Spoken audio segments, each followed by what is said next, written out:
Chapter 81, The Rival Wants to Give a Sports Car. No, Grandpa brought the family doctor over. He doesn't trust anyone but Dr. Li. Tian nodded, then flipped through the various gift bags at his feet. Wife, I bought some gifts for Grandpa. I don't know if he'll like them, so I bought a little bit of everything I could think of. In his previous life, because he was so intent on divorcing Tang Bingyan, he never got to meet her parents. This is the first time he's met Mr. Tang in 2 lifetimes. Shen Xiaoxiao, who was standing next to Wei, glanced at the gifts Tian had bought and a look of disdain flashed in her eyes. However, due to Tang Bingyan's authority, he clenched his lips tightly and didn't dare to say anything in the end. Grandpa will like it.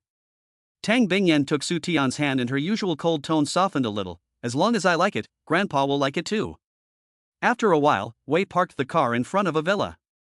Tian followed Tang Bingyan into the villa and saw an old man with white hair sitting quietly on the main seat, drinking tea. The old man was about 60 years old and had an imposing presence. Grandpa, this is the first time I've met you. My name is Tian. Tian saw the old man and immediately said respectfully, I should have gone to see you in the imperial capital after I got married to Bingyan, but I was busy with work with Bingyan and it was delayed. After Tian finished speaking, he saw Wei and Shen Xiaoxiao enter the room and quickly took the gift bags from them. Grandpa, I bought you a gift, but I don't know what you like, so I bought some food and things you can use. This is 50-year-old wild ginseng from Changbai Mountain. This is a sugar-free dessert from Chanshu Zhai. This is a fleece vest. When Tang saw the gifts that Tian had piled on the coffee table, he twitched his eyes. It was a big pile of things, messy and disorganized like a grocery store. But usually the gifts that Tang received were either antiques or cultural artifacts. This child is really interesting. Tang Bingyan is his most beloved granddaughter, so he naturally wants to investigate the person she is dating. He had to admit that the Tian in front of him was very different from the one in the file. Grandpa, if you don't like these, you can give them away or put them in the warehouse. I didn't have time to prepare them this time, but next time I will definitely be more careful. That's good. Grandpa Tang swept his sharp gaze over Tian a few times, his voice neither cold nor warm. Tang Bingyan raised her eyebrows in surprise. Her grandfather's reaction was that Tian's first impression was not bad. Before Tian was framed, Tang Bingyan had kept the news from him, so of course Grandpa Tang didn't know that Tian had almost been cheated by Su Rixin. In the information that Grandpa Tang had investigated, Tian was just a man who had no ability and didn't like Tang Bingyan. Tian's identity was indeed not worthy of Tang Bingyan, but who let his granddaughter like him? Since the two are already married, he naturally won't break up the couple. After all, the Tang family has everything they need, and his granddaughter doesn't need to get married. But the information that Grandpa Tang investigated first showed that Tian didn't like Tang Bingyan at all, so this time Grandpa Tang originally came to Jiangcheng with the intention of bringing Tang Bingyan back to the imperial capital. However, since entering the door, Tian has been very considerate to Tang Bingyan, and it doesn't seem like he has no feelings for his granddaughter, as shown in the information. Is he deliberately acting in front of him? Grandpa Tang looked at Tian without saying a word, trying to expose his poor acting skills. He slowly withdrew his gaze from Tian and looked at Tang Bingyan and asked, Bingyan, how is business going at the company lately? Everything is normal. Tang Bingyan was always economical with words. That's good. Grandpa Tang changed the subject. I heard that you had an accident some time ago. Grandpa, it was my fault. Tian felt a chill in his heart and knew that Grandpa Tang was about to reprimand him. He hurriedly explained, it was my fault for not taking good care of Bingyan. Grandpa, the accident had nothing to do with him. It was my fault for not watching the road. Tang Bingyan didn't want to mention the accident again, as it would remind her of the photos of Tian and Lin Miaoyin together. No, I made Bingyan angry and distracted her. In the end, it was all my fault. Tian said sincerely, I promise that this will never happen again. When Tang's grandfather saw Tian taking all the blame on himself, his expression softened a little. At this moment, a warm voice came from the stairs. Grandpa, is there a guest? A tall, thin young man in a dark suit walked down the stairs from the second floor. When he saw Tang Bingyan sitting opposite Tang's grandfather, he paused for a moment and then quickened his pace. Bingyan, you're here. Tian looked in the direction of the voice, and a familiar figure came into view, his pupils suddenly narrowing. Gu Beicheng. He's actually come to Jiangcheng. Gu Beicheng is a famous nobleman in the capital, Tang Bingyan's childhood sweetheart, her trusted partner, and the future husband of Tang Bingyan, who is recognized by the entire Tang family. In his previous life, Su Tian felt that this man was unfathomable and good at hiding his emotions. But because he didn't care about Tang Bingyan at all and wanted to get out of an uncontrollable marriage, he didn't bother to be on guard against Gu Beicheng. After he was reborn, he calmly recalled his past life and only then realized that the man was responsible for the deep misunderstanding and conflict between him and Tang Bingyan.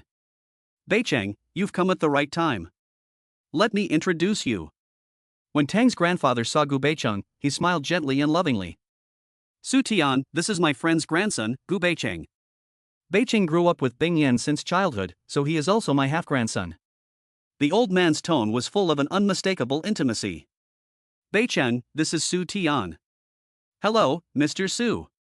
Gu Beicheng walked over to Su Tian and extended his hand to him. I have heard a lot about you. Hello. Su Tian looked at Gu Beicheng's outstretched hand and the appropriate smile on his face, and a dark gleam flashed in his eyes. This man is exactly the same as in his previous life. He is so calm and collected in dealing with his rival, and he is really a difficult person to deal with. I'm sorry, I didn't know you were coming with Bingyan today, so I didn't prepare a gift for you. But I will make it up to you and personally deliver it to you some other time. Gu Beicheng explained apologetically to Su Tian, I heard that you and Bingyan were getting married, and I originally planned to come and celebrate with you, but there were too many things going on at the company at that time, and I couldn't get away. Mr. Gu, you are too kind.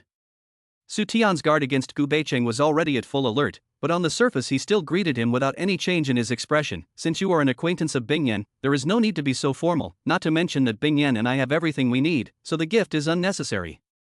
Even for people who are close, courtesy cannot be lacking. Gu Beicheng paused for a moment and continued, at your age, you should like sports cars. Come to my garage some other day and I'll pick one out for you. Chapter 82, Wife, do you want to soak in a hot spring with me? After saying that, Gu Beicheng turned to look at Tang Bingyan. Bingyan, I've already taken over the overseas company you wanted to acquire. I'll talk to you about the details in the study later. Tang Bingyan's expression on her face didn't change much, but she said lightly, why did you come here? Hearing Tang Bingyan's words, Su Tian suddenly remembered that the Gu family's business was spread all over the country. Just like the Tang family, which also had a branch in Jiangcheng, Gu Beicheng, as the successor of the Gu family, would spend a month or two every year in the Jiangcheng branch to handle company affairs. But since Tang Bingyan came to Jiangcheng to marry him, Gu Beicheng had never come again. So what was the purpose of Gu Beicheng's visit to Jiangcheng this time? Is he here to inspect the branch office, or? Did I ask him to come with me? Grandpa Tang explained, it's no fun for an old man like me to come to the hot spring villa. It's rare for Beicheng to be so filial, not finding it boring to be with me, and even willing to come with me. It's not boring to be with Grandpa. I like listening to your anecdotes from your younger days. Beicheng smiled and said, Bingyan, you and Mr. Su will stay at the villa today. I'll have the servants prepare a room for you. Thank you, Mr. Gu. Su Tian was uncomfortable with Gu Beicheng's manner as a host, but he was courteous and thoughtful, and there was nothing wrong with him. Compared to Su Rixin, who was eager to write his calculations on his face, a man like Gu Beicheng was really not easy to deal with. It's too formal to call you Mr. Gu. Just like Grandpa and the others, call me Beicheng. I'm a few years older than you, if you don't mind, I'll call you Xiao Tian in the future, okay? Mr. Gu, it's fine. Su Tian responded with a faint smile. Mr. Gu, you're in Jiangcheng too? At this moment, Wei and Qin Xiaoxiao, who had gone to give the gift, returned. Qin Xiaoxiao immediately came over to greet Gu Beicheng enthusiastically after seeing him. It's been a long time. This time, you have to stay in Jiangcheng for a few more days. During this time, a few old guys in the company are not very obedient. With you here, the young lady doesn't have to work overtime every day. Bingyan, have you encountered any problems? Gu Beicheng looked at Tang Bingyan in surprise. He thought he was Tang Bingyan's most trusted partner, and that Tang Bingyan would not hide anything from him. I've already solved it. Tang Bingyan gave Qin Xiaoxiao a warning glance. Qin Xiaoxiao shrank back in fright, but in front of Gu Beicheng, she was not afraid, but instead complained excitedly to Gu Beicheng. You can persuade the young lady more, she is simply a workaholic. When she is busy, she doesn't even eat on time. Now that you are looking after the young lady, I can rest assured. Xiaoxiao, taking care of Bingyan's daily life is your business. If you can't do it well, you can just blame Beicheng. Are you afraid of being docked wages again? Grandpa Tang said with a smile. Although Chen Xiaoxiao is Tang Bingyan's assistant, she grew up in the Tang family. Grandpa Tang treats her like a half-granddaughter, so Chen Xiaoxiao always says whatever she wants in front of the Tang family, without restraint. Grandpa, I have no choice. You know how temperamental Miss is. I can't persuade her even if I want to. I can only ask Mr. Gu. You little brat, you always have an excuse. Grandpa Tang laughed and scolded, obviously not blaming Chen Xiaoxiao. Bingyan, this is not the first time Xiaoxiao has complained. Gu Beiqing pretended to be serious. If you don't eat on time because of overtime again, I'll have to supervise you at the company every day. She's making too much of a fuss. Tang Bingyan looked indifferent, and recently, Su Tian will make dinner for me, and I haven't worked overtime for a long time. As she said this, Tang Bingyan unobtrusively took Su Tian's hand and clasped it. You're too thin, you need to eat more. Su Tian smiled and patted Tang Bingyan's hand, but if your assistant didn't tell me, I wouldn't have known that you don't eat lunch at the office. Seeing that Su Tian and Tang Bingyan get along well, and that they don't seem to be forced to be together, Tang's original doubts were dispelled. However, he glanced at Gu Beiqing again and sighed lightly. If Bingyan had chosen Beicheng, that would have been great. He knew his granddaughter's personality well, and since she had chosen Su Tian, he feared that there would be no chance of changing her mind for a while. You young people go and play. I'm a bit tired, so I'll go back to my room and take a nap. Su Tian was about to go and help the old man back to his room, but he saw Gu Beiqing already helping the old man up from the sofa. Bingyan, you take Su Tian to tour the manor, and I'll help Grandpa upstairs to rest. Thank you. Tang Bingyan nodded and, after waiting for Master Tang to go upstairs, she led Su Tian out of the villa. Su Tian glanced at Gu Beiqing and then looked away. When they first met, Gu Beiqing had already assumed the attitude of a full-fledged host. He had also told him that he could chat with Master Tang, that he was trusted by Tang Bingyan, and that even Tang Bingyan's subordinates treated him as one of their own. As long as he was there, Su Tian was just an outsider. But so what? Su Tian sneered in his heart. If this had happened in his previous life, he would have been furious and blamed Tang Laoshi and the others for not treating him as a family member, and would have had a big fight with Tang Bingyan. But now he was no longer the brainless fool he had been before. Even if Gu Beiqing declared his sovereignty in front of him, what could he do?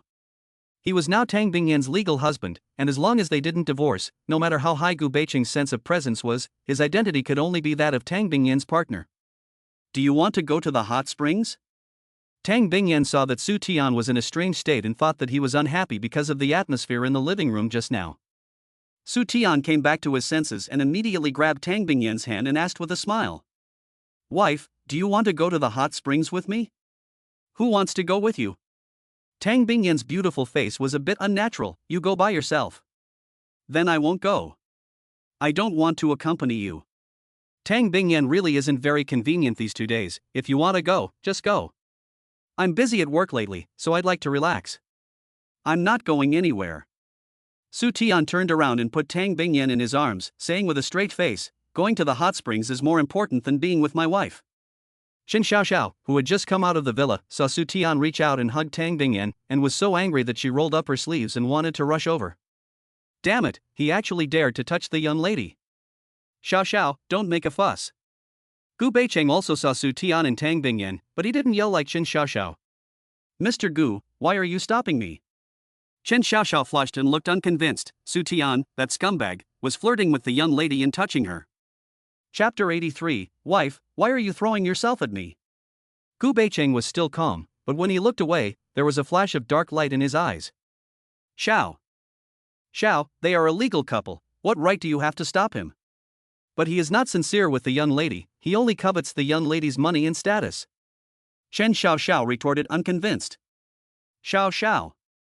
Gu Beiqing added emphasis to his tone, it doesn't matter what his intentions are, what matters is Bingyan's attitude towards him.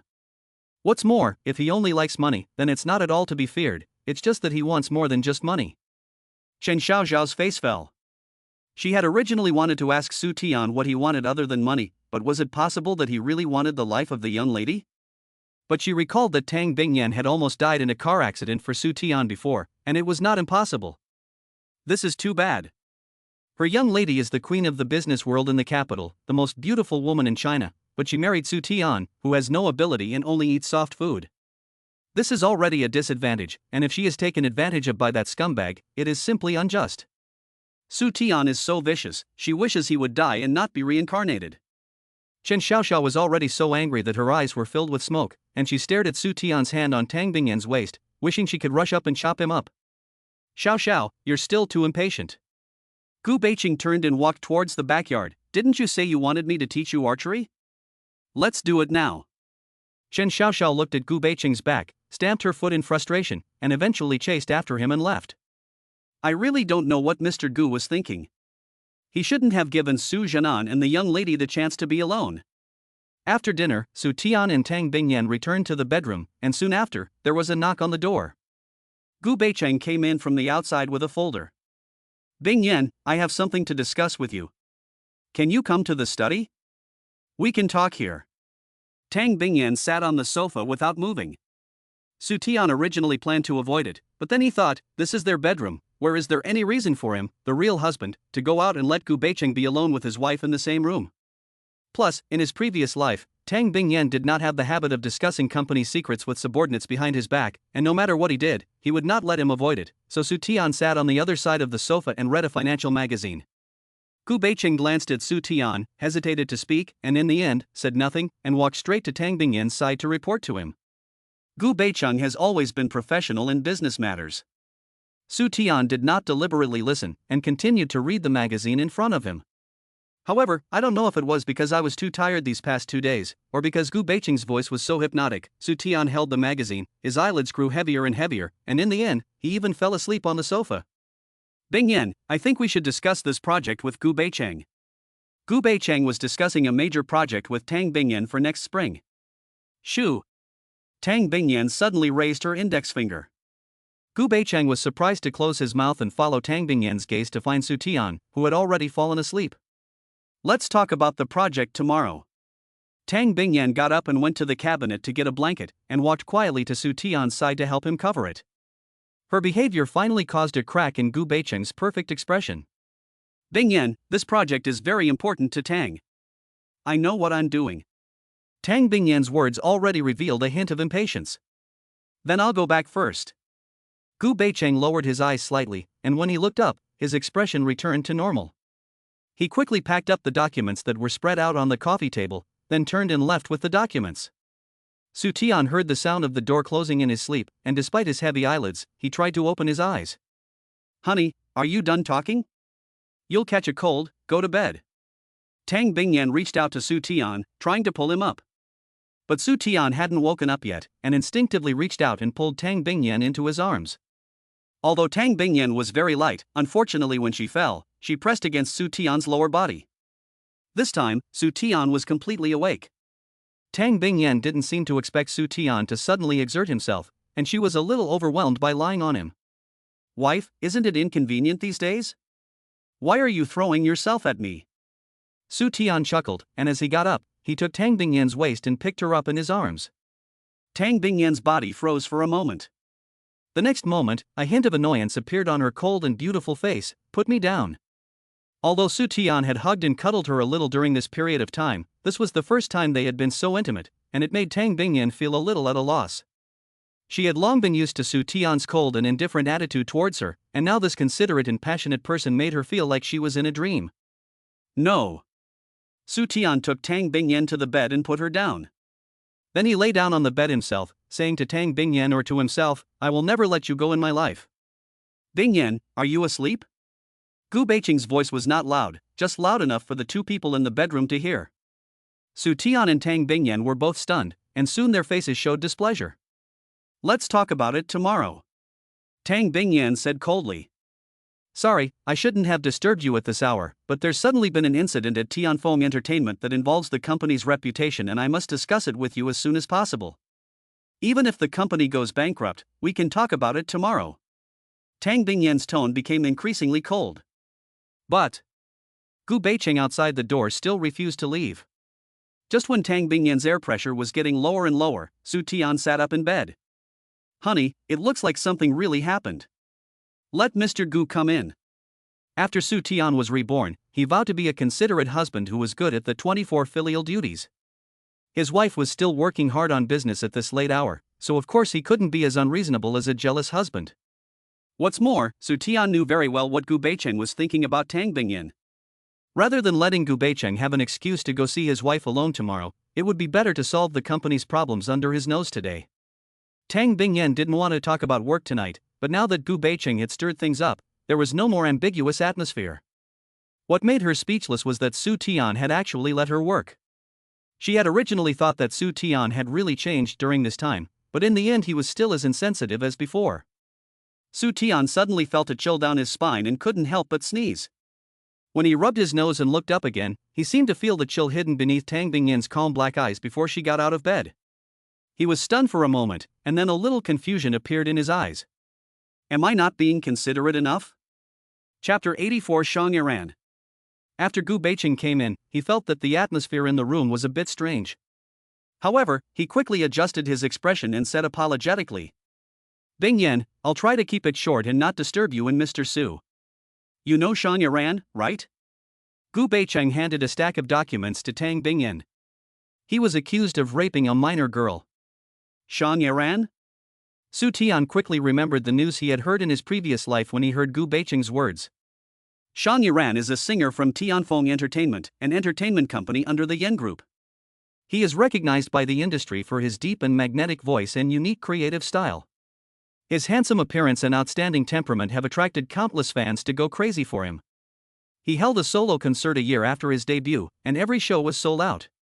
His popularity even threatened the national idol Xia Yuxuan, who had previously become popular because of a talent show. Both Shang Yaran and Xia Yuxuan are singers with both idol and strength, and the overlap of resources is extremely high. Therefore, they are often compared by the media, and their fans have been fighting for a long time.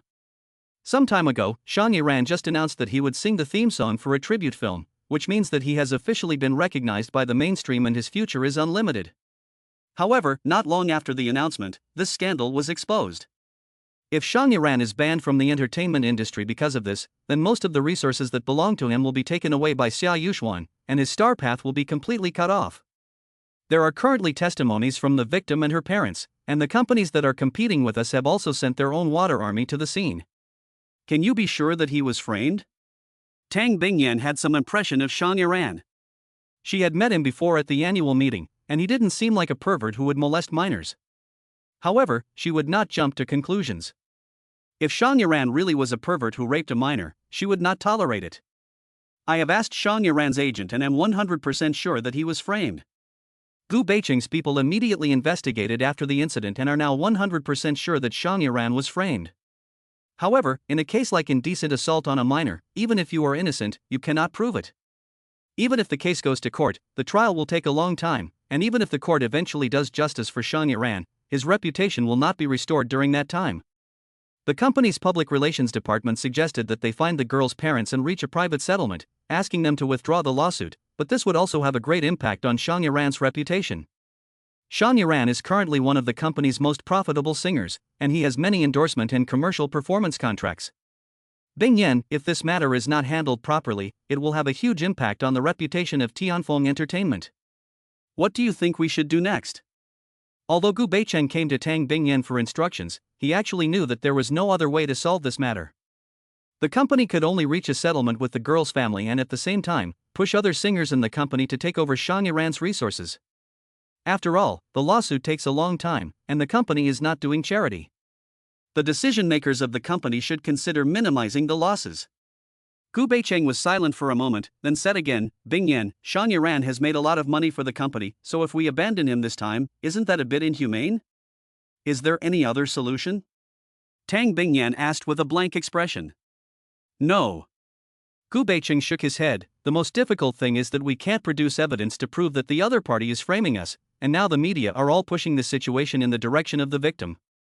Then do as you said before. Tang Bingyan's expression remained unchanged. She was the decision maker of the company, not a philanthropist, so she naturally had to put the company's interests first. Honey. At this moment, Su Tian, who was sitting on the bed, suddenly said, I have a way to expose the slanderers and clear Shang Yaran's name. Su Tian remembered that the same thing had happened in his previous life. After Shang Yaran made money, he began to sponsor poor students, and sometimes even invited those students to dinner to encourage them to study hard. This time, it was just that the parents of the underage girl were blackmailing for a huge compensation, so they taught their daughter to lie and led public opinion to sling mud at Xiang Yiran, accusing him of indecent assault on a minor. He also remembered that in his previous life, although the parents' level of lying was not high, the court did not convict Xiang Yiran, but because public opinion had already been in an uproar, and the company was eager to stop the loss, it chose to reconcile with the girl's family. As a result, Xiang Yiran was considered by the public to be guilty of something he was not, and he was instead subjected to even more intense abuse and accusations. But a few years later, perhaps because the little girl had always felt guilty towards Xiang Yiran, she finally came forward to clarify the matter under enormous pressure, and the outside world finally learned the truth. Although he had received the sympathy of countless netizens after the truth came to light, that sympathy could not help him in any substantial way. But the truth, which came too late, could not help Xiang Yiran climb to the top again. His career in future had already plummeted because of the slander, and he could never recover. The originally dazzling star had fallen because of the slanderer's greed, which made Su Tian sigh. Su Tian himself understood very well what it was like to be framed and have his reputation ruined. In addition, Xiang Yiran was an artist under Tang Bingyan's company, so he also wanted to do his best to help Tang Bingyan recover her losses. Mr. Su? Before Tang Bingyan could say anything, Gu Beicheng said disapprovingly, I understand your desire to help, but the entertainment industry's public relations are very deep. If you don't have experience, I'm afraid. Su Tian ignored Gu Beicheng's doubts and looked seriously at Tang Bingyan. According to the plan you discussed earlier, the most you can do is reach a settlement with the girl's family. In that case, not only will you have to pay a huge amount of compensation, but you will also have to pay for Xiang Yiran's reputation and acting career. Honey, you have to trust me. I am 100% sure that I can not only clear Xiang Yiran's name, but also punish the person who framed her. Even if my method is not successful, you can still use the strategy you just used to reach a settlement with the victim. Chapter 85, Gu Beicheng gets slapped in the face. Mr. Su Gu Beicheng listened to Su Tian's explanation, and the corner of his mouth was noticeably stiff. He knew that Su Tian was not very capable, but he didn't expect Su Tian to be so presumptuous. Even the PR team, which had been in the industry for more than 10 years, had been unable to properly handle the scandals surrounding Xiang Yiran. However, in front of Tang Bingyan, Gu Beicheng still maintained his gentle and elegant image. He just frowned hesitantly and advised, if you fail, you will definitely anger the girl's parents, and it will be even more difficult to negotiate a settlement. I know you mean well, but it's better to leave. This to a professional team, don't you think so, Bingyan? After Gu Beicheng finished speaking, he turned to look at Tang Bingyan. Tang Bingyan was the most decisive woman he had ever met, and he believed that she could tolerate Su Tian, but Su Tian had not yet touched her bottom line. When it comes to matters of fundamental interest, no one can influence her, not even Su Tian. However, the next second, let him try. Pop. Gu Beicheng felt an invisible slap on his face. Before Gu Beicheng could recover, Tang Bingyan spoke again.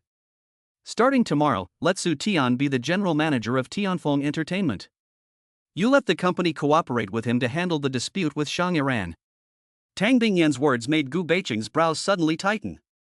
He was silent for a moment, and then instead of persuading Tang Bingyan to change her mind, he changed his mind and said, It's fine to let Mr. Su handle it, but it's best to delay the matter of him becoming the general manager. If Mr. Su suddenly becomes the manager, it will definitely cause dissatisfaction among other senior executives in the company, and cause too much pressure on Mr. Su.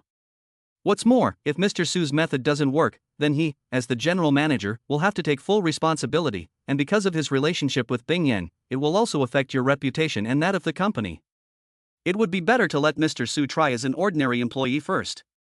If he can turn the situation around and solve this public relations crisis, then we can logically let him take the position of general manager, and it won't be a bad reputation.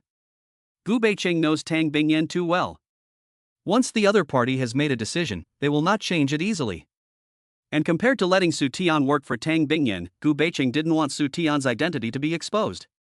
If Su Tian was directly appointed as the general manager, with the gossip level of the company's employees, it would not be difficult to find out that he and Tang Bingyan were already a legal couple, which was the last thing Gu Beicheng wanted to see. Tang Bingyan frowned slightly.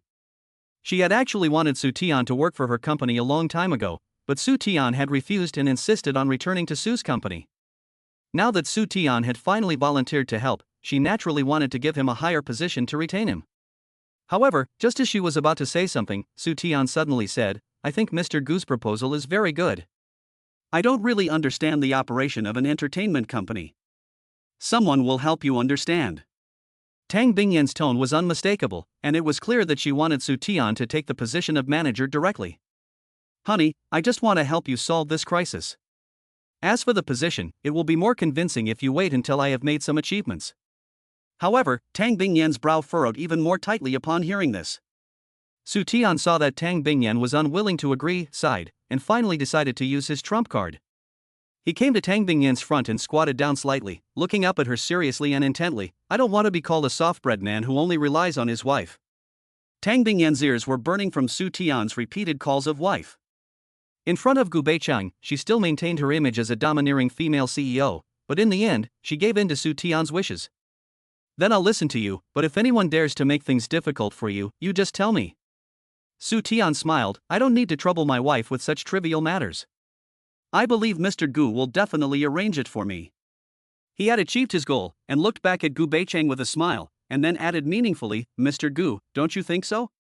Gu Beichang was stunned, then nodded slightly, and tugged at his stiff lips. Bingyan, I will arrange Mr. Su's entry procedures. Meanwhile, in a wealthy villa area in Jiangqing City, reporters who had already heard the news surrounded the entrances and exits. When they saw Shang Yaran's car appear, they swarmed like flies attracted by a smell, surrounding the entire car. As soon as Shang Yaran got out of the car, he was almost hit in the face by the microphone that was held up. He moved back in disgust, quickly lowering his cap and pulling up his collar. Shang Yaran, do you have any explanation for the recent allegations of indecent assault on underage girls? Is it true that you have been sexually assaulting and harassing the underage girls you have been sponsoring for a long time, as the news reports have claimed? You have been sponsoring poor students for several years now. Is this a cover for your perverted hobbies? Half of the poor students you support are girls. Does this mean you have been planning this for a long time? Facing these sharp and mean questions, Shang Yaran only lowered his head and walked into the villa with his face covered by his hat and collar, with his agent and bodyguard clearing the way. Agent Zhou Ping blocked half of Shang Yaran's body, and at the same time pushed away the microphones and cameras of the reporters for Shang Yaran. Sorry, we are not accepting any interviews at the moment. We are also actively collecting evidence and will give you a satisfactory answer soon. Our family member Shang Yaran is law-abiding and has good character. He would never do anything that goes against the bottom line of morality. As they were walking into the villa, a tall and thin reporter suddenly rushed out and stood in front of Zhou Ping and Shang Yaran. Law-abiding and good character? Oh, don't be ridiculous. Look at these photos. You were in a room with these underage female students. Doesn't that speak for itself? In fact, these photos were taken by the press and are available on the internet. They were taken when Shang Yaran was in a room with his sponsored students, eating snacks and chatting. But the screenshots taken by this reporter deliberately erased several male students, creating the false impression that Shang Yaran was only in a room with underage female students. Shang Yaran was stopped and could only stop. He looked up at the photos that had been deliberately tampered with, and clenched his fists in anger. When the other reporters saw the tall and thin reporter take out the photos, they became even more excited and crowded towards Shang Yaran. Shang Yaran, now there are photos as evidence, do you still want to argue? The reason you sponsor students in poor school districts is just to satisfy your own selfish desires, right? The victim has already admitted that you gave her a drink that made her sleepy, and you also took off her skirt. She is still a minor, how could you do such a disgusting thing? You were so positive in front of others, but you have no bottom line behind the scenes. You even threatened a minor girl in the name of charity. Aren't you afraid of retribution? Chapter 86, My daughter is only 12 years old. Shang Yaran looked up coldly at the reporters who had shoved their microphones into his face. At first, he was furious when he saw the photos, but seeing that these reporters could make up all kinds of nonsense and falsely accuse him based on a single, carefully edited photo, it made him calm down. These reporters in front of him, who were so righteous and outraged, really wanted to know the truth and do justice for the victim?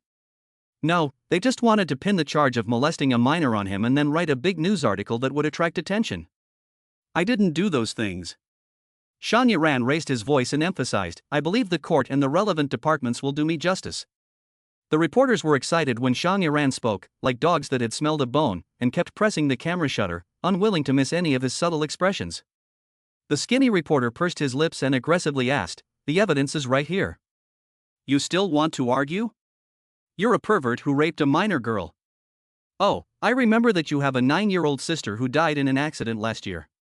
Now, do I have a legitimate reason to suspect that she was killed by you? The reporter's words were not finished when he was kicked out by a furious Xiang Yiran. Iran, calm down. Zhou Ping saw Xiang Yiran couldn't help but move his hand, and quickly reached out to hold him tightly.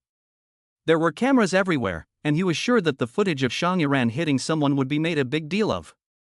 But Xiang Yiran was already completely enraged by the reporter. He had not yet recovered from the grief of his sister's death, and the reporter's malicious speculation had touched his last taboo. Ah! Xiang Yiran, are you angry because I've hit the nail on the head? Ah! He's gone crazy. Xiang Yiran is crazy. Pull him away. Justice may be late, but it will never be absent. Xiang Yiran, you will be punished. It was only when the reporter was about to be beaten to death by Xiang Yiran that the people around him finally pulled Xiang Yiran away in full force. The reporter, who was beaten by Xiang Yiran and was gasping for breath, looked at Xiang Yiran with full of resentment in his eyes. Xiang Yiran, sooner or later you will pay the price for your actions. You are a scumbag, and I will make sure everyone sees your ugly face. After the reporters were dispersed, Xiang Yiran was escorted into the villa. Xiang Yiran's face was gloomy, and his fingers were also cut when he was beating people, and they were bleeding non-stop. However, he walked forward slowly and silently as if he didn't feel anything. Zhou Ping anxiously called the company's public relations team and told them exactly what had happened outside the villa. However, the speed of information dissemination is now very fast.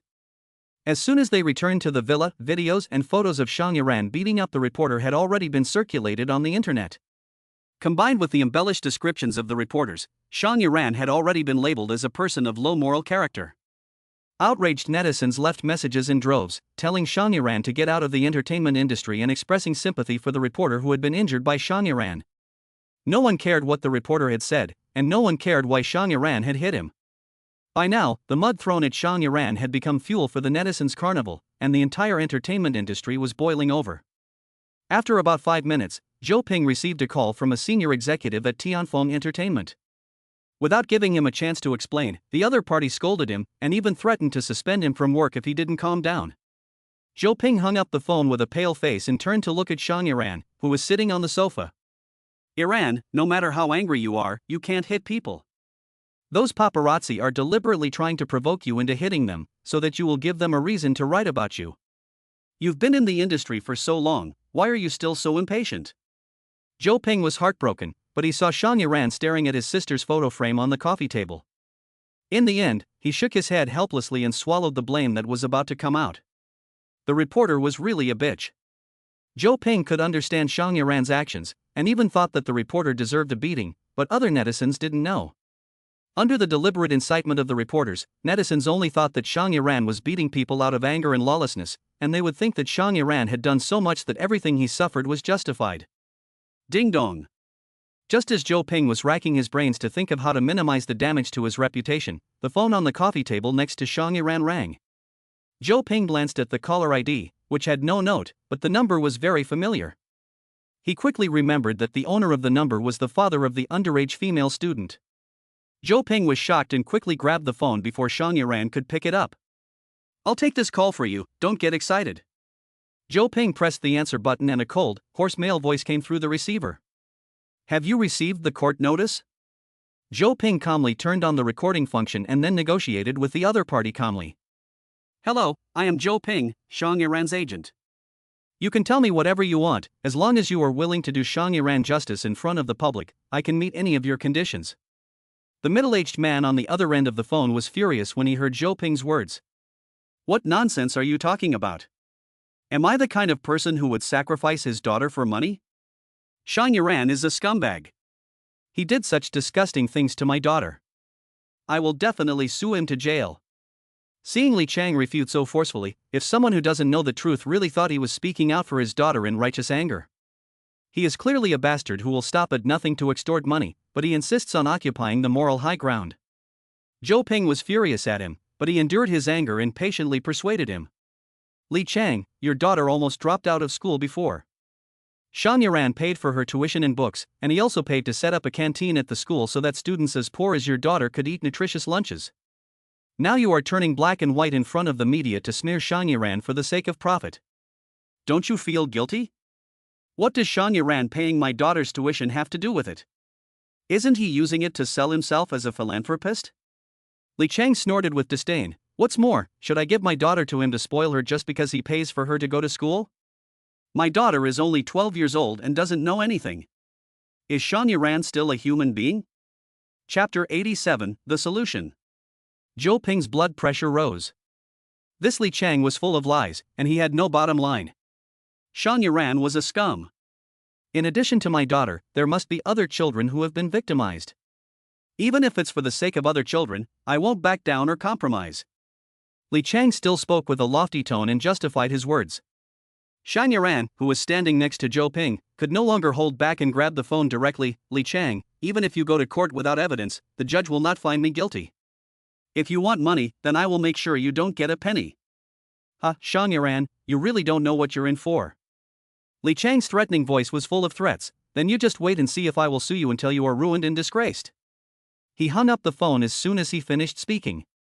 Shan Yaran listened to the beep on the receiver, and his knuckles turned white from holding the phone so tightly. Bastard! Iran, calm down. There's no need to argue with him. The most important thing is to find a way to minimize the impact of this incident. If he wants to go to court, I'll go to court with him. I didn't do those things, and I believe the court will give me justice. Shan Yaran didn't expect that he would be blackmailed by a shameless scoundrel like Li Qiang for his good intentions of charity. He was about to give up and throw in the towel. My ancestors, you'd better calm down for a while. I'm telling you, don't say anything online during this time. Early the next morning, there were many fans holding banners outside the headquarters of Tianfeng Entertainment. These fans were not old, most of them were young girls in their 20s. The banners read, Shan Yaran is innocent. We believe in Shan Yaran and will always support Shan Yaran. Some of the more radical girls even held banners that read, Death to the slanderers. It was clear that they were very unhappy with Tianfeng Entertainment's handling of the situation, which had allowed the news to spread and done nothing about it.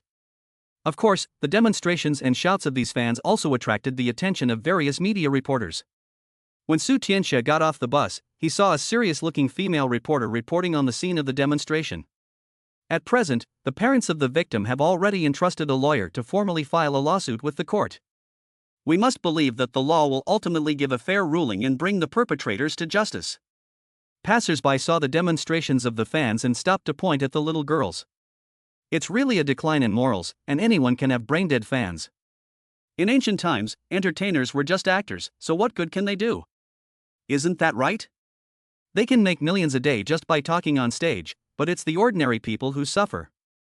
I think that businessman is a pervert, otherwise why would he choose to fund underage girls in poor school districts instead of so many other charity projects? I think the victim must be more than just the Li girl. The female students at the school that received the funding should be properly questioned. Some people choose to let sleeping dogs lie. If the Li family hadn't come forward this time, we would all still be in the dark, and there would be no telling how many children would have been victimized by that pervert. These passers-by were talking about it with relish, as if they had witnessed it themselves, even though they had only heard about it. Su Tian also saw a skinny reporter with a band-aid on his forehead, who was leaning in with a camera and microphone, asking the female fans a series of sharp questions. The fans were inexperienced and thought that the reporter could do justice to their idol. They all spoke up, saying that Shan Yaran was also being wronged and hoping that the relevant departments would thoroughly investigate. However, they did not know that their words would only be labeled by the reporter with ulterior motives as being uncritical and brain-dead, which would attract people's attention. At the same time, in the top-floor meeting room of Tianfeng Entertainment, the participants in the meeting all had serious expressions. This news is now dominating the headlines of the society and entertainment sections, and it is causing a huge uproar. Every day, people come to the company to cause trouble and demonstrate, and we have received hundreds of complaints. Can your public relations department come up with a reasonable solution? Guo Qishan, the CEO of Tianfeng Entertainment, slammed the table hard and shouted angrily at the senior executives attending the meeting. Aren't you usually very eloquent? Why are you all mute now? If you can't come up with a solution today, you won't get your year-end bonuses. Faced with Guo Qishan's scolding, the heads of the various departments didn't dare to breathe. After Guo Qishan had vented his anger, he looked at the lawyer sitting on his left and asked, Lawyer Song, if we really have to go to court, what are our chances of winning? This. Lawyer Song wiped the sweat from his forehead and said with a solemn expression. Although there is no substantial evidence in court, the current public opinion is sympathetic to the victim and condemns Xiang Yaran. The court will also take into account the influence of public opinion and will not easily close the case. The longer the trial process drags on, the more unfavorable it will be for us in terms of public opinion. Guo Qishan's face became even uglier on hearing this. In other words, as long as the court does not close the case, there is no way to prove Xiang Yaran's innocence. During this time, Xiang Yaran's hard-earned business value will be destroyed overnight, and it will also affect the company's reputation. Now is Xiang Yaran's career rise, and this news is tantamount to sentencing him to death on his future acting career. It is impossible for any brand to cooperate with him again, and his albums and concerts will also be boycotted. How long will the entire trial process take at the fastest? Guo Qishan took a deep breath and asked in a low voice. At the fastest, it will take a year or two. If the victim's family continues to appeal, it may drag on even longer. After listening to Song's words, not only Guo Qishan, but also the other senior executives present took a deep breath. It will take a year or two. Even if Xiang Yaran is eventually cleared of the charge of molesting a minor, his popularity and status will not be as unaffected as they are now. Is there any way to minimize the losses? After a moment, Guo Qishan looked at Song and asked. Song pushed his glasses and said hesitantly, actually, there is. I suggest that the company reach an out-of-court settlement with the victim and have them withdraw the lawsuit. This will minimize the company's losses. Chapter 88. Su Tian intervenes. No. Zhou Ping couldn't sit still and quickly said. If we settle out of court, won't that make the false accusation even more solid? Even if he didn't do those things, he shouldn't have to bear such a slander. Which is more important, protecting Xiang Yaran's reputation or protecting the reputation of Feng Entertainment? A middle-aged man sitting diagonally across from Zhou Ping said coldly, are we going to ruin the careers of all the company's artists for the sake of Xiang Yaran? Zhou Ping angrily said, Du Xiaowei, what do you mean by ruining the careers of other artists? Xiang Yaran has not threatened minors. He is innocent. Why should he admit to someone else's slander? Ha! Du Xiaowei snorted in disdain, his eyes full of disdain. Zhou Ping, you are a big agent after all. Why are you still so naive? Do you still think that it is Xiang Yaran's reputation that has been damaged? If his scandal does not die down, it will affect the entire company, and even the reputation of other artists will be affected. You want to do him justice, but do you have evidence to prove his innocence? You don't even have any evidence, so it's useless to say anything. Right now, the best way to settle things is to choose a settlement with Li Qiang's family.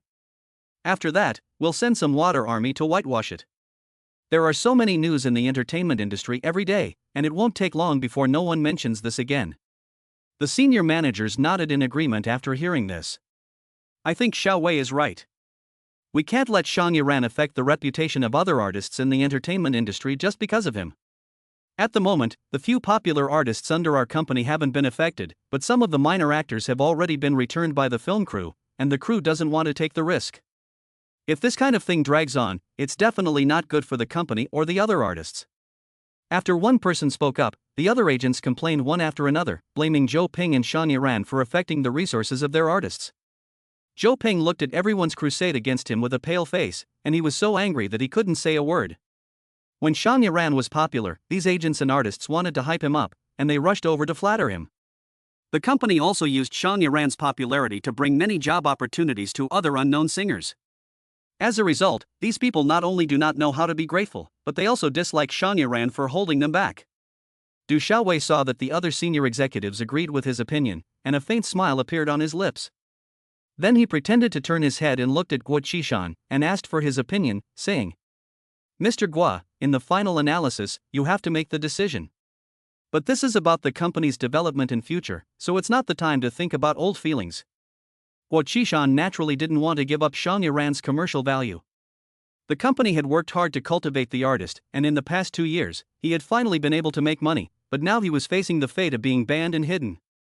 But at the same time, he was also very clear that Xiang Yaran's reputation had been completely ruined. Even if the court ultimately ruled that he was innocent, the reputation that had been damaged during this period of time could not be restored. If he hesitated at this time, it was likely that it would affect the company's other artists. Zhou Ping saw that Guo Qishan seemed to have been persuaded by Du Xiaowei, and his heart sank. He quickly spoke up.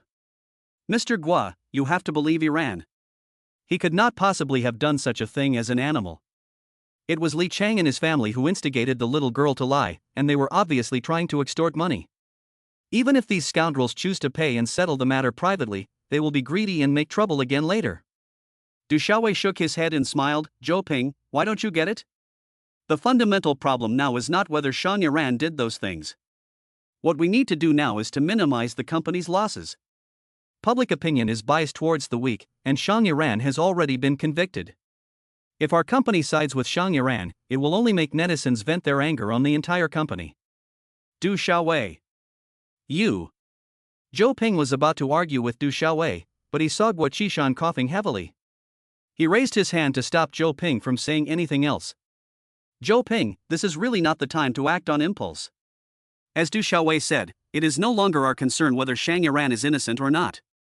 The most urgent task is to minimize the negative impact of this incident on the company. Guo Qishan's words were tantamount to sentencing Shang Yaran to death. Zhou Ping's face turned pale and his body swayed. Shang Yaran looked calm and terrifying. He should have known the company's position long ago, shouldn't he? To the company, he is just a commodity. The company doesn't care whether he is innocent or not, only whether he can make money. Once this commodity of his is tainted, the company will not bother to wipe away the taint, or hold the perpetrator responsible. Guo Qishan saw Shang Yaran not say a word, nodded with satisfaction, then sighed and comforted. Shang Yaran, the company understands your feelings, but we can only settle things quietly for the sake of the overall situation. Du Xiaowei, go find Li Qiang's family and talk to them in private. Crack. However, before Guo Qishan could finish his sentence, the door to the meeting room, which had been closed, was suddenly pushed open. Then, a tall, handsome young man walked leisurely in from outside. I'm sorry, am I interrupting your meeting? However, although the young man said this, there was no sign of any apology on his face. Moreover, he didn't have the slightest intention of leaving, but instead walked slowly into the meeting room and then looked at everyone in the meeting room. Then, he smiled and said, "Let me introduce myself. My name is Su Tian, and I'm the new employee who came to report for duty today. Where did you come from?" Seeing Su Tian interrupt Guo Qishan's words, Du Xiaowei's face was as gloomy as if he were about to kill someone. Can't you see we're in a meeting? Get out. However, Guo Qishan was not as impatient as Du Xiaowei. He looked at Su Tian carefully before asking, "Are you the new employee who came to report for duty today?" This morning, Gu Beiqing did call him and said that someone would come to the company to help deal with Shang Yaran's crisis. But Gu Beiqing said on the phone that the person sent was just an ordinary employee, so we didn't need to treat him differently. However, even if this person is just an ordinary employee, he still had to be treated seriously because Gu Beiqing had personally called to inform him of his existence. That's right. Su Tian nodded slightly and didn't beat around the bush, going straight to the point. Mr. Guo, I heard that our company's artist Shang Yaran was involved in a scandal of indecent assault on a minor, and I have a way to minimize the company's losses. Chapter 89, Take a Chance. You have a way? Guo Qishan looked straight at Su Tian, as if judging the authenticity of his words. Yes, and according to my method, we can not only clear Shang Yaran's innocence, but also let everyone see the true face of the rumor monger, and the company will not suffer any losses. Guo Qishan's expression changed slightly when he heard this. He had to say that Su Tian's words had moved Guo Qishan. As the cash cow of Tianfeng Entertainment, Guo Qishan naturally hoped to keep Shang Yaran. If he wasn't forced to, he wouldn't want to ruin Shang Yaran's career. At this moment, Guo Qishan saw Su Tian's tone so sure, and his mind moved, looking at him and asking, "Tell me your plan." Du Xiaowei, who was standing next to him, changed his expression at hearing this, and a cold look flashed in his eyes. He also has a few semi-famous singers under his wing, and if Shang Yaran is banned, then his resources will be divided up among his artists. He has finally found a good opportunity, and he doesn't want to miss it. How can he allow Shang Yaran to have a chance to turn things around? Mr. Guo, he is just a newcomer who has just joined the company, and he is not qualified to participate in such an important decision. What's more, what if he is an undercover agent sent by another entertainment company, or a reporter from a certain media outlet? Su Tian laughed when he heard this. He looked at Du Xiaowei meaningfully and explained slowly. Other companies are probably busy dividing up Shang Yaran's resources, so why would they bother to come to Tianfeng Entertainment to work undercover? As for the media reporters, they have already switched their focus to the victim, so there is no need to go to such lengths to infiltrate the company. Su Tian's words did make sense, but Senior executives present still didn't believe that he could help Xiang Yaran clear his name. Young man, you're just a junior staff member. What can you do? Even our professional PR team, who have been dealing with the media for years, can't do anything about it. How can you be so confident that you can save Xiang Yaran's reputation? I know that newcomers to this industry are always full of enthusiasm and want to make a career, but you lack experience and are eager to perform. If you're not careful, you'll only make a mess of things. By then, not only will you not be able to clear Xiang Yaran's name, you'll even make the entire company guilty of harboring a tainted artist. Du Xiaowei saw that the other senior executives were also questioning, and he was secretly pleased. He quickly took advantage of the situation. Mr. Gua, let's get rid of this arrogant newcomer quickly. I guess he must not be acting in good faith. Before Guo Qishan could say anything, Su Tian said directly, I don't expect you to trust me 100% until I've resolved this matter, but... He said, turning his head slightly and looking directly at Du Xiaowei, I don't think you want to restore Xiang Yaran's reputation, do you? What are you talking about? How could I? However, before Du Xiaowei could finish his sentence, Su Tian asked again. Even Mr. Guo wanted to know what I could do to handle this public relations crisis, but you interrupted me again and again. What is your intention? You. Du Xiaowei was so angry that his face was distorted, and he could only retort with a stiff neck. That's because I don't want to listen to your nonsense at all. This is an insult to everyone's intelligence and a waste of time. Even our company's professional public relations team is powerless, so what makes you think you can solve it? Whether I can solve this crisis is not up to you alone to decide. Su Tian ignored Du Xiaowei and turned to look at Guo Qishan. Mr. Gua, you are the CEO of Tianfeng Entertainment, right? Do you have to get approval from a little agent for every decision you make? If so, I won't bother you. Su Tian smiled and backed down, which made Du Xiaowei's blood pressure soar even higher. As expected, Guo Qishan glared at Du Xiaowei and shouted at him, be quiet and don't interrupt again. But Du Xiaowei, although he was not convinced, saw Guo Qishan's dark face and finally swallowed his words. But when he turned to look at Su Tian, he saw that Su Tian was only just out of university, and gradually calmed down. Even a professional public relations team couldn't think of a solution, so what could a rookie who had just started work do? Thinking about this, Du Xiaowei was relieved. He simply leaned back in his chair and waited for Su Tian, the clown, to make a fool of himself in front of everyone. Guo Qishan looked at Su Tian again. Can you tell me your solution now? I can't tell you the solution yet, but give me a week, and I will not only clear the company's name, but also protect Tianfeng Entertainment's reputation. Can't tell? Guo Qishan's eyebrows furrowed. Du Xiaowei, as if he had anticipated this, pointed at Su Tian and said in a strange voice, who do you think you are, daring to speak out here? Anyone with a little experience knows that public relations have a time limit. Why should we give you a week? And you can't come up with a reliable plan right now, so why should we believe you? I think you just want to use this opportunity to get the attention of the company's top management.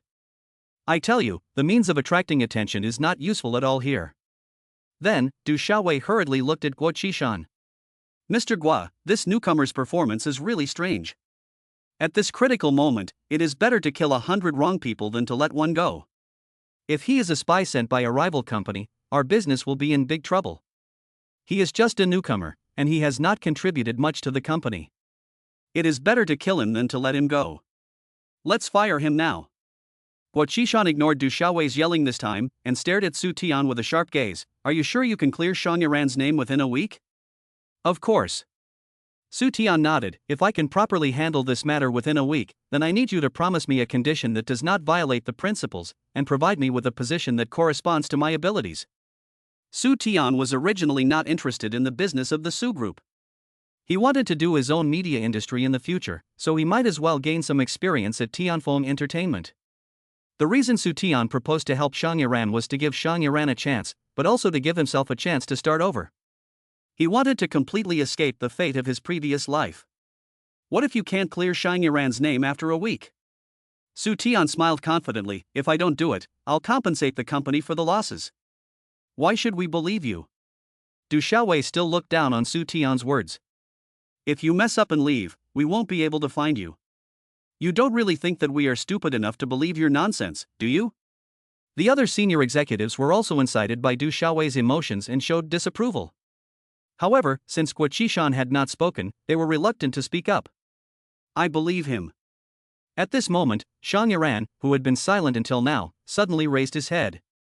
He looked directly at Guo Qishan and said, "Mr. Agua, I hope you can give him a chance and let him help me with public relations."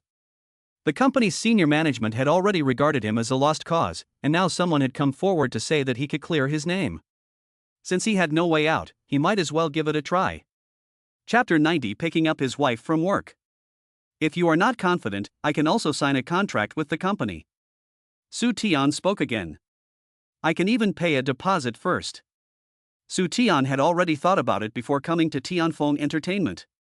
Although he did not have much cash in his hands, he did have 20% of the shares of the Su Group. If necessary, he could cash in those shares. No deposit is needed, but you have to sign an agreement to complete the commitment. After all, Su Tian was the person Gu Beicheng had arranged, so Guo Qishan didn't have to be suspicious. They didn't have any better options anyway, so they might as well let Su Tian try. If Su Tian succeeded, everyone would be happy, and if Su Tian really messed up, he would bear all the losses. For Guo Qishan, this was the best of both worlds. Yes. Su Tian readily agreed. After the meeting, Su Tian was about to take the elevator down when he suddenly heard footsteps behind him. "Mr. Su, wait a moment." Su Tian turned around and saw Shang Yaran walking quickly towards him. The once spirited young singer was clearly looking haggard due to lack of sleep. "Mr. Shang, is there something I can help you with?" "I want to thank you, no matter why you want to help me, but I am very grateful that you believe in me and help me clear my name." Mr. Shang bowed deeply to Mr. Su, then turned and left without waiting for a response. Mr. Su stared at Mr. Shang's back and smiled thoughtfully. This person seems to be quite interesting. After leaving Tianfeng Entertainment, Mr. Su stopped for a moment in front of a flower shop with a decorative style, then pushed open the door and walked in. "Welcome." The florist hurriedly came forward enthusiastically. "May I help you?" "I'd like a bunch of red roses." "Okay, all the flowers in our shop are flown in from Yunnan that day, very fresh." Su Tian thought for a moment. "Take 19. He didn't choose 99 roses, which symbolize long-lasting love, because 99 roses are too inconvenient to carry, and he guessed that his wife wouldn't want him to be too high-profile. The clerk quickly wrapped 19 red roses for Su Tian. "Sir, are you giving these to your girlfriend?" "No." Su Tian took the bouquet from the clerk and smiled lightly before leaving. "The flowers are for my wife." The clerk looked at Su Tian's back as he disappeared from the shop, and said with some emotion, "He's married and still buys flowers for his wife." The enviable Tang Bingyan was sitting in the office of the president of the Yinsher Group. Opposite her stood 3 nervous company executives. Why did the budget for the Nanchang project exceed 5%? In addition, the land purchased last quarter has not yet been scheduled for construction. What happened? Where is the research report from the marketing department? Tang Bingyan's words and the invisible momentum from her body made the 3 executives gasp for breath. President Tang. One of the short and stout executives wiped the sweat from his forehead and explained in a trembling voice, "It's not that we're not doing our work seriously, but the Nanchang project." "I don't need an explanation, I want results." Tang Bingyan interrupted him coldly. "But I'll ask you one last time, do you need to replace someone for this project?" The executives all had a chill down their spine. No. No need to replace anyone. Give me a deadline." As soon as the word deadline was mentioned, the executives immediately buried their heads again. If the deadline was too short, they wouldn't be able to complete the project. If it was too long, Tang Bingyan would definitely not agree. Just as they were at a loss, Ah Wei suddenly knocked on the door and walked in. "Ms. Tang, Mr. Su is here." The 3 executives, who were trembling with stress, were stunned. Then they saw the frosty expression of the devilish CEO change from gloomy to sunny. The 3 were almost instantly dumbfounded. Who is this Mr. Su? To be honest, Su Tian, before his rebirth, had always hated his marriage to Tang Bingyan and naturally would not admit to their relationship. Tang Bingyan had also always gone along with Su Tian and had not made their marriage public. Although the relationship between her and Su Tian has somewhat improved, Tang Bingyan is not sure if Su Tian wants to make their relationship public, so she still maintains the status quo. However, people who can sit in the upper echelons of the company are all smart people. From Tang Bingyan's reaction, they knew that Mr. Su must be very important to their boss. So one of the executives said with a discerning look, "Boss Tang, you can focus on the project first, we will discuss it with you later." Afterwards, the 3 of them saw that Tang Bingyan did not object, and they slipped away with great understanding. As the three of them were just leaving Tang Bingyan's office, they saw a handsome, thin young man holding a red rose walking from the other side of the corridor. The executives all gasped in surprise. They had worked at the Yen Group for so long, and they had never heard of Tang Bingyan's scandals. The young man who dared to send flowers so openly seemed to be really extraordinary. However, after being reprimanded by Tang Bingyan, the three of them dared not gossip about it. After looking at Su Tian, they quickly ran to the elevator with their heads bowed. Su Tian was a little curious about their reaction to seeing him. However, he did not think about it deeply, but instead walked very naturally into Tang Bingyan's office. Then, under Tang Bingyan's somewhat stunned gaze, he walked in front of her and put the 19 red roses in his hand into her hands. "Honey, can you leave work early today? It's been a long time since we've had a chance to be alone together." Tang Bingyan stared at the bouquet of red roses in her hands, as if she couldn't react to what Su Tian had said. This was the first time Su Tian had ever given her flowers, and they were red roses. What did that mean? Wei, who was standing at the office door, looked at Su Tian with disgust. He was trying to use this old-fashioned method to make their boss happy, but he was still far from being successful. How could the young lady be pleased by a bunch of ordinary and vulgar roses? And there were only a dozen of them. It was true that a straight man like Su Tian who didn't understand the subtleties of romance didn't know anything. However, just as Wei was thinking to himself that Su Tian was a straight man who didn't understand anything, he was surprised to see that the iceberg-like female CEO, who was usually cold and indifferent, had a rare smile on her face, revealing a fleeting smile on her pretty face. Wei was stunned. Was he seeing things? He rubbed his eyes subconsciously, but saw that Tang Bingyan, although she had returned to her usual noble and cold demeanor, was tightly clutching the bouquet of roses in her hand and walking towards the antique shelf, picking out a porcelain vase. Wei, go and add some water to the porcelain vase. Wei. He took the porcelain vase from Tang Bingyan's hand in a daze. This is a Yuan dynasty blue and white porcelain worth millions of yuan, and she's using it as a vase? Is there anything more ridiculous in the world? Chapter 91, Holding a Press Conference. At the same time, Wei was having doubts about life. After Shang Yaran left Tianfeng Entertainment, he took a taxi back to the dormitory for trainees in a low-key manner. The dormitories here are for those who have not debuted or have just debuted.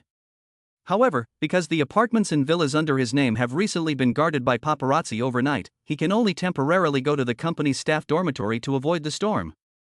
He threw himself onto the sofa. It was so quiet around him that he had to turn on the TV to liven up the dead silence in the room. The parents of the victim in the Shangyaran incident have filed a lawsuit with the court. On the surface, the popular singer who was positive and sunny is actually a perverted sex maniac who molests underage girls.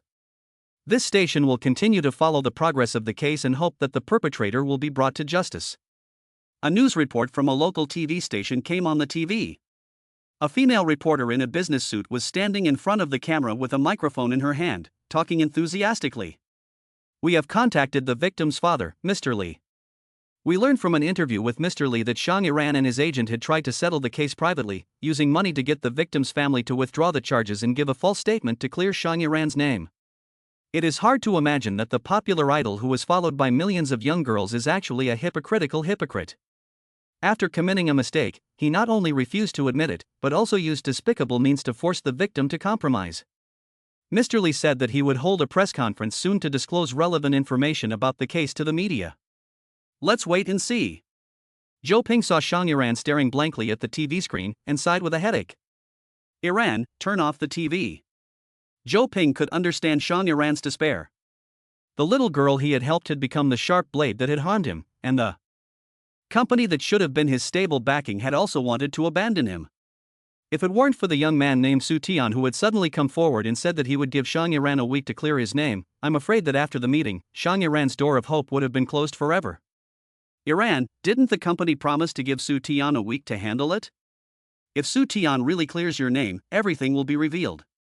Zhou Ping knew that no matter how helpless and angry he was, he could not show any negative emotions in front of Shang Yaran. He was now Shang Yaran's pillar, and he must not lose his composure. But in fact, Zhou Ping didn't know what to do. If Su Tian failed in his public relations efforts, giving Shang Yaran hope and then kicking him back into the abyss, he didn't even dare to think about the consequences. Shang Yaran stared blankly at the TV screen until he heard Zhou Ping mention Su Tian's name and then reacted a little. "I'm willing to believe him." Shang Yuran smiled self-deprecatingly. This is probably my last hope. That night, Tian received a thick stack of documents. It included the main components of Tianfeng entertainment. However, he did not expect to see an unexpected name, Yan Qingxue. Yan Qingxue, who had saved him several times in the previous life and had recently been entangled with Su Rixin. The Yan family, where she was now, had been swallowed up by Tang Bingyan's Tianfeng Entertainment and became a subsidiary of Tianfeng Entertainment. Afterwards, his gaze fell and he discovered several properties that had been publicly auctioned off by the court after the Yan family had been swallowed up, as well as the current address of the Yan family. Afterwards, Tian contacted a private detective and asked him to investigate the current situation of the Yan family, especially Yan Qingxue, in detail. 3 days later, Li Qiang and his wife called a press conference with reporters from major media outlets in Jiangcheng, and also linked up with the largest online live broadcast platform in China to broadcast the press conference live. Li Qiang had already filed a lawsuit with the court, but when he was going through the process, he called on reporters to broadcast live, obviously to manipulate public opinion and convict Shang Yuran. Zhou Ping learned that the largest live streaming platform in China would broadcast the event live, and was worried that Shang Yuran would be stimulated. Therefore, he confiscated his communication tools and the tablet at home, and cut off the Wi-Fi at home, hoping to prevent him from being affected. Just as Zhou Ping was about to lock up the confiscated mobile phone and tablet, he suddenly heard Shang Yuran's phone ring. Zhou Ping glanced at the caller ID and found that it was Tian calling. Zhou Ping looked at Shang Yuran carefully and answered the call on Shang Yuran's behalf. Mr. Su, have you made any progress? Watch the live broadcast. Tian on the other end of the phone was concise and to the point. Watch the live broadcast? Zhou Ping was stunned, then he confirmed. Are you watching the press conference of Mr. and Mrs. Li Qiang? That's right. Okay, I got it. Zhou Ping hesitated for a moment, but in the end he took the tablet and walked over to Shang Yuran. Yuran, Mr. Su wants us to watch the live broadcast together. Shang Yuran, who was sitting on the sofa in a daze, only reacted emotionally after hearing Tian's name. He looked up at the live broadcast platform that had already been opened, and a flash of sadness flashed in his eyes. At the same time, in the banquet hall of a 5-star hotel in Jiangcheng City, the Li couple was holding a press conference. The banquet hall, which could accommodate nearly 1,000 people, was packed full, and even reporters from other provinces had hurriedly come thousands of miles to get first-hand information for their reports. At the back of the ballroom, on a temporary stage, sat the victims' parents, Li Qiang and Qian Lili. Li Qiang was a thin man with a pointed face, wearing a patched suit that didn't fit him. His wife, Qian Lili, was wiping away tears from time to time, looking heartbroken. The reporters had already decided on the title they would use for the live broadcast. Netizens should be happy to do justice for this couple who are suffering because of their child's misfortune, and denounce Shang Yuran's despicable behavior. Everyone, please be quiet. After the press conference began, Li Qiang took the microphone from the table and said in a heavy tone, "Thank you very much for giving us the opportunity to seek legal assistance. Everyone should know that we are facing a popular star with a powerful network, while my wife and I are just poor people who make a living recycling waste. We are not afraid of evil forces, and we will not bow to money.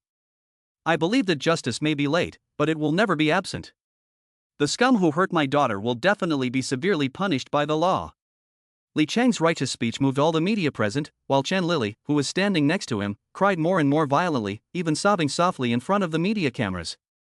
"My poor daughter, it's all my fault. If I hadn't believed in outsiders so easily, you wouldn't have suffered like this. I originally thought that Shang Yuran was genuinely trying to help our family escape from the sea of suffering and let my daughter continue to study, but I never imagined that he had such dirty thoughts about my daughter. If I could pay more attention to my daughter, this tragedy would not have happened. I am an incompetent mother, watching my daughter being raped by that pervert, but unable to do anything." Chapter 92. Tian intervenes. If Li Qiang's speech just now successfully aroused the sense of justice of the reporters and the crowd, then Qian Lili's self-blame at this moment instantly ignited the reporters' anger. "Bastard!" Seeing the shameless way in which Li Qiang and Qian Lili were twisting the truth on live television, Zhou Ping was so angry he wanted to kill someone. He turned to look at Shang Yuran, who was expressionless, and asked with some concern, "Yuran, are you all right? Don't listen to these people's nonsense." However, Shang Yuran just stared at the screen. He went to the scene. Zhou Ping was a little surprised. "Who?" Then Shang Yuran pointed to a corner of the live broadcast. Zhou Ping looked in the direction of his finger and saw a familiar back. The young man sitting to the right of the reporter from the Tongtian Times should be Su Tian. Su Tian actually went to the press conference of Li Qiang and his wife. Zhou Ping took a deep breath and thought to himself that this person was too reckless. At the press conference, public opinion was all on the side of Li Qiang and his wife, and Su Tian alone couldn't solve anything. If he went up to clarify for Xiang Yiran at this time, it would only make the media more rebellious, and at the same time make netizens watching the live broadcast even more disgusted with Xiang Yiran. Zhou Ping suddenly felt that perhaps it was not a wise choice to let this inexperienced young man do Xiang Yiran's public relations. He nervously shifted his gaze back to the screen of the tablet. At this point, a reporter stood up and showed the media present the evidence he had obtained. This person was the same skinny reporter who had been beaten by Xiang Yiran at the villa entrance. He was the reporter for Japanese headlines, named Sun Jianbiao. Most of the explosive news in this storm came from Sun Jianbiao, including this press conference for Li Qiang and his wife, which was also funded and planned by Japanese headlines. His actions have also transformed Japanese headlines from a third-rate tabloid into a positive media outlet that advocates justice, gaining widespread support and recognition from netizens and the industry. In the camera, Sun Jianbiao solemnly took out a USB drive that he had prepared in advance and projected the contents of the USB drive onto the screen in the venue. These photos are the evidence we have collected. The photos show Xiang Yiran alone in a room with several underage girls. I used these photos to ask Xiang Yiran for confirmation, but he was so angry that he couldn't explain why he had gathered the girls together alone that he became violent with me in public. Therefore, I reasonably suspect that Xiang Yiran was guilty and wanted to silence me by violence in an attempt to cover up the truth. Sun Jianbiao's words were like a bombshell, and the atmosphere in the venue was once again raised to a new level. Brute! This Xiang Yiran is not worthy of being a human being. Those girls were all underage, and he had the audacity to call them together in private. His thoughts were really dirty and despicable. It is hard to imagine what kind of inhuman treatment those innocent girls suffered behind these photos. The reporters present felt sympathy for their beaten colleague, and at the same time, they wanted to cut Xiang Yiran into 1,000 pieces. This is exactly what Sun Jianbiao wanted to see. He looked at the indignant crowd below and smirked, continuing. Now that there is evidence and witnesses, Xiang Yiran and his agency are trying to confuse the public, encouraging his fans to defend him and manipulate public opinion. Sun Jianbiao said, pointing the microphone at the couple sitting in the middle, Mr. and Mrs. Li Qiang and Qian Lili. Mr. and Mrs. Li, I am very sympathetic to what happened to your daughter, and I don't want to reopen the wound and recall those painful memories, but in order to allow the perpetrators to be brought to justice, I still hope that you can tell the whole story to everyone. Believe me, the general public will always stand on the side of justice to support you, and you don't have to worry about being retaliated by Xiang Yiran and his company. Li Qiang couldn't help but tear up when he heard Sun Jianbiao's righteous words. He bowed deeply to Sun Jianbiao and the media present. Thank you all. Thank you. In fact, we had noticed that our daughter's mood was not quite right before that day, but no matter how my wife and I asked her, she wouldn't say anything. It wasn't until that day that we discovered bruises on her arms and marks on her ankles. My wife and I were stunned. We never thought that Xiang Yiran, who appeared to be kind and helpful, was actually a pervert with a heart of stone. Later, we learned from our daughter that this was not the first time this had happened. Li Qiang took out his mobile phone and played a recording for everyone. He told me to take off my clothes and pulled my skirt. What else did that animal do? The recording then played the sound of a little girl crying. Dad, I'm scared.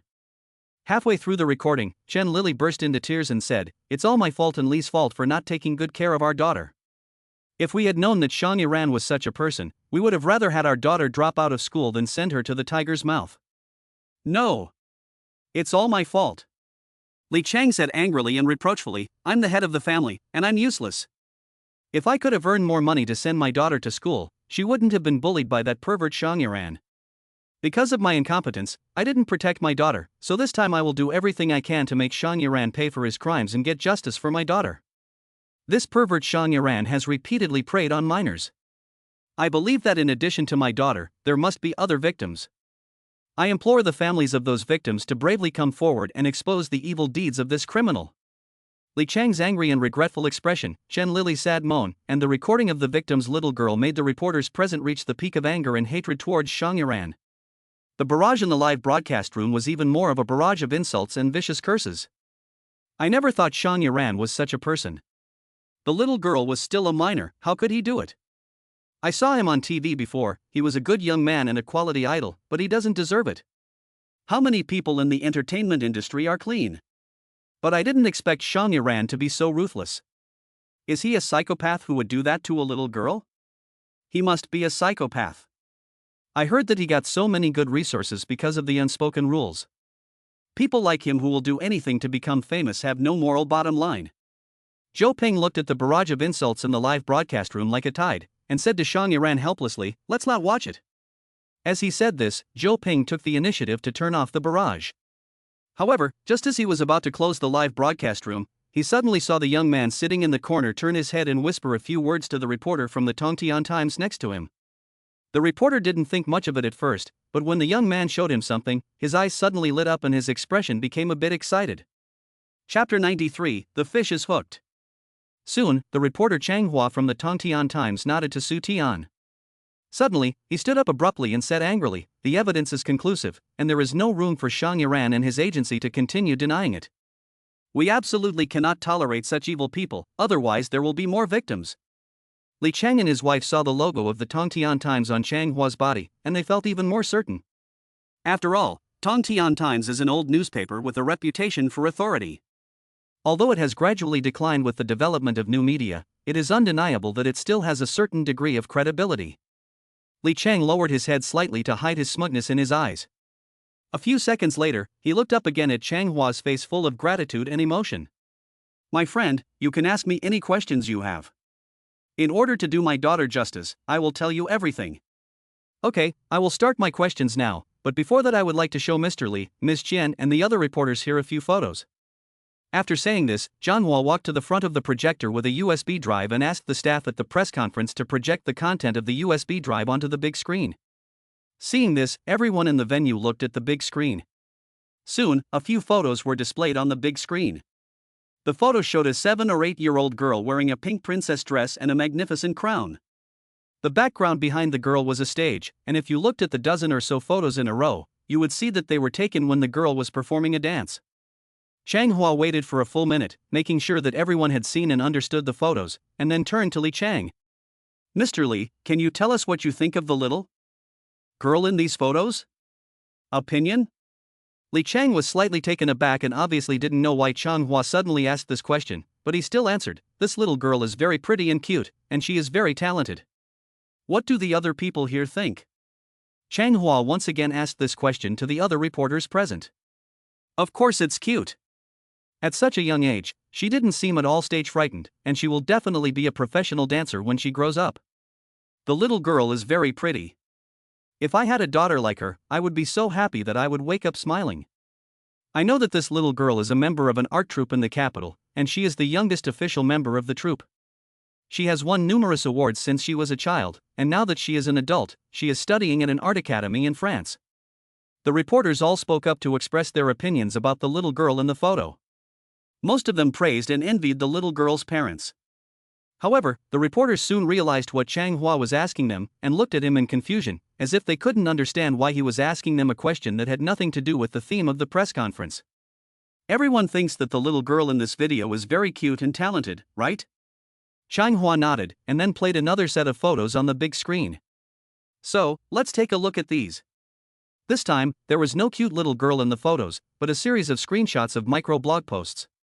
The date on the screenshot was 5 years ago, and the content was the comments below the photos of the little girl's performance just now. Most of the comments were the same as the reactions of the reporters present just now, praising the little girl for being cute and beautiful, saying that the little girl was excellent for not being nervous on stage for the first time, and envying the little girl's parents. However, the last screenshot was a comment with the ID and avatar both being masked. "Damn, 3 years of hard work, it's not a waste to be executed." The reporters present were blown away by this comment. Is this even human language? Is he a pervert? Why is this person's comment so obscene? Isn't this kind of person going to be banned? How disgusting, how can you say such dirty things to a child? The journalists present were all media professionals with a keen sense of smell. Seeing that Zhang Hua had deliberately coded the Weibo account, they all thought that there would be big news to dig up, and they all raised their cameras to take pictures to preserve evidence. Zhou Ping, who was standing in front of the live broadcast room, was waiting for Su Tian to find a way to turn the tide, but when he saw this set of screenshots, he felt terrible. What the hell is going on? He wouldn't be trying to pin this on Xiang Yuran, would he? But didn't Su Tian find this reporter from the Tian Times? Zhou Ping clenched his fists in anger and wanted to rush into the screen and grab Su Tian by the collar to ask him what was going on. However, Shang Yiran, who was standing next to him, looked much calmer.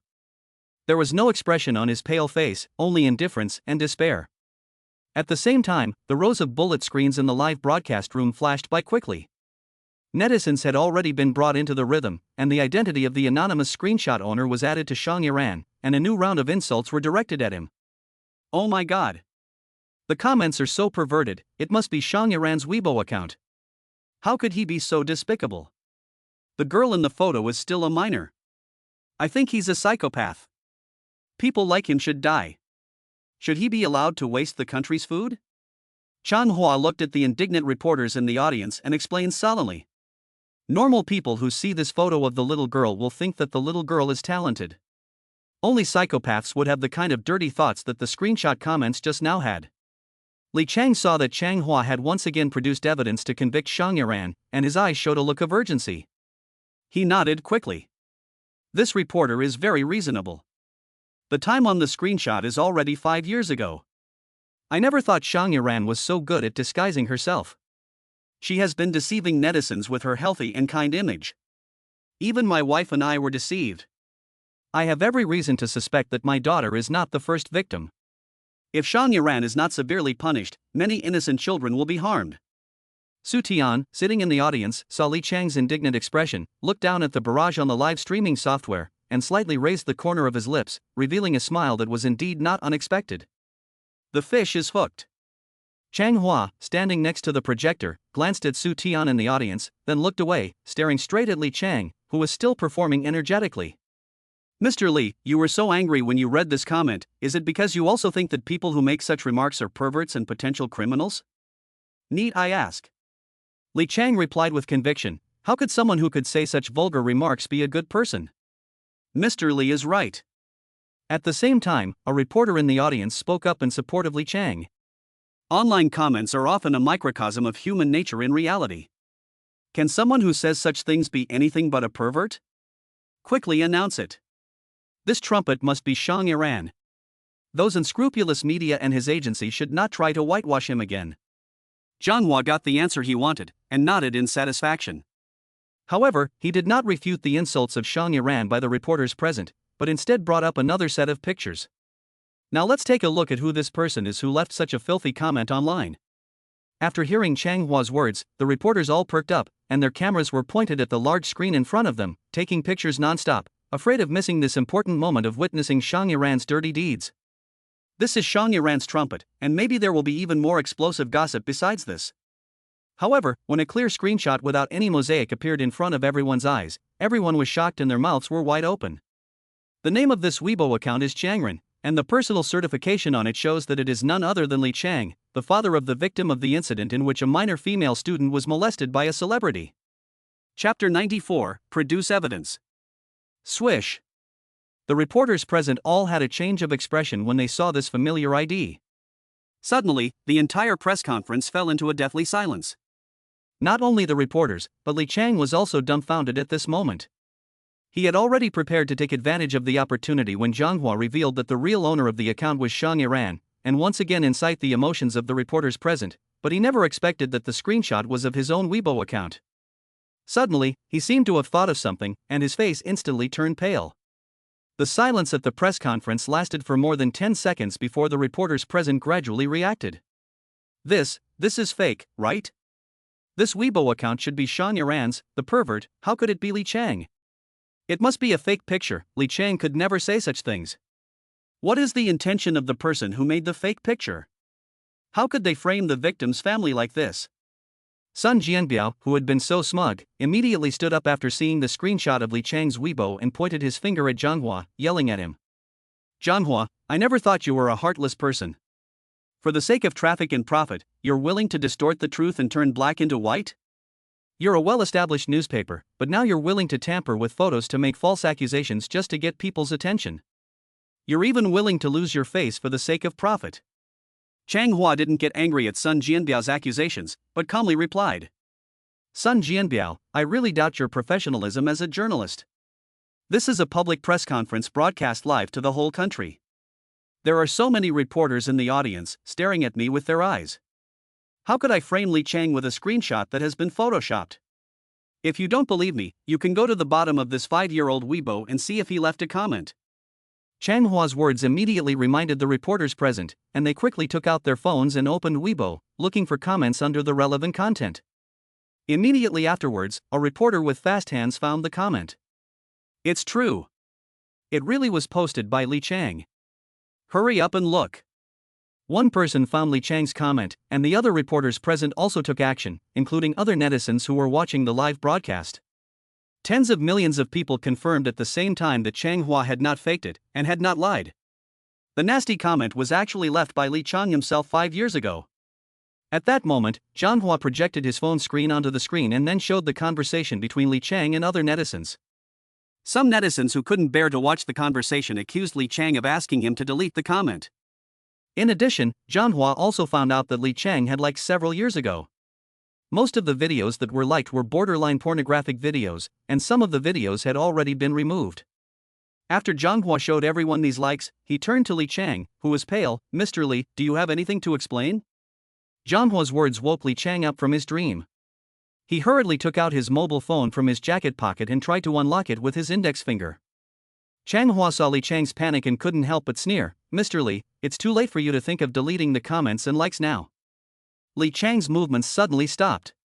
He clutched the phone tightly, and after a few seconds of silence, he looked up at Chang Hua and said, "What can I do if I left those comments? It's been so long, I don't even remember. It was just a joke I made with some netizens when I was bored." "What does that prove? Just a joke?" Chang Hua laughed lightly. "Mr. Li, do you want me to refresh your memory? When you didn't see the owner of this Weibo account just now, what did you say? You said, 'How can someone who can say such vulgar things be a good person? They must be perverts who often harass little girls.' I can guarantee that I have not altered your words. If you don't believe me, you can ask the friend who was recording the video to play it back and see if these words are what you just said." Pop. Chang Hua's words were like a loud slap in Li Qiang's face. Li Qiang opened his mouth, but he didn't know what to say. However, Chang Hua did not stop there, and he showed Li Qiang's accounts on other social media on the big screen. The content of these comments was still vulgar and obscene, and the earliest could be traced back to 5 years ago. The most recent one was a month ago, when his account liked and commented on a lowly video on a restricted website in the island country. Li Qiang saw his accounts being exposed one by one, and his initial shock and disbelief gradually turned into despair. However, he didn't know why this reporter could find these accounts so accurately and unmistakably related to him. You have to know that he didn't remember several of these accounts, and some were even small accounts he had applied for. He is not a psychopath at all. The reason why he made such comments was simply because he was following the trend online. But now all the relevant comments have been dug up, as if he really likes underage perverts. The reporters in the audience saw one piece of evidence after another being thrown out, and some of them even forgot to take pictures. They never thought that this matter would turn out so drastically. As for the netizens who were watching the live broadcast in the live broadcast room, they were even more furious. Li Qiang usually likes to like these perverted content, and he even has the audacity to condemn Xiangyaran? This is being used as a gun by him, right? Who would have thought that the person who just accused Xiangyaran of a crime with righteous words would also like to watch those lewd and disgusting videos? Look at the content he likes, all of which are special websites that ordinary people can't see. Oh my god, how could there be such a pervert? Sun Jianbiao, who was originally sure to win, didn't expect that Li Qiang would have so many things that Chang Hua found. He glared at Li Qiang and Qian Lily, who were sitting on the stage, at a loss. Then, he suddenly snatched a microphone from a reporter standing next to him. He couldn't let Chang Hua set the pace any longer. Even if Li Qiang had liked those underage porn videos, it wouldn't clear Xiangyaran's name. He had to draw everyone's attention to Xiangyaran. "Everyone, please listen to me." However, as soon as Sun Jianbiao opened his mouth, Chang Hua interrupted him directly. As you can see, Li Qiang is the psychopath with a problem that he mentioned. He repeatedly liked illegal pornographic videos, and the evidence is conclusive. It is because of the existence of people like them that the underground industry chain can flourish. These perverts with dirty hobbies are accomplices to the underage victims. Therefore, we must not tolerate such perverts when we find them. As he spoke, Chang Hua turned his head in the direction of Li Qiang, and his eyes seemed to burn with rage as he looked at him. Li Qiang, you are a pervert with a beastly heart and a hypocritical appearance. Not only do you browse perverted pornographic videos online, but you also prey on your own daughter. Do you still have a human heart? Chapter 95, Preying on his own daughter? His words were so loud that they were deafening, and the entire press conference was once again plunged into a death-like silence. What was Chang Hua saying? Li Qiang did something to his own daughter? These words were so shocking that even the reporters, who were supposed to be quick-witted, didn't know what to do. Sun Jianbiao, who had originally wanted to draw everyone's attention back to Xiangyaran, was also stunned like a puppet after hearing Chang Hua's words. What did he mean? After a while, some people whispered to each other. Did he mean Li Qiang? What did Li Qiang do to his daughter? It can't be what I think it is. At this point, netizens watching the press conference via live streaming software were also shocked. They no longer had the heart to consider the real purpose of this press conference, and they had already forgotten about Xiangyaran. They were too curious about what Chang Hua had said to make such a big fuss. Li Qiang had already been struck by the sudden reversal and was unable to say anything in reply, but after hearing Chang Hua's accusations, he immediately stood up, slammed his hand on the table, and yelled at him furiously. You bastard! What are you talking about? That's my own daughter. Do you believe I'll sue you for slander? At this point, Sun Jianbiao also reacted. He immediately shouted at Zhang Hua, there is a limit to what you can say. Li Qiang is the victim's biological father. You have no proof to say these things are slander and you will be held legally responsible. After Sun Jianbiao spoke, Li Qiang regained some sanity. He knew that his every move was being broadcast live on the camera, so he tried to calm down and control his emotions. I don't know who sent you, but I don't accept your groundless slander. Zhang Hua had already prepared the photos on the USB drive when Li Qiang and Sun Jianbiao questioned him. You want evidence, right? Okay, I'll show you the evidence. As soon as he finished speaking, another screenshot of a microblog post appeared on the big screen. The screenshot showed a bedroom setting, with a middle-aged man sitting on the bed with a young girl in a sundress. The girl looked a little nervous at the camera, but she still managed to force a smile, while the man holding her looked very happy. The microblog post that accompanied the screenshot had a comment saying, "This is my daughter." It also comes with a smiley face emoticon that looks a bit lewd. The reporters present all frowned in disgust after seeing the photo. Isn't this photo a bit too much? How could you let a teenager wear a sundress and take this kind of photo? Oh my god. Li Qiang even posted this kind of photo online. He's worse than an animal. He doesn't really have any special perverted habits like the reporter Chang said, right? This kind of person should be arrested immediately. Li Qiang looked at the screenshot of his Weibo on the big screen in shock, and after a moment of hesitation, he hurriedly defended himself. What's wrong with this? This sundress is the dance costume my daughter wore when she danced, and she also wore it when she performed. And this photo was just taken to celebrate my daughter's first performance on stage, and I just posted it to share with netizens. Chang Hua coldly interrupted his explanation, and his words became even sharper. You actually said that this photo is an ordinary photo. Do you think that netizens' eyes are blind? Even if you try to argue now, it won't change the fact that you have a dirty hobby. If you don't think the photo is conclusive evidence, then I have other evidence to prove that you are a complete pervert. Chang Hua's words made the reporters present hold their breath, and at the same time, they aimed their cameras at the big screen in front of them, wanting to take the decisive evidence Chang Hua said for the first time.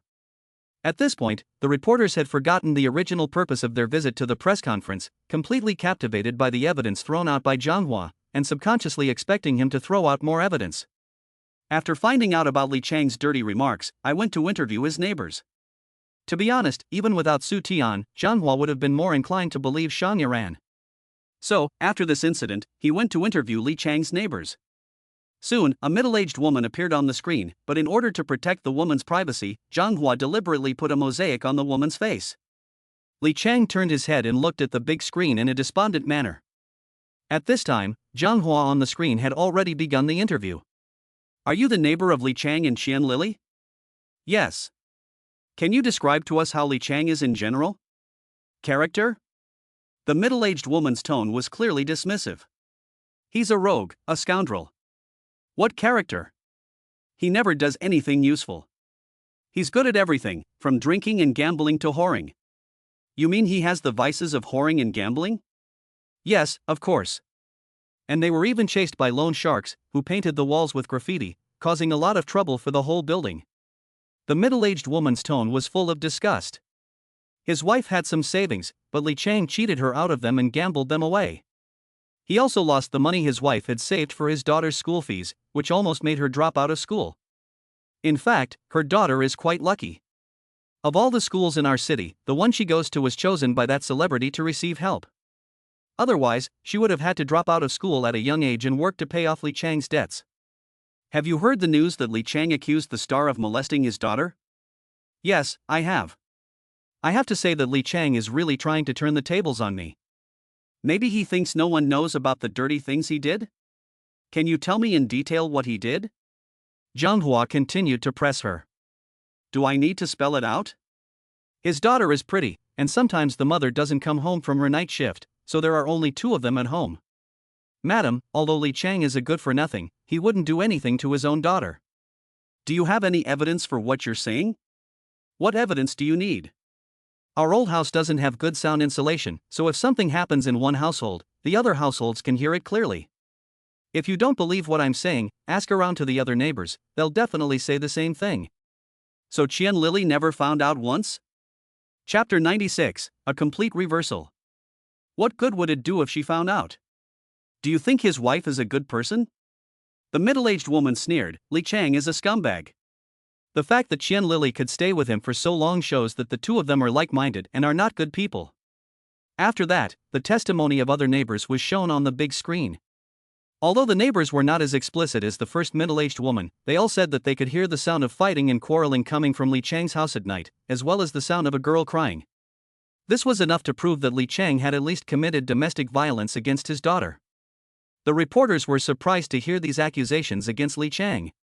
They never expected that in just a few days, this great father who was so righteous and determined to protect his daughter and bring the murderer who hurt his daughter to justice would suddenly become a despicable pervert who even lost his humanity and touched his own daughter. Zhanghua stared at Li Qiang, who was sweating profusely, with a look of anger, and said coldly, Li Qiang, the evidence is all there, don't you still deny the crime? Li Qiang was so angry that his face turned red, and he yelled at Zhanghua frantically, who are those people you interviewed? They have a grudge against me, and they deliberately lied to frame me. That old woman has always disliked our family and wanted to get rid of us. Now that she has the chance, she will naturally add fuel to the fire and frame me. You can't believe that old woman's word alone. Zhanghua just looked at him coldly. More than one of the people I interviewed just now testified that you had once abused your daughter. If one person's testimony is not credible, then are the testimonies of 5 people not credible? Do I need anyone's approval to educate my daughter? Li Qiang was so angry that he almost lost his mind. After that, he turned directly to the reporters around him. Have none of you here ever hit your own children? Are you also psychopaths who have committed incest with your own children? The reporters saw that Li Qiang not only did not repent, but also began to point the finger at himself, and the anger in their hearts could no longer be suppressed. Li Qiang, you still don't know how to repent. It is wrong to hit and scold children. We would never hit our own children, but we are willing to educate them with more patience. Don't use your dirty and despicable thoughts to speculate about others. We don't have the habit of forcing our daughter to wear a sundress for photos. Li Qiang was shaking with anger as he faced the reporters. You are wrong. I am not a psychopath at all. My daughter was disobedient, so I hit her a few times, but I definitely didn't do anything else. However, no reporter believed him. Li Qiang, now that there is evidence in front of you, it's useless to argue. The accusations you made against Shanyaran were actually things you did to your own daughter, right? That's why you can talk about it in such detail. Bullshit. I've never done those things. Say it again and I'll kill you. Li Qiang was so angry at Zhanghua's aggressive questioning that he lost his temper. He suddenly stood up from his seat and rushed at Zhanghua with his fists raised. The sudden turn of events caught everyone by surprise. By the time the security guards on either side had stopped him, Zhanghua had already taken a punch to the stomach, and the whole person was in pain, bowing down, and it took half a minute to stand up. Let me go. I'm going to kill this bastard. Let me go. Li Qiang was held by 2 security guards, but he still struggled, his eyes red and glaring at Zhanghua like he wanted to eat him. Zhanghua took a deep breath, rubbed his stomach where he had been punched, and straightened his chest and said to the other reporters present. Now everyone can see that Li Qiang is not only a pervert who molests his daughter, but also has a serious tendency to abuse. I reasonably suspect that in addition to molesting his daughter, he also has long-term domestic violence. I hope the relevant departments can thoroughly investigate. You bastard! How dare you frame me? I didn't do those things. If you dare to frame me again, I'll kill your whole family. You better watch out. Li Qiang's angry outbursts only strengthened the other reporter's belief that he was a violent person. With all the evidence from the previous interviews and the neighbor's testimony, their dissatisfaction with Li Qiang had reached an all-time high. At the same time, netizens watching the press conference in the live broadcast room were also completely unable to suppress their anger.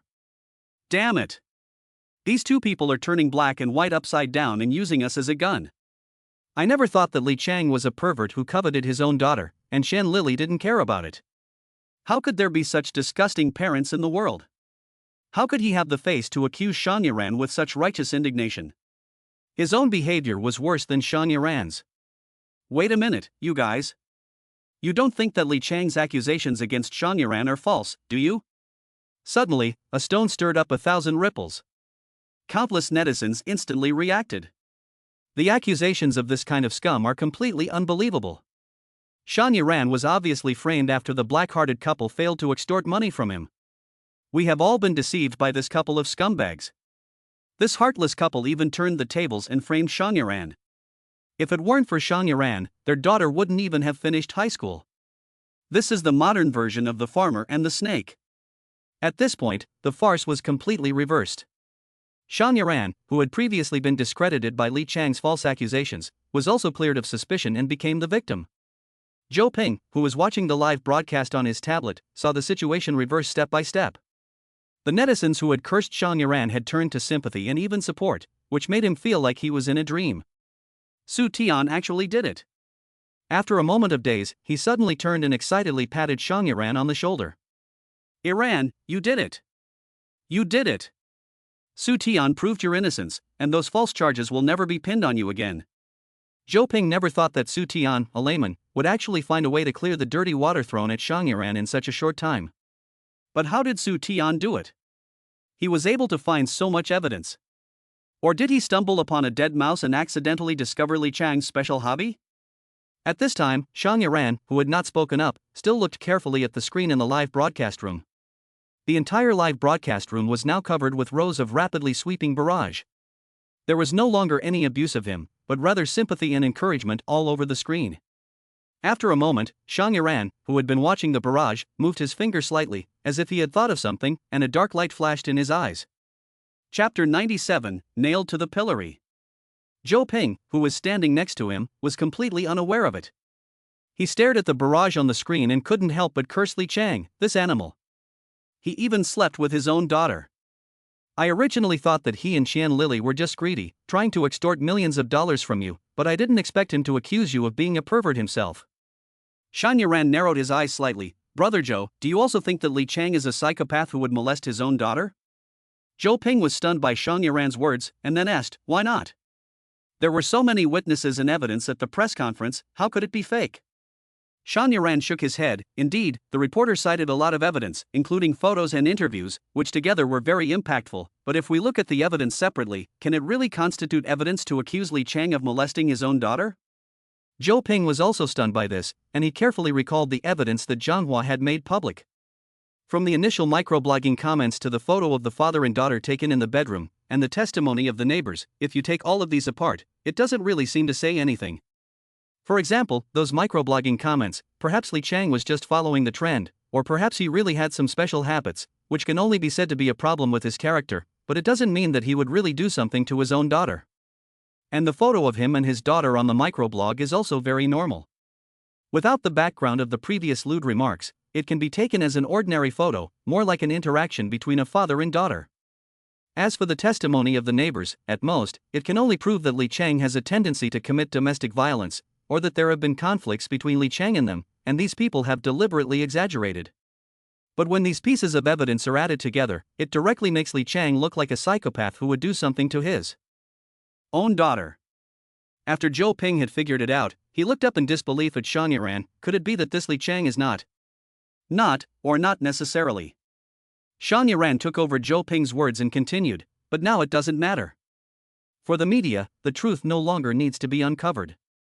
Yes, the evidence alone is enough to convict him and he will never be able to turn things around. Even if Li Qiang is innocent, no one will believe it. Zhou Peng looked at the figure of the young man in the live broadcast, who was dressed in a low-key manner and quietly leaving, and couldn't help but sigh. The reason Su Tian didn't ask Gui for help was to increase the credibility of the evidence. Because as long as our Tianfeng entertainment people get involved, no matter how crucial the evidence is to prove your innocence, it will be questioned as being fabricated. Our company has not issued a statement before, even though we found evidence that Li Qiang had abused his wife, but the outside world and the media believed that we had deliberately fabricated evidence to exonerate you and smear Li Qiang. So Su Tian started with the reporters who attended the press conference, and joined forces with a reporter from the Tongtian Times, an old newspaper that once enjoyed prestige in the media industry, which reversed the situation. Zhanhua's purpose in putting a mosaic on Li Qiang's Weibo account in advance was also to let the media and public opinion condemn such behavior first, and then reveal the truth and reverse it. Once Li Qiang's image of justice collapsed, he would never have the opportunity to refute or explain, and the evidence and interviews would later nail him to the pillory and he would be unable to turn over. Each of these links is very critical, and if you are not careful, you will lose everything, and even cause more serious smears and influence on Xiang Yiran's image. But Su Tian managed to do everything perfectly, convincing everyone that Li Qiang's words were not to be trusted, and clearing Xiang Yiran's name. Su Tian's actions can be summed up in a few words: use their methods against them. Li Qiang wanted to manipulate public opinion and frame Xiang Yiran, so Su Tian made him suffer the consequences and turned himself into the monster he had accused Xiang Yiran of being. Because Su Tian's plan was so natural, even someone with his experience in public relations didn't notice the flaws at first. It was only after Xiang Yiran's reminder that he finally understood Su Tian's entire plan. That seemingly ordinary young man was actually so clever. What shocked Zhou Peng the most was that he had never seen Su Tian in the entertainment industry or in any media before, and from the conversation between Su Tian and Guo Qishan, he could tell that Su Tian was really a complete novice. It was shocking to him that a newcomer could outsmart an experienced PR team and solve the PR crisis on his own.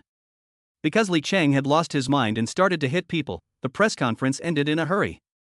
However, the reporters who were guarding the exits refused to leave, trying to dig out more explosive information from Li Qiang and Qian Lili. Li Qiang, do you have anything to say about the fact that you molested your own daughter? Miss Qian, were you aware of your husband's behavior? Were there other children in addition to your daughter who were also victims? Li Qiang, I saw that you showed no remorse at the press conference. Faced with the microphones and cameras that were almost pressed up against his face, Li Qiang was furious. Qian Lili, on the other hand, was embarrassed and covered her face, trying to avoid being photographed. You people don't talk nonsense. I haven't done anything, you're just spreading rumors. I've never molested my own daughter, she's my own flesh and blood, how could I do such a thing? You journalists who are only too happy to stir up trouble don't even know what's going on, you're helping the devil. Li Qiang angrily defended himself, his expression grim and his eyes fierce. Unfortunately, his expression was automatically interpreted by the reporters as anger. But just now, reporter Chang has already found your previous comments on social media. You did have obscene and lewd comments, and from your browsing history, you have always preferred photos and videos of minors. I was just bored and looked at it casually. I didn't have any preferences at all, they just planted those things on me. I didn't search for anything. However, before Li Qiang could finish, the reporters asked him again, we have already verified that the pictures are not fake, and the account that originally posted the pictures is also your Weibo account, so you can't deny it. And the testimony of your neighbors also points to you being a pervert who molested your own daughter. No, I didn't. I didn't do it. That Chang kid is deliberately trying to frame me. Why don't you believe me? Why convict me on the basis of his word alone? My neighbors have a grudge against our family. They want to frame us and get us kicked out of the neighborhood. One neighbor may have deliberately lied. Are you saying that all your neighbors are in cahoots and lying to frame you? And the accounts of everyone are completely consistent. Do you think that's possible? Why not? They're just trying to frame me. Li Qiang refused to admit defeat. Admit it, you are a despicable pervert. You also threw dirty water on Xiang Yiran. Was your goal to extort money from Xiang Yiran and his agency? Don't talk nonsense. I didn't. I didn't. Li Qiang continued to scream furiously, but this time no one believed him.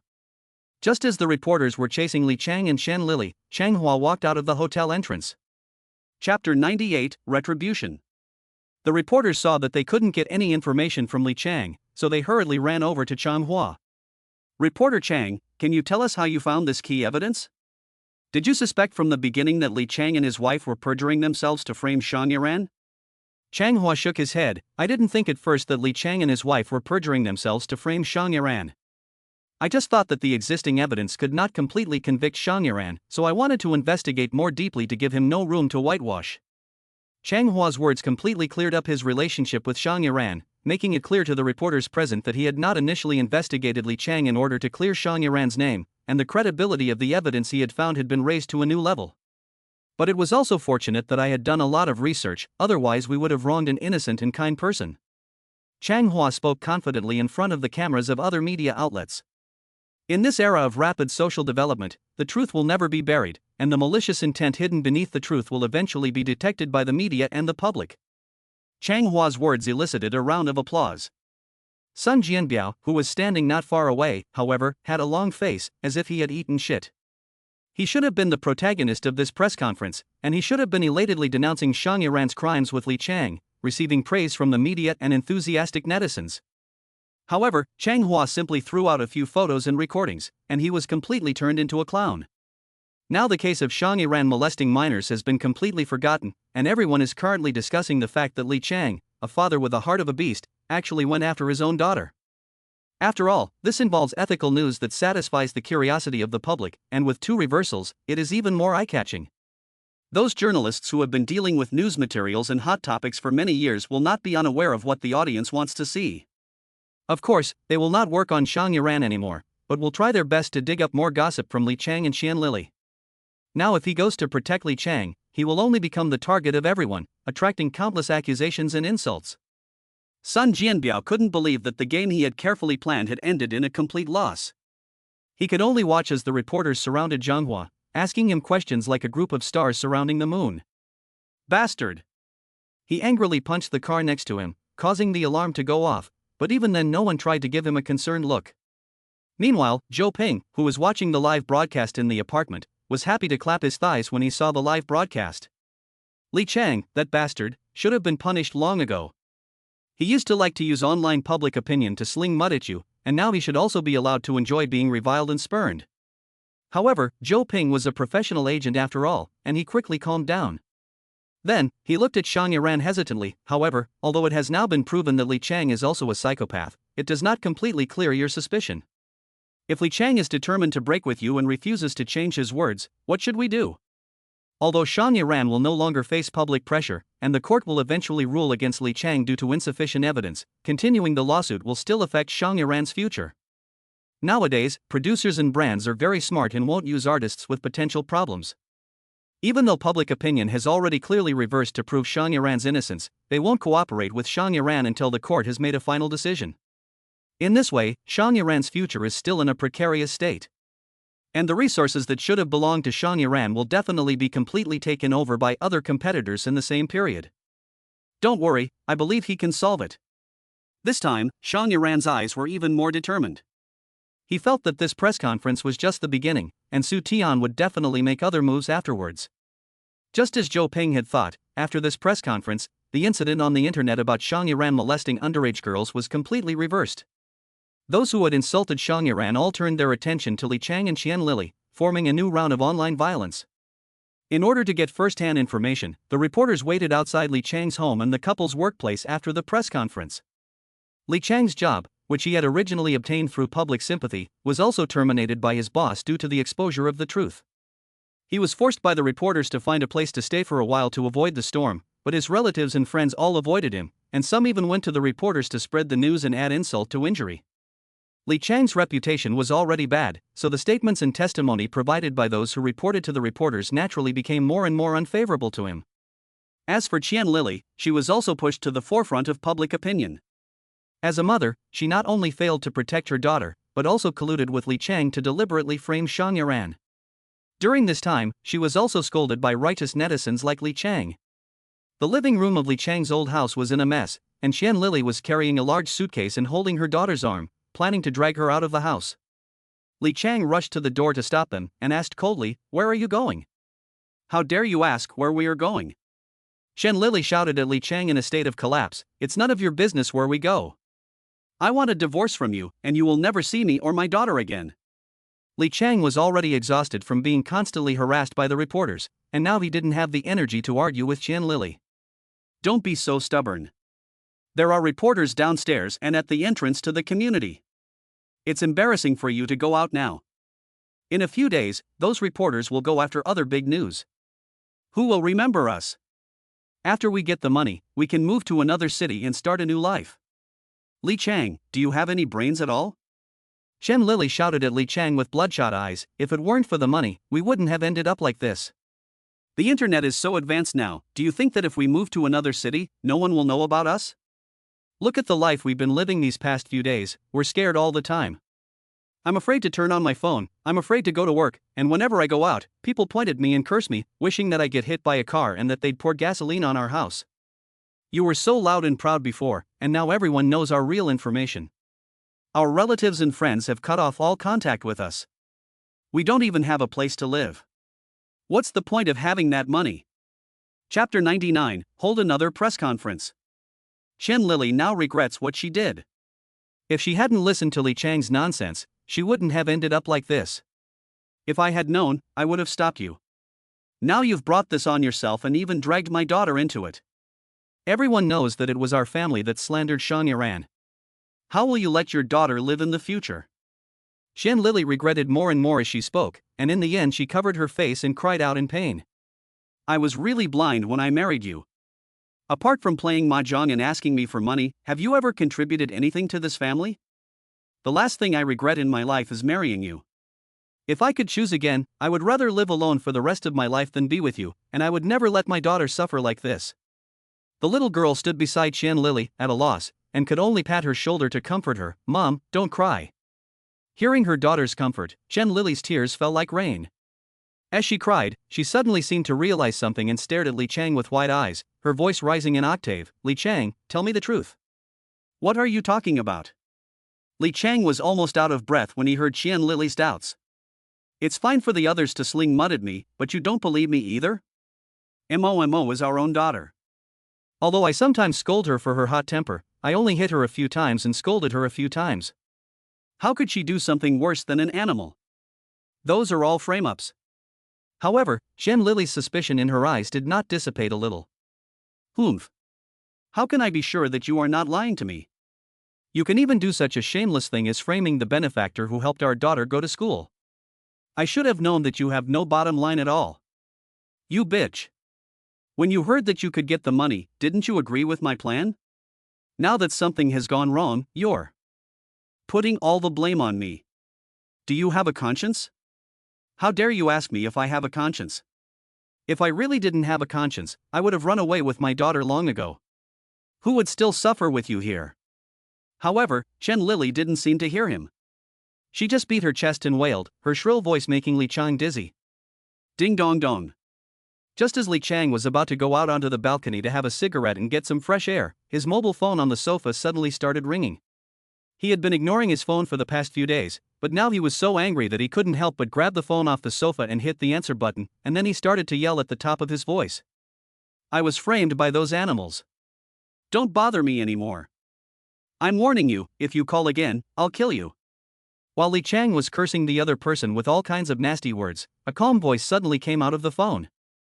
"Mr. Li, don't worry, I have a way to help you get out of this situation." Li Qiang was stunned, and then asked nervously, "What's your plan? Who are you?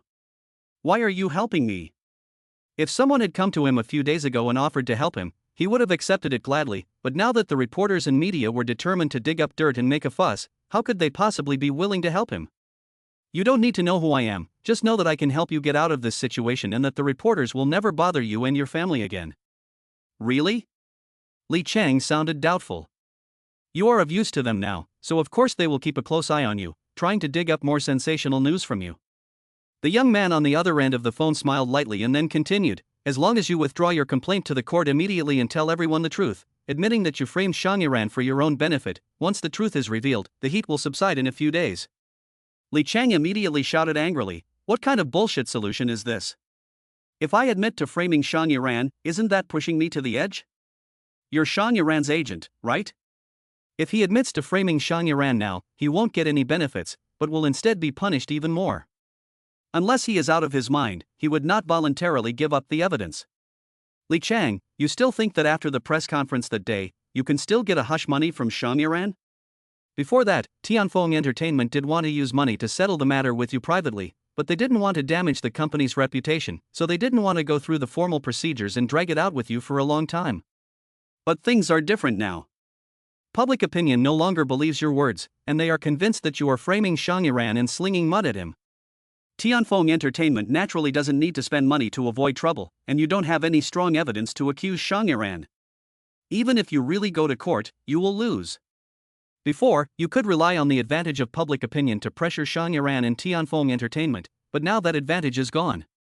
Do you think you can still get the money?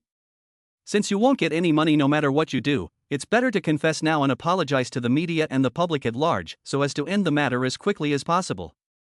The heat of any news story is limited. In less than a week, the paparazzi who have been surrounding you will be attracted by other hot topics and will no longer pursue you.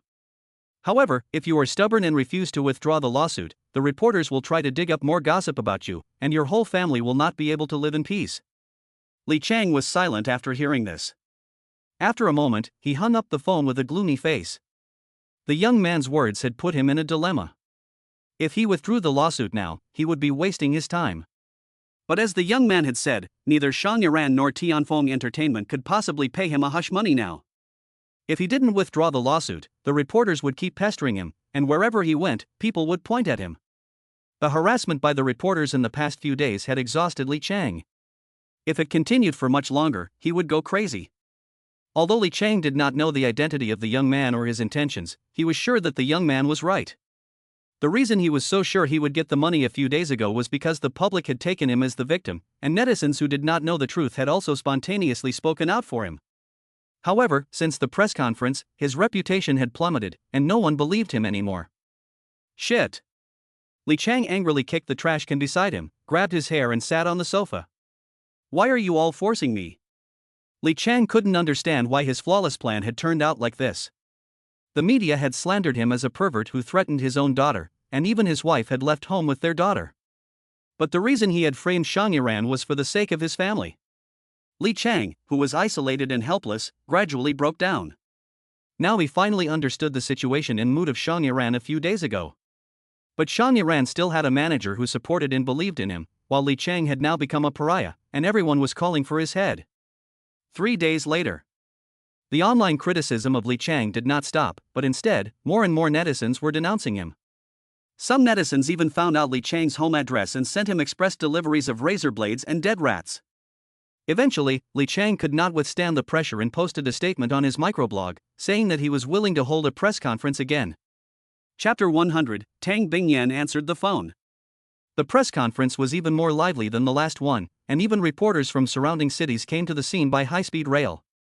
Li Qiang and Qian Lili both looked haggard. Especially Li Qiang, like a frightened bird, his eyes avoided the camera, and his face was full of fear. As soon as the press conference began, he quickly grabbed the microphone on the table and said the words he had already drafted several times. I'm sorry to take up everyone's time, but I want to clarify the case where Xiang Yiran threatened my daughter. Xiang Yiran never did anything to violate my daughter, it was all a lie I made up. I arranged for my wife to lie with me, and I also instructed my daughter to record a lie to deceive the reporters. But my original intention was only to extort some money from Xiang Yiran. I am not a pervert, and I have never done anything indecent to my daughter. Li Qiang's words instantly heated up the atmosphere. Xiang Yiran was framed. This heartless couple deserves to be punished. Good people don't get rewarded, this is really too much.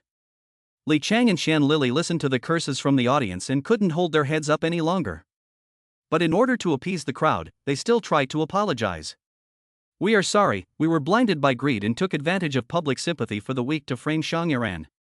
We really know that we were wrong, and all the mistakes are my wife and I's fault. Our daughter is innocent, she is still young and has to go to school, so we hope the media will stop waiting at the school. Ha, if you knew this would happen, why did you do it in the first place? Now that you know you were wrong, why didn't you do it earlier? Although Li Qiang apologized, the reporters in the audience didn't buy it. Xiang Yiran helped you out of goodwill, but you repaid him with hatred. What's most disgusting is that they used the sympathy of the masses and used innocent netizens as a gun. After such a thing happened, who would dare to uphold justice in the future, and who knows if there will be a reversal? However, the little girl is also quite pitiful, being used as a tool for making money by her own parents. Shan Yaran's fans who were watching the live broadcast online, after hearing Li Qiang and his wife's apology, all swiped on the screen. Shan Yaran is innocent. Those who can't tell right from wrong and curse him, come out and apologize. I knew that my Yaran would never do such a thing, but you just wouldn't believe me. Now that the truth is out, those unscrupulous media who just follow the crowd, their faces must be swollen, right? Tian, who was also watching the live broadcast, put down his tablet and rubbed his brow. It is said that justice may be late, but it will never be absent. In his previous life, Shan Yaran did indeed wait for justice to come late, but he paid a very painful price. His entire life was ruined by a lie. Even if he was cleared of the charges, what was the point? And how many of those indignant netizens on the internet really cared about the victim? From Shan Yaran to Li Qiang, there were many people who were truly righteous, but most people just wanted to find a way to vent their anger. The public often pay attention not to the truth, but to the gossip that allows them to talk about it over tea and dinner. The online world is like this, but being able to pull an innocent person back from the edge of the abyss still made Tian feel a sense of accomplishment. After this public relations incident, Tian was even more determined to develop in the direction of self-media. He can now gain some experience at Tianfeng Entertainment for a while, and when he has accumulated enough contacts and resources, he can start his own business. After his rebirth, he has come to terms with the idea of living a good life with Tang Bingyan. So he will also work harder to become a partner who can stand shoulder to shoulder with her. Meanwhile, in a wealthy district of Jianshui City, Zhou Ping, who watched Li Qiang's live apology, was overjoyed. He did it. Tian actually did it. I didn't understand how Tian could clear your name, but I didn't expect him to get Li Qiang to admit to framing you. This is really too high. No whitewash is as effective as the person involved admitting to framing. In this way, the dirty water they poured on you can be completely washed away. Zhou Ping was extremely grateful that he had believed in Tian and not let the company pay for a private settlement to avoid trouble. This time Tian really gave them a big surprise. Also, such a happy occasion, we must celebrate it properly, but I think you should still go to the temple to pray and wash away the bad luck first. Zhou Ping was already thinking about how to celebrate, but he saw Shan Yaran staring at his phone, as if he hadn't heard a word he just said. Iran? I'm talking to you. Li Qiang apologized in public. You can turn things around now. Yes, I know. Shan Yaran's tone was light, and he still stared at the screen of his phone. Iran, are you waiting for Tian to contact us? Zhou Ping had been Shan Yaran's agent for several years. He could understand the other person's thoughts through a small action of Shan Yaran. In theory, Tian should have called us. Maybe he was too busy to remember. I'll go ask. Zhou Ping said, and took out his own phone to dial Tian's number. The phone rang for a long time, but no one answered. Just as Zhou Ping was about to hang up, he was finally connected. Hello? It was a cold and strong female voice. Who is this? Zhou Ping was taken aback.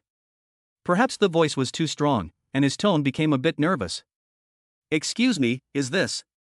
Shan Yaran was standing next to Zhou Ping and also heard the woman's voice on the phone.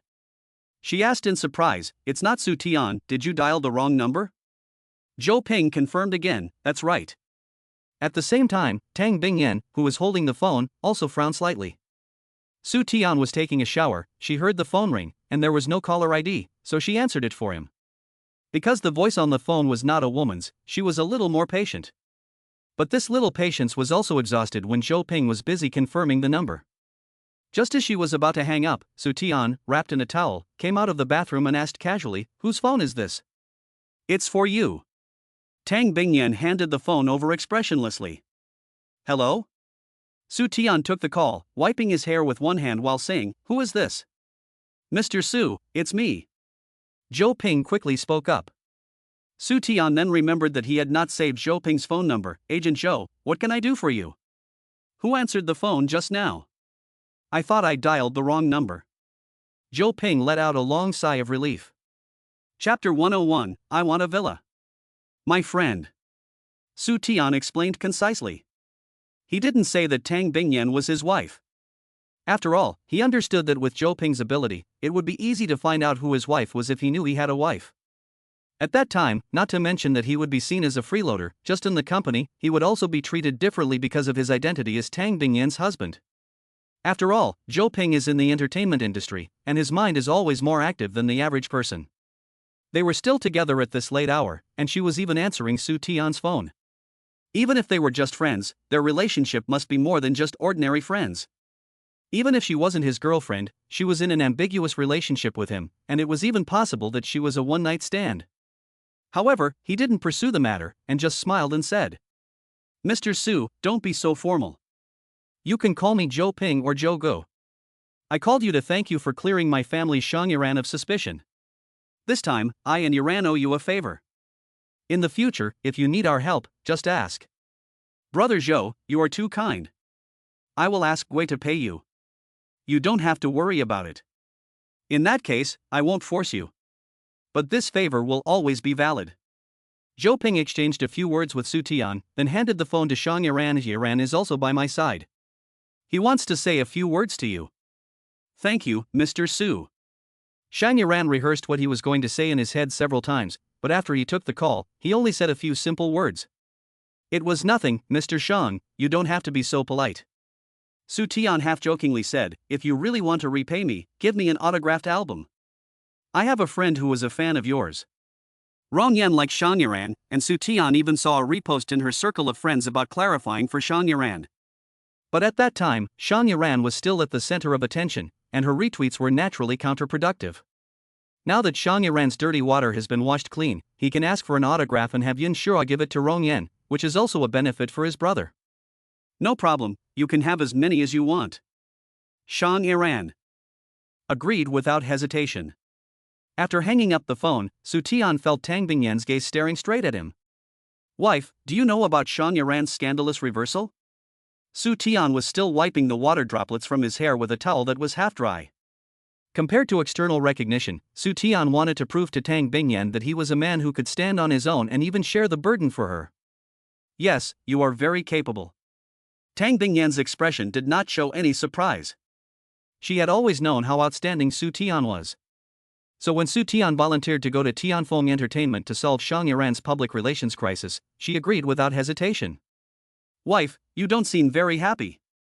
Su Tian sensed that Tang Bingyan was not happy that he had successfully resolved Shang Yuran's public relations crisis. "No." Tang Bingyan shook her head. She would give Su Tian whatever he wanted. But now, she regretted it.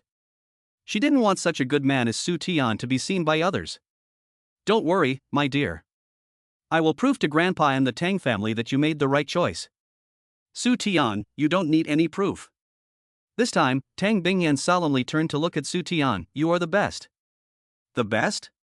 Su Tian thought about how he used to spend his time idly and opposed Tang Bingyan before he was reborn. In order to disappoint Tang Bingyan, he deliberately messed up his work and let her clean up the mess.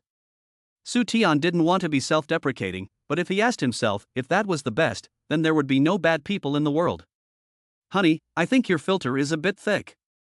Su Tian hugged Tang Bingyan tightly in his arms. "But I like it, keep it up." Thanks to Tang Bingyan's thick filter, he was still not out after repeatedly committing suicide. After all, a queen like Tang Bingyan, who is one in a million, is never short of men who are attentive to her. Gu Beichang, a childhood friend, is enough to give him a headache. If there are more, I'm afraid his family's ancestral vinegar jar will be overturned. But despite Su Tian's concern that Tang Bingyan had too many admirers and that he had no heart for work, he still showed up at Tianfeng Entertainment on time the next day. This time, he made it all the way to Guo Qishan's office without any problems, and Guo Qishan's assistant even came down to pick him up and see him to the door. Guo Qishan had been waiting for Su Tian in his office for a long time, and when he saw him, he immediately stood up enthusiastically. "Su Tian, come sit down. I didn't expect you to be so experienced in public relations at such a young age. I have to admit that I am impressed. Mr. Guo, you are too kind." Su Tian smiled lightly and sat down across from Guo Qishan. "Mr. Su, you did a great job with the public relations for Shang Yuran this time. Not only did you clear Shang Yuran's name, you also got him a lot of new resources. Even the share price of our Tianfeng Entertainment has risen by 3 points in the past 2 days. Your methods are not at all like those of a newcomer to the entertainment industry, but are actually better than those of a PR team with many years of experience. Su Tian listened quietly to Guo Qishan's praise and also got a rough idea of the other party's tactics. First, he praised him to make him relax his guard. Then he said that he had difficulties, and that the conditions he had previously promised would be greatly reduced. However, Su Tian had long expected Guo Qishan to do this. Gu Beicheng had asked him not to reveal his identity, so naturally he would not mention it to Guo Qishan. In fact, given Gu Beicheng's personality, he might even hint to Guo Qishan not to give him an important position. Sure enough, when Guo Qishan saw that Su Tian was not responding to his long-winded speech, he had to bring the topic back on track. Su Tian, you came here today to talk to me about a position, right? In addition to the position, there is also a condition. Su Tian said bluntly, Mr. Guo, you are a forgetful person, you don't mean you don't remember, do you? I remember. Guo Qishan said apologetically, how could I forget? You first tell me your condition. I want to ask you for a property. Su Tian thought of how Yan Qingshua's family had to auction off the villa in the Jiangshui dynasty to pay off their debts after they went bankrupt, and that villa was eventually bought by Guo Qishan. Where? Guo Qishan didn't expect Su Tian to make such a simple request, and asked casually, Su Tian, if you like it, I'll definitely give it to you. Jiangshui dynasty number 88. After Su Tian finished speaking, Guo Qishan's face visibly froze. No wonder, this Guo Qishan was previously at odds with Yan Qingshua's father. This villa is equivalent to his spoils of war, so it is naturally not easy to get him to part with it. Therefore, Su Tian had proposed to Guo Qishan at the very beginning that in addition to a job, he also had to satisfy one of his conditions. Why, Mr. Guo, you don't want to part with it? Chapter 102, Make her an overnight sensation. Su Tian stared at Guo Qishan, picked up the paper cup in front of him, and calmly drank a mouthful of water. If Mr. Guo really doesn't want to, there's no need to force it. But I heard that Mr. Guo is a man of his word. You promised me in front of the company's senior management. If you back out now, Xiao Su, you've misunderstood. Guo Qishan's eyes flashed with displeasure, but it was fleeting. Since I promised you, I will definitely keep my promise. However, the villa in the Jiangshui dynasty has a very important meaning to me. But I am a man who keeps his promises. Don't worry, I will have my secretary prepare the relevant documents right now. After Guo Qishan finished speaking, he dialed an internal phone call and called his secretary in. After the secretary came in, he called the other party to his side and whispered a few words. 10 minutes later, the secretary returned with a stack of documents and placed them in front of Su Tian. Before Su Tian could even look at the documents, Guo Qishan spoke again. Su, you are a hero of the company, and I will definitely not treat you badly. Houses in this area are now impossible to buy even if you have the money, but because you will soon be coming to work for the company, you are also considered to be one of my most capable employees, and I cannot treat you badly. I'll sell it to you at 40% of the auction price. As soon as you pay, I'll have someone go and transfer the property rights. Su Tian listened to Guo Qishan's words, and his hand stopped moving for a moment. He secretly cursed the old fox in his heart. The condition he was talking about was for Guo Qishan to give him the villa. But Guo Qishan played a word game with him, saying that giving was buying. The villa was sold for a very high price back then, and even if Guo Qishan gave him a 40% discount, he could still buy several houses in other parts of Jiangcheng. However, Su Tian's expression did not change much, and he still stared at Guo Qishan calmly, with a smile on his lips. Dealing with an old pro like Guo Qishan would not be so smooth. He had expected this before. But the other party thought that this level would make him lose his composure, which was too naive. Guo Qishan had originally wanted to see Su Tian's panic, but he didn't expect Su Tian to show the slightest sign of dissatisfaction. He frowned and looked at Su Tian, as if he wanted to see some other emotions on his face, but in the end he failed.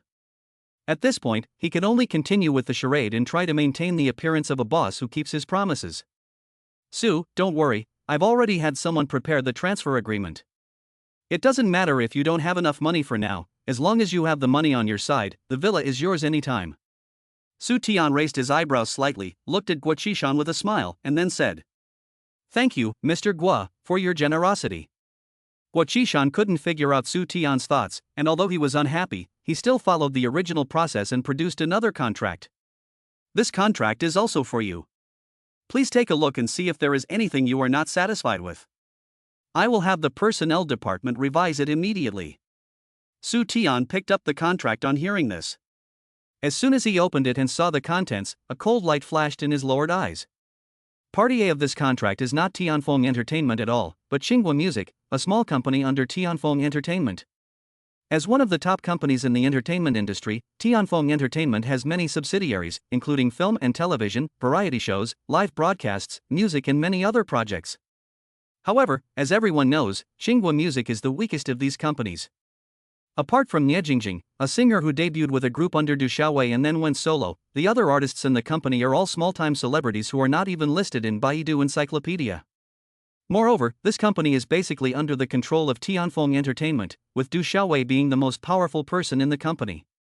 Guo Qishan still pretended to be a good boss who understands his subordinates, patiently persuading him. Xiao Su, you know that Tianfeng Entertainment is now a very mature entertainment company. Your performance in handling the public relations crisis was really impressive. After thinking it over, I finally decided that instead of letting you directly enter Tianfeng Entertainment to enjoy a stable retirement, it would be better to give you more opportunities to try your luck. Young people shouldn't be complacent with the status quo, they should dare to work hard. I believe that with your strength, you will definitely be able to bring out outstanding artists. Su Tian didn't say a word, but his eyes were a little colder. He was sent to a branch that was almost abandoned, and the reason given was that they believed in his ability and wanted to give him a chance to prove himself. It's no wonder that the Yin family couldn't beat Guo Qishan and ended up going bankrupt. However, Guo Qishan's decision to send him to Tsinghua Music was also within his expectations. After all, as early as when Gu Beicheng asked him not to reveal his identity and to solve Shan Yaran's public relations crisis as an ordinary employee, he guessed that Gu Beicheng would not allow him to develop. Guo Qishan waited for a while, and when Su Tian did not speak up, he took out another folder. Su, I have already prepared it for you. These are the names of all the artists at Tsinghua Music. Except for Nye Jingjing, who was discovered by Du Xiaowei and is therefore inconvenient to change agents, you can choose any other artist. I have also spoken to them, and after you go over there, you will not only be an agent, but you will also be able to participate in the company's various decisions. The future and prospects of Tsinghua Music depend on you. If this were a newcomer, he would probably be grateful to Guo Qishan and full of fighting spirit, wanting to make a career. Unfortunately, these words had no effect on Su Tian, who already had 2 lifetimes of experience. Apart from Nye Jingjing, there was no artist at Tsinghua Music who could stand on their own. He couldn't pick out anything from these little unknowns. However, Su Tian still opened the file box that Guo Qishan handed him and carefully looked through the artist information inside, trying to find a fish in the net. With the extra years of experience from his previous life, he flipped through the documents at a very fast pace, reading 10 lines at a time, to the point that Guo Qishan even suspected that he wasn't looking at them carefully. Just as Guo Qishan was about to speak, Su Tian stopped at the penultimate page of the list with a flick of his finger. Morong Shui, 22 years old. Graduated from the Vienna Royal Conservatory of Music. Work, by Lan Chewing Gum Commercial Song. Su Tian had heard of this person before. Because in his previous life, he had been eating white and blue chewing gum in order to quit smoking for Lin Miaoing, he had a vague memory of the brand's advertising song that became popular one year. It could be said that during that time, the song was played everywhere, and it also made the newcomer to the entertainment industry, Morong Shui, very popular. Normally, the company would take advantage of the popularity to release a single for Morong Shui or recommend her to appear on a variety show to build her network. If she was lucky enough to be noticed by a well-known music producer and have an album made for her, her future career would be smooth sailing. Even if she didn't get the chance to work with those big producers, at least she could still attract fans through her appearances on TV. But since that commercial song, there had been no sign of her. Not to mention a single or an album, she hadn't even been given the chance to appear on stage with her seniors at the same company to get her name out there. Su Tian looked at this resume with almost no information and fell into deep thought. In his impression, Morong Shui had very good vocal conditions and was also very pretty. If she was managed well, she might really be able to enter the public eye. He also remembered that at this time, it wouldn't be long before Morong Shui would have a chance to become popular, but in her previous life, she didn't seize this opportunity, so she was completely forgotten and never left any memorable works. Now, there is still time. This time, he would bring Morong Shui back to the stage, making her an overnight sensation and a dazzling new star in the entertainment industry. Chapter 103, Moving with My Wife. After making up his mind, Su Tian handed the file on Morong Shui to Guo Qishan. Mr. Guo, I want to bring this artist. Guo Qishan took a look at the file and said in surprise, Are you sure? He really couldn't understand why Su Tian would make such a choice. Although Tsinghua Music didn't have any artists that could be presented, the one Su Tian chose was even worse than the others, with almost no sense of existence, and even he, the CEO, had no impression of her. No mistake, I want Morong Shui. Guo Qishan saw Su Tian insist, and a hint of an ambiguous smile appeared on his lips. Originally, he thought that Su Tian was somewhat capable, but now it seems that he is still a little off. He can't be a top-notch agent just because of his talent in selecting talents. Although this Morong Shui once had a hit commercial song, there were no follow-up resources, and after signing for so long, she is still a small, transparent artist with few fans. There are many talented and beautiful artists in the entertainment industry today, and he has seen too many like Morong Shui who have good natural conditions but are unknown. Su Tian still had no experience and didn't know what kind of artist to choose. But this was just as well. The more Su Tian suffered, the more obedient he would be. Su Tian's choice could be said to be in line with Guo Qishan's wishes, so he signed the appointment agreement without hesitation. I have approved this document. From today onwards, Morong Shui will be your artist. Take this document to Du Xiaowei and he will make the arrangements for you. Su Tian quickly read through the appointment contract and then signed his name. Thank you, Mr. Guo. Also, I have arranged your office. Guo Qishan paused and added, the company provides dormitories for regular employees. For agents like you, the dormitories are all high-end apartments. I will have someone send the address to your mobile phone later. If you need anything, you can just talk to the administrative department, and they will help you buy it. Then, Guo Qishan stood up and patted Su Tian on the shoulder. Su Tian, you are the person I am most optimistic about. Don't let me down. Su Tian politely nodded, and then walked out of Guo Qishan's office with the documents in his hands. Not long after he left, he received a message from the administration department. His dormitory is in Blue Mountain Heights. It is indeed a high-end apartment. It seems that although Guo Qishan is a bit treacherous, he has not treated him badly in terms of employee benefits. Among the dormitories under the name of Tianfeng Entertainment, Blue Mountain Heights is the best. Many well-known agents and artists live there. Even Shang Yiran lived in Blue Mountain Heights for a year when he first debuted. After getting the apartment key from the administrative department, Su Tian began to plan to move at some point. Becoming a manager is like having one foot in the entertainment industry. If he still lived in the marital home with Tang Bingyan, he might be followed by paparazzi and his identity exposed. He also didn't want to let those paparazzi with no bottom line disturb Tang Bingyan. However, Su Tian hadn't thought of how to tell Tang Bingyan about this. Long-term separation was impossible, so it would be best to get Tang Bingyan to agree to move in with him, and then go back to the villa during the holidays. After thinking it over, Su Tian decided to first edit a WeChat message to test the waters. Dear wife, I have already started working at Tianfeng Entertainment. The company's treatment is good, and they have also assigned me a dormitory. Usually when he sends a WeChat message to Tang Bingyan, he will get a reply very quickly. Even if it is only a short sentence or two, Tang Bingyan will never take more than half an hour to reply. But this time Su Tian waited for a long time with his phone, and there was still no movement from Tang Bingyan. So he called Wei. Hey, Wei, is Bingyan busy right now? I sent her a WeChat message, but she didn't respond. Mr. Su, what did you send to Mr. Tang? Wei lowered his voice, after 2 days of peace, don't you dare to die. Although Wei didn't tell Su Tianming how Bingyan felt after seeing the WeChat message, from his trembling performance, you can already guess the answer. Alas. It seems that the move to a new dormitory will not be so smooth. Su Tian knew very well what Tang Bingyan's problem was, but this time, he really had a reason to move. If his marriage to Tang Bingyan were to be exposed, the person most affected would not be himself, but Tang Bingyan. As the heir to the Tang family, Tang Bingyan was under far more pressure than outsiders could imagine. If the paparazzi found out about his relationship with Tang Bingyan, the shareholders of the Tang Group would definitely be the first to make trouble. For a family like the Tang family, a strong alliance is a must. Therefore, the heir must also find a marriage partner of the same status. Previously, Tang Bingyan directly took the household registration book and registered her marriage with him in Jianshui, and the entire Tang family was opposed.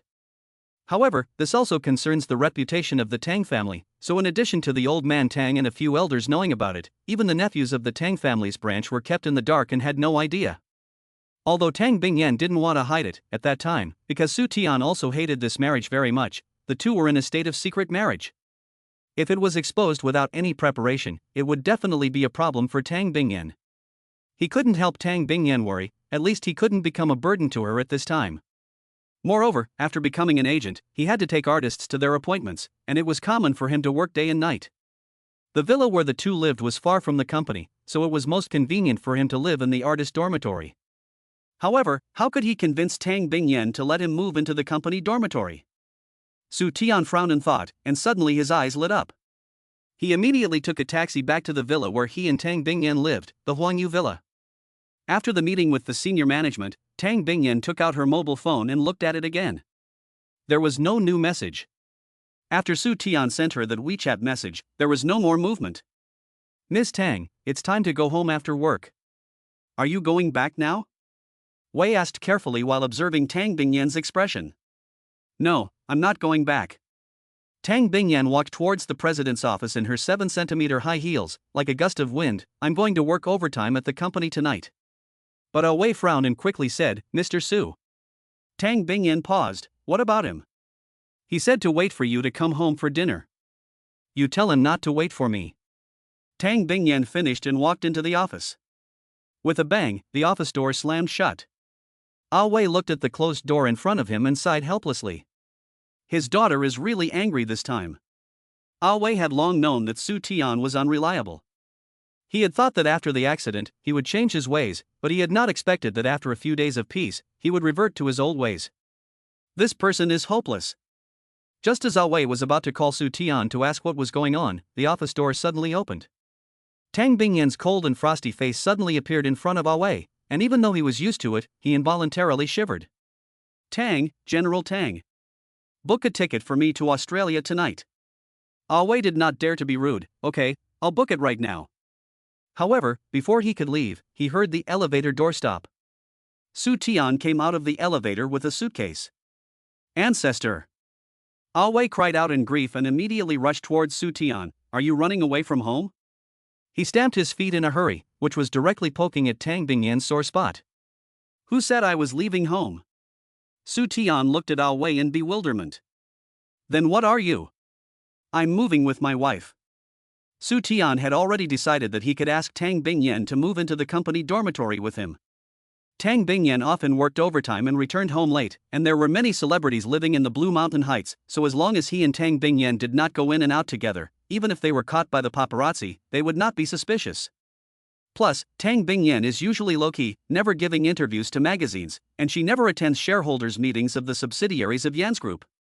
Even Guo Qishan and the senior management of Tianfeng Entertainment have never seen her, so there is no need to worry about her identity being exposed.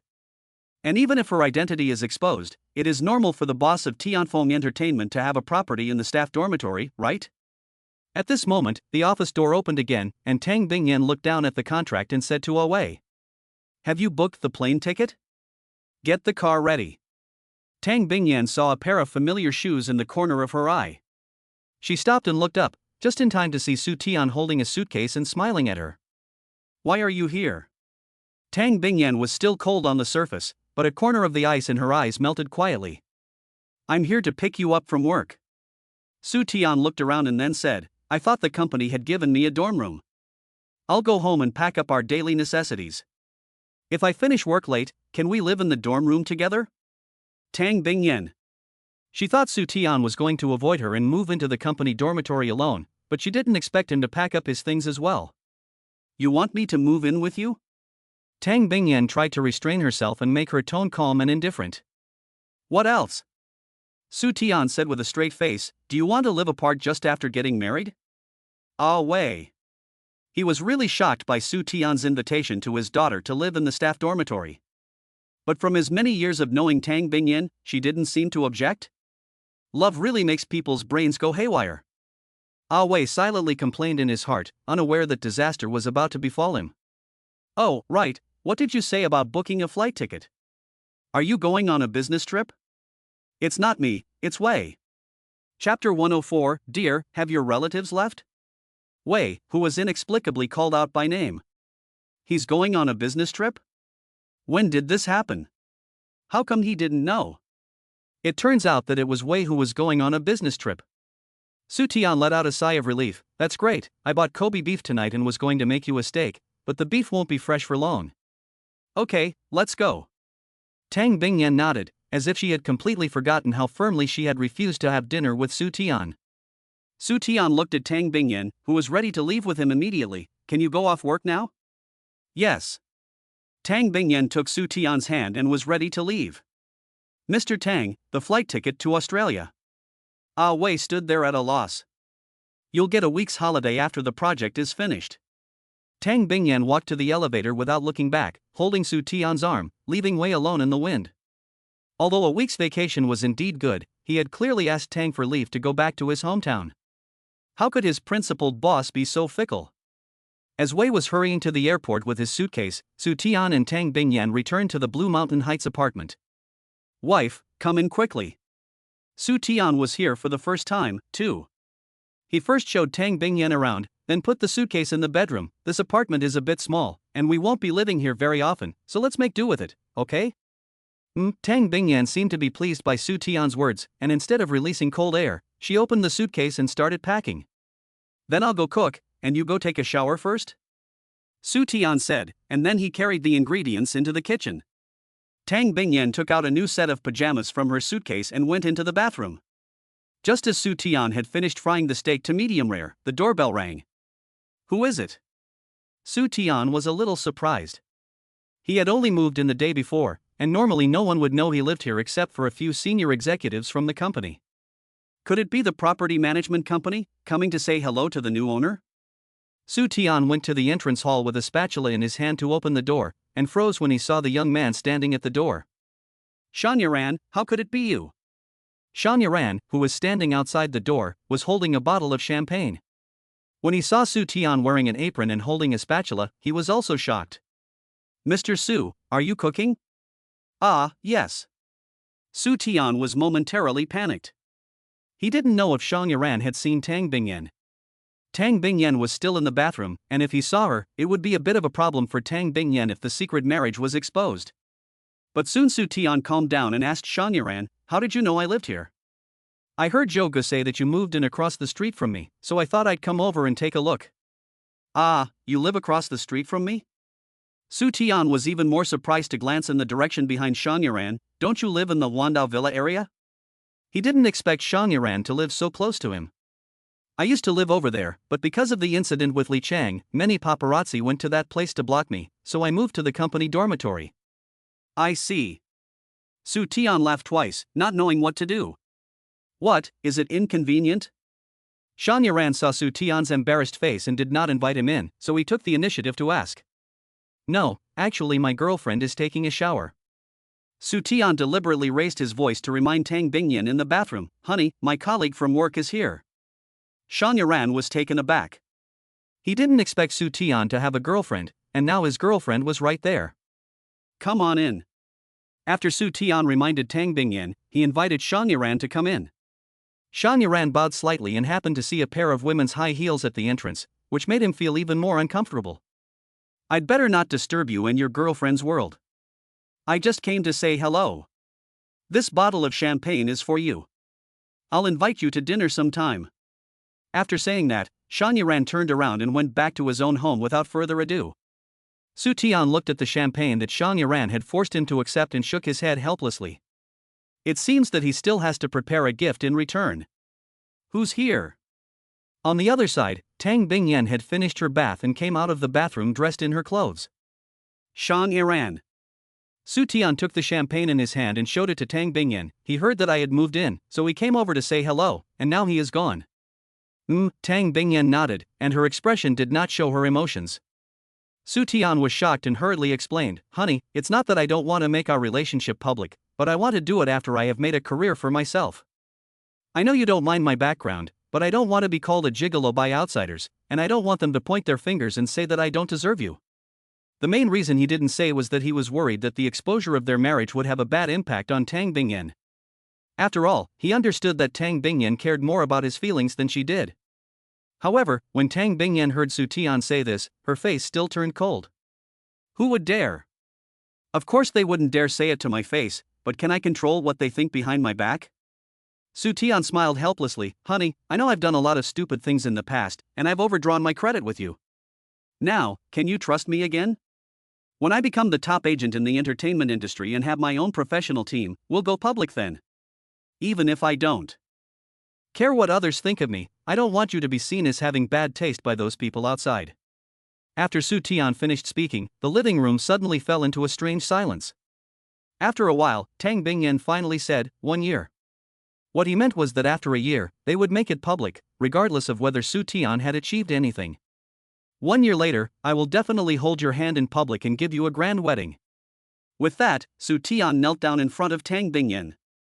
Miss Tang Bingyan, will you be my wife? From now on, everything about me belongs to you. Tang Bingyan's thick, long eyelashes trembled fiercely. She looked down at Su Tian, who was kneeling in front of her, and her earlobes gradually turned red. She had waited for this moment for too long. At this moment, she couldn't even believe what she was seeing. Wife? Will you say yes to me? Su Tian looked up and saw Tang Bingyan staring at him in disbelief, and he felt a little distressed. But in order to ease the atmosphere, he said, my knees are going numb. Tang Bingyan suddenly woke up from her dream and quickly pulled the man up from the ground. Everything I have is already yours. Su Tian rose to his feet and embraced Tang Bingyan, kissing her red lips. He knew that it would take time for him and Tang Bingyan to become completely at ease with each other. But now the woman in his arms had calmed down and her slender hands had wrapped around his neck, and Su Tian couldn't help but want to take things further. Wife, have your relatives left? Chapter 105, Morong Shui, haven't you thought it through yet? The atmosphere was just right, and Su Tian tentatively asked. Tang Bingyan was slightly startled, her eyes regained some clarity, and she nodded lightly. Just as Su Tian was carrying Tang Bingyan horizontally and walking towards the bedroom. Ding dong dong, Tang Bingyan's mobile phone on the coffee table suddenly rang. Su Tian's movements suddenly froze. He understood that Tang Bingyan didn't like people calling her directly, and once the phone rang, it was usually a big deal. I'll answer the phone first. Tang Bingyan struggled a bit, got off Su Tian's body, and quickly walked to the table to pick up her phone. The person on the other end didn't know what to say, and after a moment of silence, she said coldly. I know, you tell the marketing department to go there immediately, I'll be there in an hour. Su Tian knew that there was indeed trouble at the company. He went back to the room to get her handbag with some regret. When he returned to the living room, Tang Bingyan had already buttoned up the shirt that Su Tian had unbuttoned earlier. I have something to take care of, so I can't eat the steak you made. After saying that, Tang Bingyan walked up to Su Tian and gave him a kiss on the lips. Su Tian felt the softness on his lips, and the anger in his heart was instantly reduced by half. It's okay, I'll make it for you another day. After that, Su Tian put on Tang Bingyan's coat, sent her to the parking lot downstairs, and then went upstairs alone. Su Tian stood at the entrance of his home and hesitated for a moment, then turned around and knocked on the door opposite. Who is it? Shan Yuran came to the door and was a little surprised to see Su Tian. Mr. Su, what are you? My girlfriend has to work overtime. Do you want to have dinner with me? Su Tian smiled at Shan Yuran. You sent the bottle of champagne, so you should open it yourself. Then wait for me. 5 minutes later, Shan Yuran, dressed in a different outfit, appeared in the dining room of Su Tian's home. Come and try my cooking. Su Tian had previously fried a steak and served it with a simple vegetable salad. The steak was already cold, so before Su Tian served it, he warmed it up in the microwave. Although the taste was definitely not as good as it was when it was freshly cooked, the quality of the A5 grade Wagyu beef he had bought this time made up for the cooking deficiencies. Thank you. Shan Yuran opened the champagne bottle, poured a glass for himself and Su Tian, and then said with emotion, I didn't expect you to choose to be an agent. Why? Su Tian asked in puzzlement. With your appearance, if you were an actor, you would probably become an overnight sensation. Shan Yuran had seen many handsome men and beautiful women in the entertainment industry, but none of them had left such a deep impression on him as Su Tian. Forget about being an actor. Su Tian shook his head and smiled, I can't act, so being an agent suits me better. Which branch office did Wu want you to go to? Shan Yuran asked, taking a bite of his steak. Xinguo Music. Su Tian replied truthfully. Xinguo? Shan Yuran was stunned, and then his brows furrowed tightly. The artists in this company are not easy to manage. Apart from Niejingjing, Xinguo Music is a small, transparent company with no one of note. If an agent with no resources goes there and wants to make a difference, it will be difficult. In fact, this arrangement may not be a bad thing for you. Tianfeng Entertainment and its other agencies have already taken most of the artists who can make it big, so even if you go there, no one will take you on. But Tsinghua Music is different. There is only Du Xiaowei there, so if you go there, you might be able to seize an opportunity. That's what I think too. Seeing that Shan Yiran was so serious about analyzing the pros and cons for himself, Su Tian asked a few more questions. Yiran, you've been at Tianfeng Entertainment for so long, what do you think of Du Xiaowei? I see that fans on the internet have a good impression of him. Su Tian had a little impression of Nie Jingjing, an artist managed by Du Xiaowei, and had even read some reports about him. Nie Jingjing is a woman who uses hype to get attention, and she has a bad temper and is often involved in scandals. Before Du Xiaowei took her under his wing, she had changed several managers, either because she was driven away by her spoiled attitude or because she didn't like them. It was only after she was signed by Du Xiaowei that she calmed down a lot. Du Xiaowei always presents a gentle face to outsiders, so his reputation in the entertainment industry is quite good. Of course, since he first entered Tianfeng Entertainment, Du Xiaowei has been at loggerheads with him over the matter of Shan Yiran. He doesn't have a good impression of Du Xiaowei, but it doesn't stop him from finding out Shan Yiran's attitude towards Du Xiaowei. Shan Yiran shook his head. He is very good at making superficial efforts, but in fact, everyone in the entertainment industry who has dealt with him knows that he is definitely not a good person. You must be careful when you go to his side in the past, and be careful that he will dig a pit for you behind your back. Don't worry, I will be careful. Shan Yiran's evaluation of Du Xiaowei coincided with Su Tian's. From these words of Shan Yiran, it seems that he is really not guarding himself. If he has any bad intentions, and records this conversation and posts it online, he can once again push Shan Yiran to the forefront. In fact, you should also be more careful. Su Tian put down his chopsticks and looked at Shan Yiran, who was a little confused by what he had heard. Don't trust others easily, and don't take the initiative to give them a handle. Shan Yiran seemed to have thought of something, his eyes darkened, and he nodded silently. Su Tian knew he had hit a sore spot, but he still had to say it. Li Qiang's frame-up was a wake-up call for you. Su Tian continued, your kindness doesn't necessarily have a good outcome. Next time you want to do charity, just have your agent or assistant go and liaise with the relevant people. You don't need to get too close to the people you're helping. Well, I won't make that mistake again. Shan Yiran said sullenly. This lesson will be enough for him to remember for the rest of his life. The next day. In an office in the Tsinghua Music Office building, Du Xiaowei was sitting in his boss's chair with his legs crossed and a cigarette in his mouth. He was wearing an expensive tailor-made suit and a limited edition watch worth at least $1 million. Time had left its mark on his face, but because he took good care of himself, he looked much younger than his actual age. There was also a young girl sitting on the double sofa in the office. The girl had straight, unadorned hair, a dress that was washed white, and canvas shoes that were a style from many years ago. But this shabby appearance could not hide the girl's own charm. Her exquisite face, without a single flaw, and her innate purity were enough to make her a star. However, the originally lively black eyes were filled with bloodshot, and the white porcelain skin was without a hint of blood. She was wrapped in a breath of despair, and her eyes were tired. Du Xiaowei finished smoking a cigarette, put the butt in the ashtray with rubies, then changed his posture and looked at the girl on the sofa. Morong Shui, my patience is limited. Haven't you thought about it yet?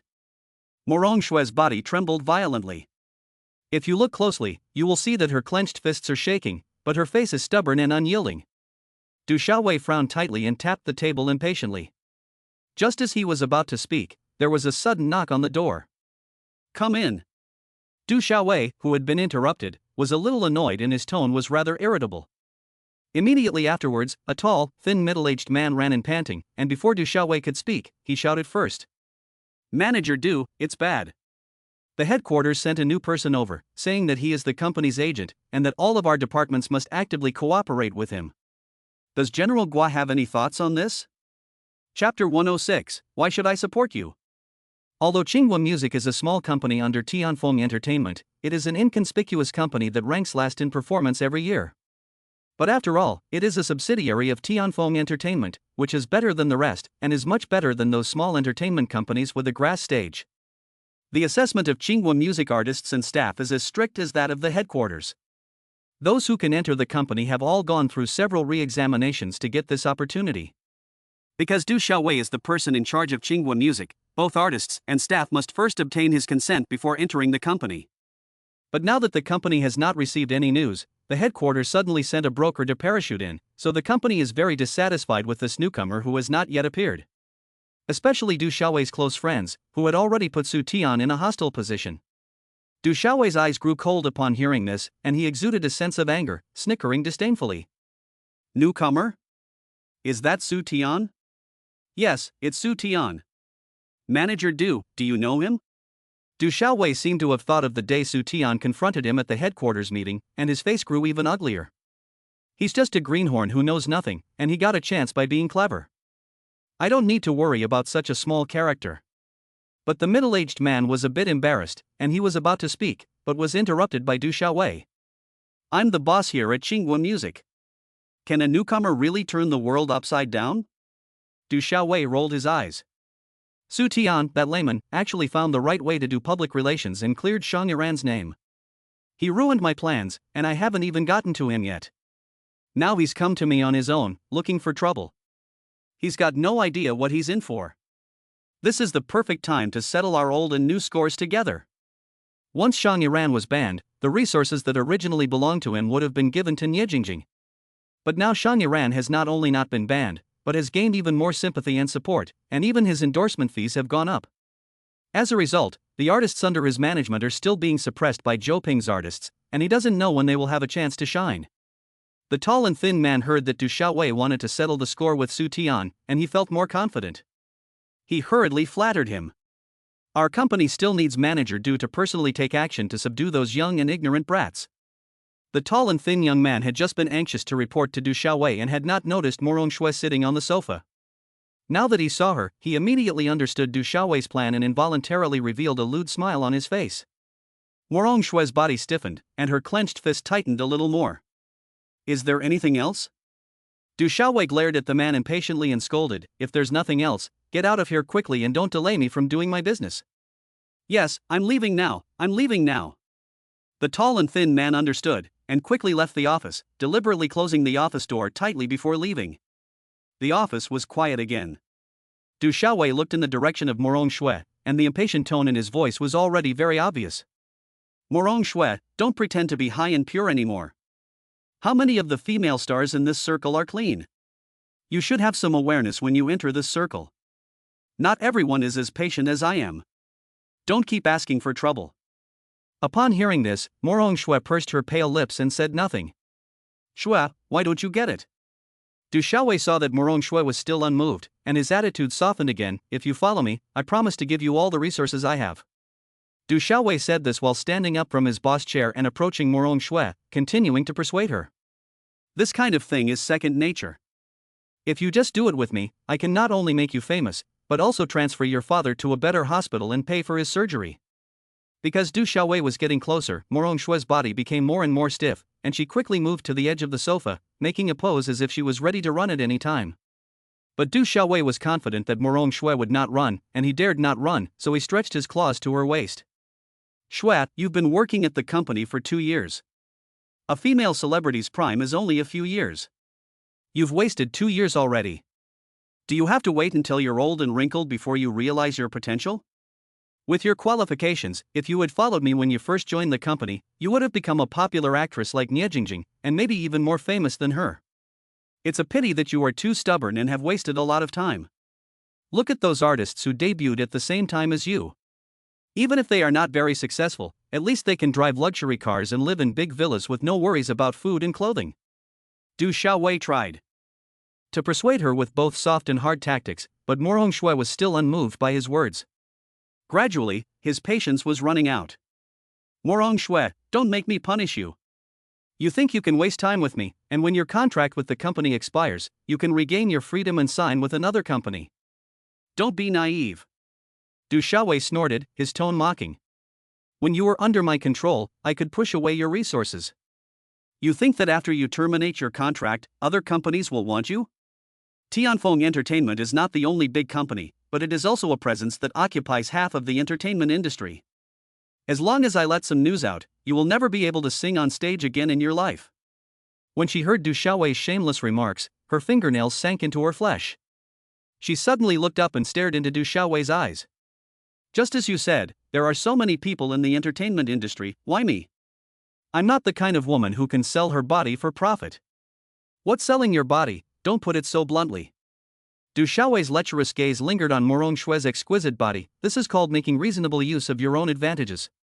Morong Shue, you've been in the entertainment industry for a while now, you can't still be so naive, can you? Do you really think those superstars became famous on their own? If no one is promoting you, even if you are a phoenix, you will still have to crawl in the mud. Look at Chen Xianxian, who debuted at the same time as you. She has a plastic surgery face, her singing is off-key, and she is no match for you in any way, but she has already released 2 albums and can also act in TV dramas with popular young actors. She was just a country girl before, but the reason she's so popular is because I introduced her to Mr. Li, and he made her fly. There are a lot of little white flowers like you in the entertainment industry. You don't have a background or connections, and you don't pay, so why would the boss promote you? Chapter 107, Morong Shue is mine. Unless you're like Nie Jingjing, who is a rich girl with a family fortune of billions, and as long as she wants to release an album, the gold producer can choose her, and many people are rushing to write songs for her. Look at you, you don't have a wealthy family backing you up. If you continue to be so pretentious, you'll never get anywhere in this life. Du Xiaowei said, looking at Morong Shue's increasingly pale face, and then said, Shue, I've always thought you were a smart girl. I have all the resources of Qinghua music in my hands, and I can make you famous with just one word. You can just follow me for a while, and then I'll get you a few rich bosses. Don't look at them as being a bit older, but they're generous, and they're not afraid to spend money when they should. Don't say albums, they'll even let you do a national tour, I guarantee you won't be treated badly. Pop. Morong Shue couldn't stand listening to Du Xiaowei's lewd words any longer, and raised her hand to slap him. Du Xiaowei was stunned for a moment. The next moment, his face suddenly turned dark and he glared at Morong Shue with a sinister look. Little bitch, you're going to have to drink the wine you spurned. I don't want to follow you anymore, I want to change my manager. After saying that, she stood up from the sofa with a firm attitude, but she was stopped by Du Xiaowei after taking a few steps. Morong Shue didn't have much strength, and that slap was no different from a massage for Du Xiaowei, but her act of resistance still angered him. Want to change agents? Once you're under my wing, no one will dare to be your agent without my approval. Morong Shue's face flushed with anger, and she clenched her fists tightly. There was a flicker of fire in her cool, penetrating black eyes. Don't push it too far. I'm pushing it too far? Du Xiaowei sneered, I'm bullying you. What can you do about it? He looked at Morong Shue's angry and unwilling face, and the fire in his heart burned even more fiercely. He couldn't wait for Morong Shue to compromise on her own, so he simply reached out and pounced in her direction. Shue, follow me obediently, and I promise to make you a big success. Get out of here. Morong Shue struggled desperately, but the difference in strength between her and Du Xiaowei was too great, and she simply couldn't break free of his ironclad hands. If you keep this up, I'm going to scream. Go ahead and scream, and see if anyone comes to save you. Du Xiaowei raised his hand and pinched the chin of Morong Shue, threatening, even if you don't think about yourself, don't you care about your father? He is still lying in the hospital bed. Morong Shue's original struggle suddenly stopped, and a trace of despair appeared in her eyes. Du Xiaowei knew that he had touched Morong Shue's pain, and took the opportunity to hold her tightly in his arms and lowered his head to kiss the pair of rosy lips. However, just as he lowered his head, the office door suddenly burst open with a bang. A tall, slender young man walked in from outside. He walked into the office, his eyes falling on Du Xiaowei, who was furious with anger and frustration, and he snorted. Du manager, spring hasn't arrived yet, so you should take care of your health. Du Xiaowei's movements suddenly froze. Morong Shue took advantage of the chaos to push Du Xiaowei away, stepping back to a safe distance and looking in the direction of the door in a panic. Du Xiaowei squinted unhappily and, seeing that it was Su Tian who had come in, his face turned ugly as if he could eat people. Su Tian, who let you come in? I knocked on the door for a few minutes, but no one answered. I was afraid something would happen to you, so I just kicked the door in. Su Tian said this with a straight face. After saying that, he looked at the embarrassed Morong Shue for a moment, then turned around and closed the wide-open door. What are you doing here? Seeing that he was about to get Morong Shue, Su Tian came to cause trouble at this time, and Du Xiaowei glared at Su Tian standing at the door with clenched teeth, and his blood pressure soared. Su Tian calmly walked over to the chair across from the desk and sat down, holding up the documents in his hand. Of course I'm here to hand over the documents. These are my employment documents. Please sign them, Manager Du. Du Xiaowei pretended to cough, then walked over to Su Tian with a stern face and took the documents from Su Tian's hand. They really were employment documents. He took out a pen from the drawer of his desk, signed his name on the last page of the document, and then threw the document into Su Tian's arms in a messy manner. I signed the document, now you can go. Su Tian smiled and tidied up the scattered documents, then slowly stood up from his chair. Don't dawdle, get out of here. Du Xiaowei had already lost his patience. He had waited for 2 years, and finally was about to break through Morengshue's defense. However, he was in no hurry to settle the score with Su Tian. After all, the kid was under his control, and he could deal with him as easily as crushing an ant. Today, he had finally seized the opportunity, and he would definitely make that self-righteous little bitch Morongshue submit to him. Morengshue's face grew increasingly pale. She knew very well that Du Xiaowei would not let it go so easily today. She was desperate at the thought of having to face Du Xiaowei again after the young man left, and her body was shaking. She watched as the young man with the documents got up and walked straight to the door, and her heart, which had been beating violently, sank a little. At the same time, a hint of self-derision crept into the corner of her lips. What was she expecting? Du Xiaowei was the boss of the company, and no one could save her. However, just as she was about to resign herself to her fate in near despair, the young man who had walked to the door suddenly turned around and looked at her. She was caught off guard by the young man's warm and gentle gaze, which made her heart skip a beat. The next second, she heard the young man at the door say to her, "What are you doing, aren't you leaving?" "Huh?" Morengshuе was stunned for a moment and couldn't understand the meaning of the young man's words. After a few seconds, she pointed at herself in confusion. "You want me to go with you?" Su Tian thought it was funny. "Is there anyone else in this room?" "Su Tian, what are you up to now?" Du Xiaowei's face was gloomy and scary. "Manager Du, you really are a forgetful person. You don't even remember the contents of the employment document you signed yourself just now?" Su Tian opened the document again and pointed to the line in the middle. "What's the content?" Seeing Du Xiaowei's impatient look, Su Tian knew that he hadn't read the employment document carefully, so he kindly explained to him. "From today onwards, Morengshuе will be my artist." Chapter 108, Never Seen the World? What? Du Xiaowei's face suddenly changed. Say that again? Morengshue, who was standing dumbfounded, was completely unaware of what had happened. "I said that from today onwards, I will be Morengshue's agent." Su Tian patiently repeated it again. "Are you kidding?" Du Xiaowei sneered. "Morengshuе has been under my wing for 2 years. Su Tian pointed to the document and looked innocent. "You just signed your name on the document yourself." Du Xiaowei had just wanted to get rid of Su Tian and hadn't looked at the details of the document carefully. Sure enough, he saw a line in the document. He stared at the handwriting on the document for a few seconds, then stared at Su Tian and asked, "Is it forged?" "If you don't believe it, call Guozong yourself." After all, this employment document was approved by Guozong. "Do you think I won't ask?" Du Xiaowei glared at Su Tian viciously and turned to get his phone. "Manager, do better hurry." Su Tian slowly returned to his desk. "I still have to arrange the next work for my artists." Morengshue stood stiffly in place, looking at the young man and Du Xiaowei who were facing off, her expression a little dazed. Was she dreaming? She could actually change her agent? On the other side, Du Xiaowei directly opened his laptop and started the software to connect with Guo Qishan via video. Morengshue looked at Du Xiaowei, who looked determined, and her heart sank again. Du Xiaowei is a veteran of Qinghua music and is also the person in charge. The artists under his command support 80% of Qinghua music's income. His subordinate Niejingjing is enough to keep him in the position of a gold medal agent, and even in the headquarters, he is a high-level person with a say. Now in front of him is just a newcomer to the company. If he wants to compete with Du Xiaowei for talent, it's probably not going to be that easy. Morengshue didn't even have to think about it before she guessed that Guo Qishan would definitely favor Du Xiaowei and let the new agent choose another artist. It can be said that a seed of hope had just sprouted in her heart, but it was just about to sprout when it was mercilessly snuffed out by reality. Mr. Guo. The video call was quickly connected.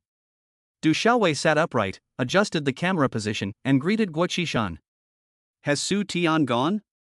Have you seen the employment documents? Guo Qishan, on the other side of the video call, was also sitting in his office, drinking tea, and talking to Du Xiaowei on video. Du Xiaowei glanced coldly in Su Tian's direction, then looked at Guo Qishan. Mr. Guo, he is in my office right now. I have something to tell you. What is it? Guo Qishan also saw Su Tian on the video. Mr. Guo, I have read the documents that Su Tian brought over. The artist he wants was originally under my management for 2 years. Now that her contract has not expired, it is not appropriate to change her agent directly, is it? Guo Qishan frowned slightly and thought for a moment before speaking. Are you talking about that Morong Shui? She is just a small nobody. What can you do for her? Du Xiaowei immediately explained, Morong Shui is indeed a small transparent, and because of this, I can't give him the person. Su Tian is a newcomer, and if all the time is wasted on such a small person with no future, it is simply a waste of the company's resources given to him. Su Tian is an agent, and the most important thing for an agent is to have good vision and know how to choose people. With all due respect, just because he chose Morong Shui, who has no future, he is an unqualified agent in my eyes. Morong Shui, who was standing on the side, heard Du Xiaowei's words, and her fist behind her back tightened again. Her heart was in her throat, pounding and pounding, and she couldn't stop herself from jumping. Su Tian, however, listened to Du Xiaowei's complaint calmly, and his expression on his face did not change at all. The company doesn't need this little bit of resources, and he has already chosen someone, and I have agreed to it, so this matter is settled. Guo Qishan had no intention of changing Su Tian's choice at all. To him, a little Morong Shui would be the same with any agent. A chill ran down Du Xiaowei's spine, but he pretended to be concerned for the company's interests. Mr. Guo, it may seem like a minor artist, but Su Tian's behavior is against the rules. If the other agents and artists in the company find out, they may have a problem with it. As the manager of Qinghua Music, I cannot allow such people to do whatever they want in the company. Du Xiaowei paused and then proposed a solution. Mr. Guo, I have come up with a solution that will benefit both parties. What if I let Jiang Mo work for him? Jiang Mo has already made a name for herself in the ancient music scene. She sang the theme song for a popular online game, which attracted a group of game fans. I plan to let her develop her career in film, television, and music, and Su Tian can take this opportunity to gain some experience. On the surface, Du Xiaowei's behavior seems to be looking out for the greater good. He has taken the initiative to give up the artist who is making money for him. In the eyes of outsiders, he is a good senior who is thinking about the company's interests. No one will know his true thoughts behind this plan. A novice outsider dares to challenge him. Don't even dream about it. Su Tian, Du Xiaowei plans to let you take Jiang Mo. What do you think? Guo Qishan stared at Su Tian on the other end of the video, observing his reaction. Agent Du, are you trying to replace me? Su Tian raised his eyebrows slightly. It's not impossible. Du Xiaowei was secretly pleased. He didn't expect the kid to be so easily bought, and it was as if the heavens were helping him. Originally, Du Xiaowei was worried that Su Tian would definitely take the opportunity to sow discord in front of Guo Qishan, and tell him that he had forced Morong Shui. After hearing Su Tian's words, Morong Shui's body trembled violently, and the only hope in her heart was also shattered. Jiang Mo was a rising star, but she is a small transparent who has only one commercial song after 2 years of debut. What hope does she have? She was just hoping that she could get rid of Du Xiaowei's clutches, but she was too naive. Du Xiaowei had already warned her that as long as she was in his hands, she had no choice. As long as Du Xiaowei doesn't let go, no one will dare to take her. She will never have another chance to make a name for herself. Morong Shui's face was pale with despair. Du Xiaowei looked pleased at the sight, and even slightly licked his lips from the angle of Guo Qishan, and swept his lecherous gaze over Morong Shui's pretty face. Using a little-known celebrity to get rid of Su Tian, it seems that this kid hasn't seen much of the world. Chapter 109, Taking Away Morong Shui. What else do you want? Du Xiaowei warned Su Tian with his eyes not to be greedy. Su Tian, however, seemed to have not seen it and smiled coldly. People can be replaced, but I think Morong Shui is good in all aspects and may become a popular actress in the future. If you insist on changing someone, then give me your subordinate Nie Jingjing. What did you say? Du Xiaowei froze for 5 seconds before he reacted, and then he turned his face and yelled at Su Tian, Su Tian, I think you've taken the wrong medicine. How dare you ask for so much from a newcomer? Do you really think I won't dare to fix you? After yelling at Su Tian, he turned to Guo Qishan to complain. Mr. Guo, you saw it, right? Su Tian is deliberately picking on me. He actually compared Morong Shui, a small celebrity in the entertainment industry, to his most popular employee Nie Jingjing. He's so ignorant. Du Xiaowei lost his temper and shouted at Su Tian on the spot. If he hadn't lost his temper, Morong Shui wouldn't have believed what she had just heard. Su Tian, he didn't even agree to trade Jiang Mo for her? Su Tian looked at Du Xiaowei, who was furious, and his expression remained calm. Manager Du, are you saying that I deliberately want to make things difficult for you? General Manager Gua asked the company to cooperate with me, but you refused to cooperate. Could it be that Manager Du can disobey General Manager Gua's orders and do whatever he wants? It seems that Qinghua Music is not a branch of Tianfeng Entertainment, but your territory, Du Xiaowei. You can decide whether an artist stays or goes at will, even ignoring the instructions of General Manager Gua. Su Tian thought it was unnecessary to tell Guo Qishan about Du Xiaowei forcing Morong Shui to follow the unspoken rules, because Guo Qishan was too busy to make decisions for a small nobody. What's more, the unspoken rules are commonplace in the entertainment industry. Guo Qishan might even think that Morong Shui is not being sensible. Only by hitting Guo Qishan's sore spot will he reject Du Xiaowei's proposal as he expected. Guo Qishan doesn't care about a small transparent like Mu Rongshui, so what does he care about? Of course it's his status and power. Du Xiaowei is now the dominant force in Qinghua Music, and all employees look up to him. No one can restrain him, which is what Guo Qishan doesn't want to see. As an agent, Du Xiaowei already has a lot of connections in the entertainment industry. If he has second thoughts and sets up his own agency with his subordinates, it will be a huge loss for Tianfeng Entertainment. Du Xiaowei's heart skipped a beat when he heard Su Tian's words. He quickly scolded Su Tian, don't talk nonsense to me. How could I not follow General Manager Gua's orders? Du Xiaowei had been by Guo Qishan's side for so many years that he naturally knew where the other person's weak points were. Guo Qishan absolutely would not allow his subordinates to become too powerful and disobey his orders. As Du Xiaowei was scolding Su Tian, he caught a glimpse of Guo Qishan's face on the other end of the video, which had already turned dark. Du Xiaowei's heart jumped. Oh no! Guo Qishan was really angry. Even though he knew that Su Tian had deliberately provoked him with his words, the other person was actually right. Du Xiaowei's power in the branch office is growing, and at the last meeting, he even spoke out of turn, not even taking the CEO into account. Moreover, Guo Qishan had heard some rumors recently that Du Xiaowei was still in contact with the Yan group. Thinking about Du Xiaowei's recent behavior, Guo Qishan immediately said in a deep voice. Du Xiaowei, you hand over the contract for Morong Shui to Su Tian. I promised him before, so it's settled. Mr. Gua. Du Xiaowei wanted to say something else, but Guo Qishan rudely interrupted him. Du Xiaowei, do you really think that Qinghua Music is your territory and that I can't interfere? That's not what I meant. Du Xiaowei explained apologetically. If you don't want to give him Morong Shui, then just replace Nie Jingjing. Du Xiaowei was speechless. Nie Jingjing was his cash cow, so how could he replace her? Guo Qishan's suggestion that he give Nie Jingjing to Su Tian showed that he was really angry, so Du Xiaowei had to soften his tone, even if he didn't want to. Mr. Gua, I was out of line just now. I'll go and arrange the handover. Du Xiaowei, I sent Su Tian there. You'd better do what you need to do. Guo Qishan gave him a warning before cutting off the video. Now he was glad that he had transferred Su Tian to Qinghua Music. Du Xiaowei is now in charge of everything over there. If no one can check him, I'm afraid there will be endless trouble. However, Su Tian is too impatient. For the sake of a little-known artist, he went against Du Xiaowei on his first day at the company, not knowing how to hide his sharpness. Can such a clumsy young man really make achievements in the branch company and compete with Du Xiaowei? Guo Qishan thought about Su Tian's choice of people and couldn't help but have a headache. But now that it's come to this, he can only wait and see what happens. After Guo Qishan gave the order, Du Xiaowei could only call the personnel manager over with a cold face and ask him to handle the contract transfer for Morong Shui. Su Tian sat calmly in his chair, waiting for the personnel manager to prepare the relevant procedures, and then signed his name on it. Du Xiaowei's eyes flashed with a deep hatred, and he wanted to tear Su Tian to pieces. This bastard, how dare he ruin his good thing? God knows how long he has been waiting for this day.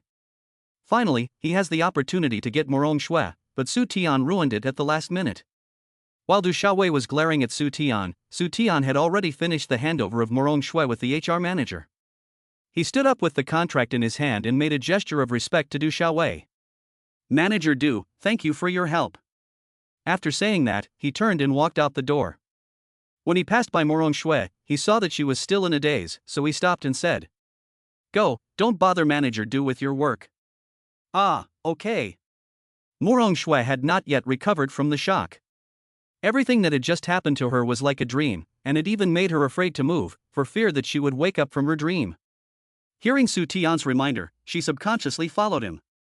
When she reached the door, she heard Du Xiaowei say to her in a sinister tone, "Morong Shui, do you really want to follow an inexperienced kid and let him be your agent? Now that you've walked out of the door of this office, it's too late to regret it." However, Morong Shui didn't seem to hear it, and her footsteps didn't stop. She followed Su Tian out of the office. Chapter 110, I'm not that casual. For her, even if there is no future, it is better than staying and being ruined by this scum Du Xiaowei. Du Xiaowei saw Morong Shui leave without hesitation, and he kicked over the chair next to him in anger. "Damn it! You really gave me face. What do you think you are? There are plenty of girls who are prettier and more sensible than you, and you really think I need you?" Until Su Tian and Morong Shui arrived at the elevator, they could still hear Du Xiaowei's foul-mouthed curses. The more Du Xiaowei thought about it, the more unwilling he felt. In fact, Morong Shui's age is not young in the entertainment industry where new people are emerging. And it was because of Morong Shui's rejection that Du Xiaowei felt that he had been teased enough and kept chasing after her. Now that Morong Shui is so ungrateful, he wants to see what kind of future she can have with a manager who has no resources and no fame. A moment later. Su Tian's office downstairs. Although this room is not as large as Du Xiaowei's, it has the same office facilities in very good hardware conditions. After all, Su Tian was personally sent here by Guo Qishan. Even if Du Xiaowei is the boss here, he won't be treated badly in such a trivial place. Su Tian led Morong Shui into the office, then looked around in the cabinet, and finally found a first aid kit and took out a band-aid. "Put a band-aid on the wound, and don't touch water for a while." After receiving the band-aid from Su Tian, Morong Shui discovered that there was a blood mark on the back of her hand. It must have been left when she was arguing with Du Xiaowei. She didn't feel any pain before, but now that Su Tian mentioned it, she felt a little pain at the wound. While she was looking down and sticking the band-aid, Su Tian sat in the office chair and quietly watched her every move. Mu Rongxue had a baby face. She was clearly an adult, but she looked like a high school student. This kind of appearance is very advantageous in the entertainment industry. After all, even though singers don't need to rely on their looks to make a living, it's undeniable that artists who have both singing talent and good looks will be more popular. Morong Shui, who hasn't received any work in the past 2 years, still maintains the innocence of a fresh graduate, like a little white flower that hasn't been polluted. This kind of pure and clean temperament is simply a refreshing sight in the competitive entertainment industry. But it is also this temperament that makes it easier to attract those with ulterior motives. They think that a young girl like Mu Rongxue, who is still inexperienced, is easy to manipulate and can be used as they please. Fortunately, Mu Rongxue has a firm stance and has not allowed herself to be corrupted. Otherwise, her talent would have long been exhausted by the complex world of show business. Su Tian had always wondered why Mu Rongxue, who had a hit song that was played everywhere, was still unknown after 2 years of debut. Mu Yangshue's family was originally well off, and they could even send her to study abroad, but her father suddenly fell seriously ill, and the expensive treatment costs drained the family's savings. Mu Yangshui entered the entertainment industry with a love of music, wanting to fulfill her dreams while making money to treat her father's illness, but she never expected to encounter the heartless Du Xiaowei, who almost ruined her acting career. Morong Shui has no background in the entertainment industry, nor does she have a family background like Nie Jingjing, who can throw money at resources. When she met the ill-intentioned Du Xiaowei, she could only watch helplessly as artists who signed with the company at the same time as her released singles rushed to make announcements, and even those who were not as talented as her were able to become familiar to the public. However, she has remained unknown, and apart from that commercial song, she has never had any other works. With a bandage already on her head, Morong Shui looked up at Su Tian and then looked away. Her nerves were still on edge, like a nervous kitten. Su Tian noticed her gaze and turned to look at her, only to find that her eyes immediately looked away. He could understand how Morong Shui felt right now. A young girl who was still inexperienced had just entered society and met someone like Du Xiaowei, which naturally cast a very big shadow over her. Even if he saved her from Du Xiaowei today, she would not immediately lower her guard. Because she was also unsure whether Su Tian was like Du Xiaowei and had dirty thoughts about her. "Are you emotionally stable?" Su Tian looked at Morong Shui and asked after a moment. "Stable." Morong Shui was a little embarrassed and tugged at the hem of her skirt. Being alone with Su Tian in the office made her a little uneasy. "Then I'll ask you some basic questions." Su Tian opened his notebook. "From today onwards, I'm your agent, and I need to have a general understanding of your situation. I understand. Mo Rongshui nodded in agreement. After signing with the company, what announcements have you taken? None. Mo Rongshui's expression darkened, and she shook her head and said, apart from an advertising song, there's nothing else. Strictly speaking, that advertising song is not a resource that Tsinghua Music has given to Mo Rongshui. Because she was selected to sing the song, and then signed a contract with the company. Su Tian nodded and made a brief note in his notebook. He had already expected her answer, which was similar to his memory from his previous life. Have you taken any private work, such as cover songs or songwriting? Mu Rongshui's eyes darkened at the mention of this, and she shook her head, adding, the company does not allow artists to take private work. Are you single now? How many relationships have you had, including the ones in the past, and who were they? No, none. Hearing this question, Mo Rongshui subconsciously became nervous. She bit her lip and replied, I haven't had any either. I've never been in love. This time, Su Tian looked at her in surprise. It was surprising that someone of Mo Rongshui's age had never been in love. She was too simple. In the mixed entertainment industry, it was easy to be deceived. Do you have a 419 partner? Su Tian continued to ask.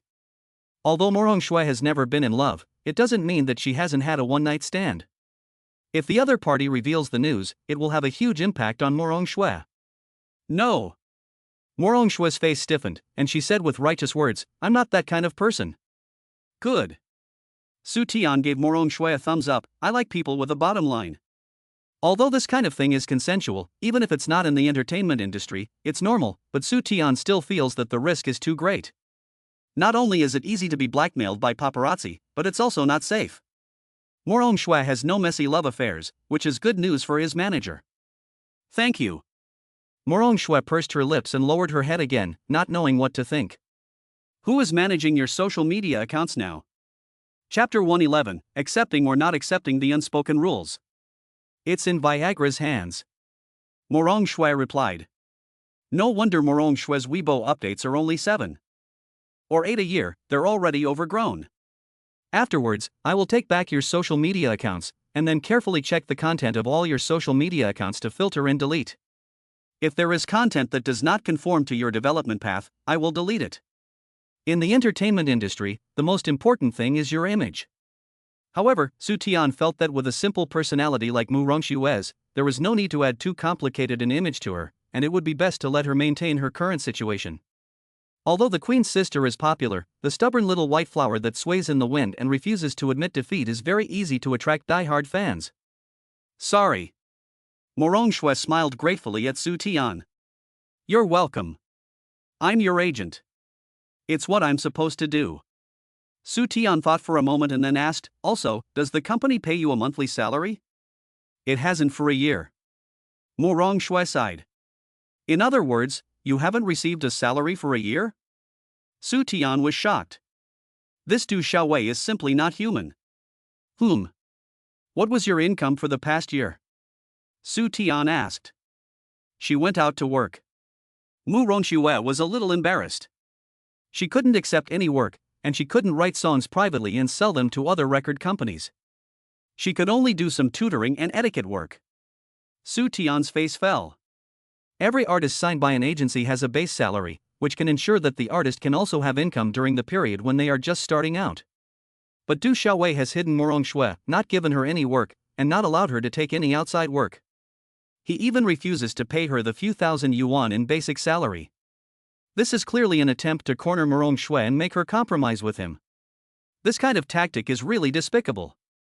The few thousand yuan in basic salary is nothing for a small artist with a few announcements, but for Mo Rongshui, who has no work, it is life-saving money.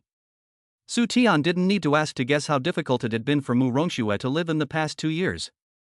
It was a pity that her talent were wasted, her songs could not be published, she could not perform on stage, she did not have any opportunities, and she could only do some work unrelated to her acting career to support her family. Mo Rongshui should have waited until her contract with the company expired, and then she could sign with another agency. But the age when an artist can maintain the best condition is only a few years. Mo Rongshui has wasted her youth, and she has not earned as much as an ordinary company's white-collar workers. What's more, even if the contract really expired, with Du Xiaowei's mentality, how could he give her other opportunities? As long as she didn't let Du Xiaowei have his way, her career would basically never develop. No one would go against a big agent like Du Xiaowei, who had connections and resources. Su Tian remembered that just now at Du Xiaowei's place, he seemed to have heard the other party mention the surgery fees for Morong Shue's father. It seemed that Morong Shue had been under tremendous financial pressure. Su Tian thought for a moment, then said to Morong Shue, "Don't worry, the company owes you wages, I'll have the finance department pay you in full." After that, he took out his phone and called the company's finance department manager. Guo Qishan's anger had spread throughout the company, and Du Xiaowei dared not make any more small moves at this time. It was not difficult to let Morong Shue get the wages she deserved. Sure enough, although the finance department manager was somewhat reluctant, in the end he happily agreed to pay Morong Shue her wages. Su Tian put down the phone and looked at Morong Shue again. "Go to the finance department to settle your account later. Although the annual salary is not much, it should be enough for you to get by." "Thank you." Morong Shue did not expect to get her salary back, and looked at Su Tian with more gratitude in her eyes. But even if she got the money, she could not see any hope for her future. She had not worked for 2 years, and had long since become yesterday's news in the entertainment industry. Even though 22 is the age when most people start working hard, in the entertainment industry, where you are only as good as your youth, you are already not young. Su Tian saw the worried Mu Rongxue, and after a moment of silence, he spoke again. "Mu Rongxue, I have one more question for you." "What?"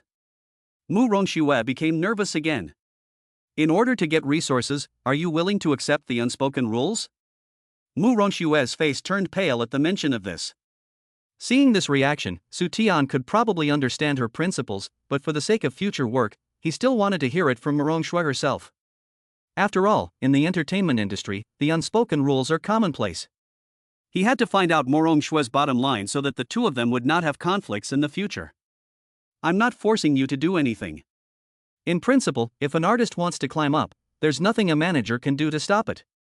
I won't interfere with your choice, but you have to be prepared." "I can't accept it." Morong Shue was silent for a moment before she said with difficulty, "No matter what happens, I cannot accept being under the table." "Very good." Su Tian nodded approvingly. He had seen too many people who liked to take shortcuts, and one wrong step could be fatal. There are also many popular actresses in the entertainment industry who have been exposed to having a patron behind them, and most of them have families. Once they are exposed, their reputation will be ruined.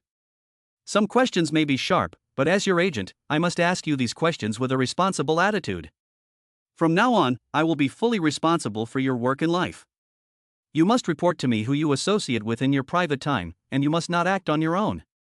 If you fall in love, you must report to me immediately and you must not hide it, otherwise you will be responsible for the consequences. I have finished asking my questions. Now, do you have any questions for me?" Mu Rongxue stared at Su Tian blankly, obviously not used to this pace of questioning. Previously, Du Xiaowei had some kind of unspeakable purpose, and when he spoke to her, most of the time his tone was frivolous or seductive, and when his patience was exhausted, he would be weird, but he would not be as serious as Su Tian. However, Su Tian's serious performance made Morong Shue feel at ease. "I don't have any questions. I will report to you if anything happens." "Very good." Su Tian was very satisfied with Morong Shue's attitude, and then confirmed some small details with her, and then exchanged mobile phone numbers with Morong Shue and added WeChat. "That's it for today. You can go home and get some rest. Come to the recording studio at the company at 10 o'clock tomorrow. See you tomorrow." Morong Shue left Su Tian's office in a daze. Until she walked out of the company, she still didn't have a sense of reality. Is Su Tian really going to take her? And there was also a recording studio scheduled for tomorrow. She hadn't sung in a long time. Would she disappoint Su Tian tomorrow? Morong Shue now had no confidence in herself, and was even more afraid that Su Tian would reject her.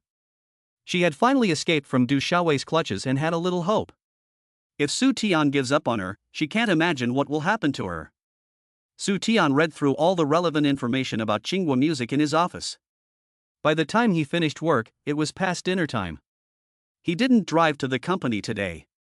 After walking out of the company gate, he was about to take a taxi when he saw a car not far away flashing its lights at him. Su Tian stood there for a while, and the car actually drove over. When the car drove up to him, the window rolled down, and he saw the person inside and couldn't help but be startled. Chapter 112, Girlfriend Keeps a Close Eye on You? Why are you here? Su Tian opened the car door and got in. I heard you were reporting here today, so I came to find you. Shang Yaran restarted the car. Why are you so late? Did Du Xiaowei deliberately make things difficult for you? No. Su Tian fastened his seatbelt and smiled lightly. He wanted to make things difficult for me, but unfortunately he didn't get the chance. Haha, I actually don't think you're the type to be bullied. Seeing Su Tian's relaxed demeanor, Shang Yaran didn't pursue the matter further. Su Tian was surprised by Shang Yaran's leisurely attitude. Don't you have any work commitments these days? As a popular star, Shang Yaran's leisurely attitude was somewhat unusual. Normally, after the Li Qiang family's false accusations against Shang Yaran were resolved, the media should have been scrambling to interview him. However, Shang Yaran has not attended any events since the truth came out, except for a Weibo post. The studio has no travel plans, which has made his fans worried sick. I cancelled those events. I'm tired and want to take a break. Shang Yaran was still a bit down when he thought about being framed. But he quickly adjusted and pulled a smile on his lips. Forget about me. What are you doing tonight? I'm going to a private party tonight. There are a lot of people from the entertainment industry there. I can introduce you to them. Originally, Shang Yaran had no interest in anything recently, and naturally didn't want to go to parties. But Zhou Ping was worried that he would have a psychological shadow because of Li Qiang, so he often encouraged him to go out. In addition, there has been no activity at the studio recently, and many people outside are speculating whether Shang Yaran will retire from the industry. Zhou Ping wants to clarify this rumor, so he ordered Shang Yaran to attend the party today, which made him reluctantly go out. Shang Yaran didn't want to go there so early, so after driving around the streets for a while, he somehow drove to the door of Qinghua Music. Coincidentally, he heard that Su Tian was going to work today, so he waited at the door for a while, and unexpectedly, he really waited for him. Su Tian knew that Shang Yaran was being kind to him. As an agent, he needed to have a lot of connections, and he was a newcomer in the industry.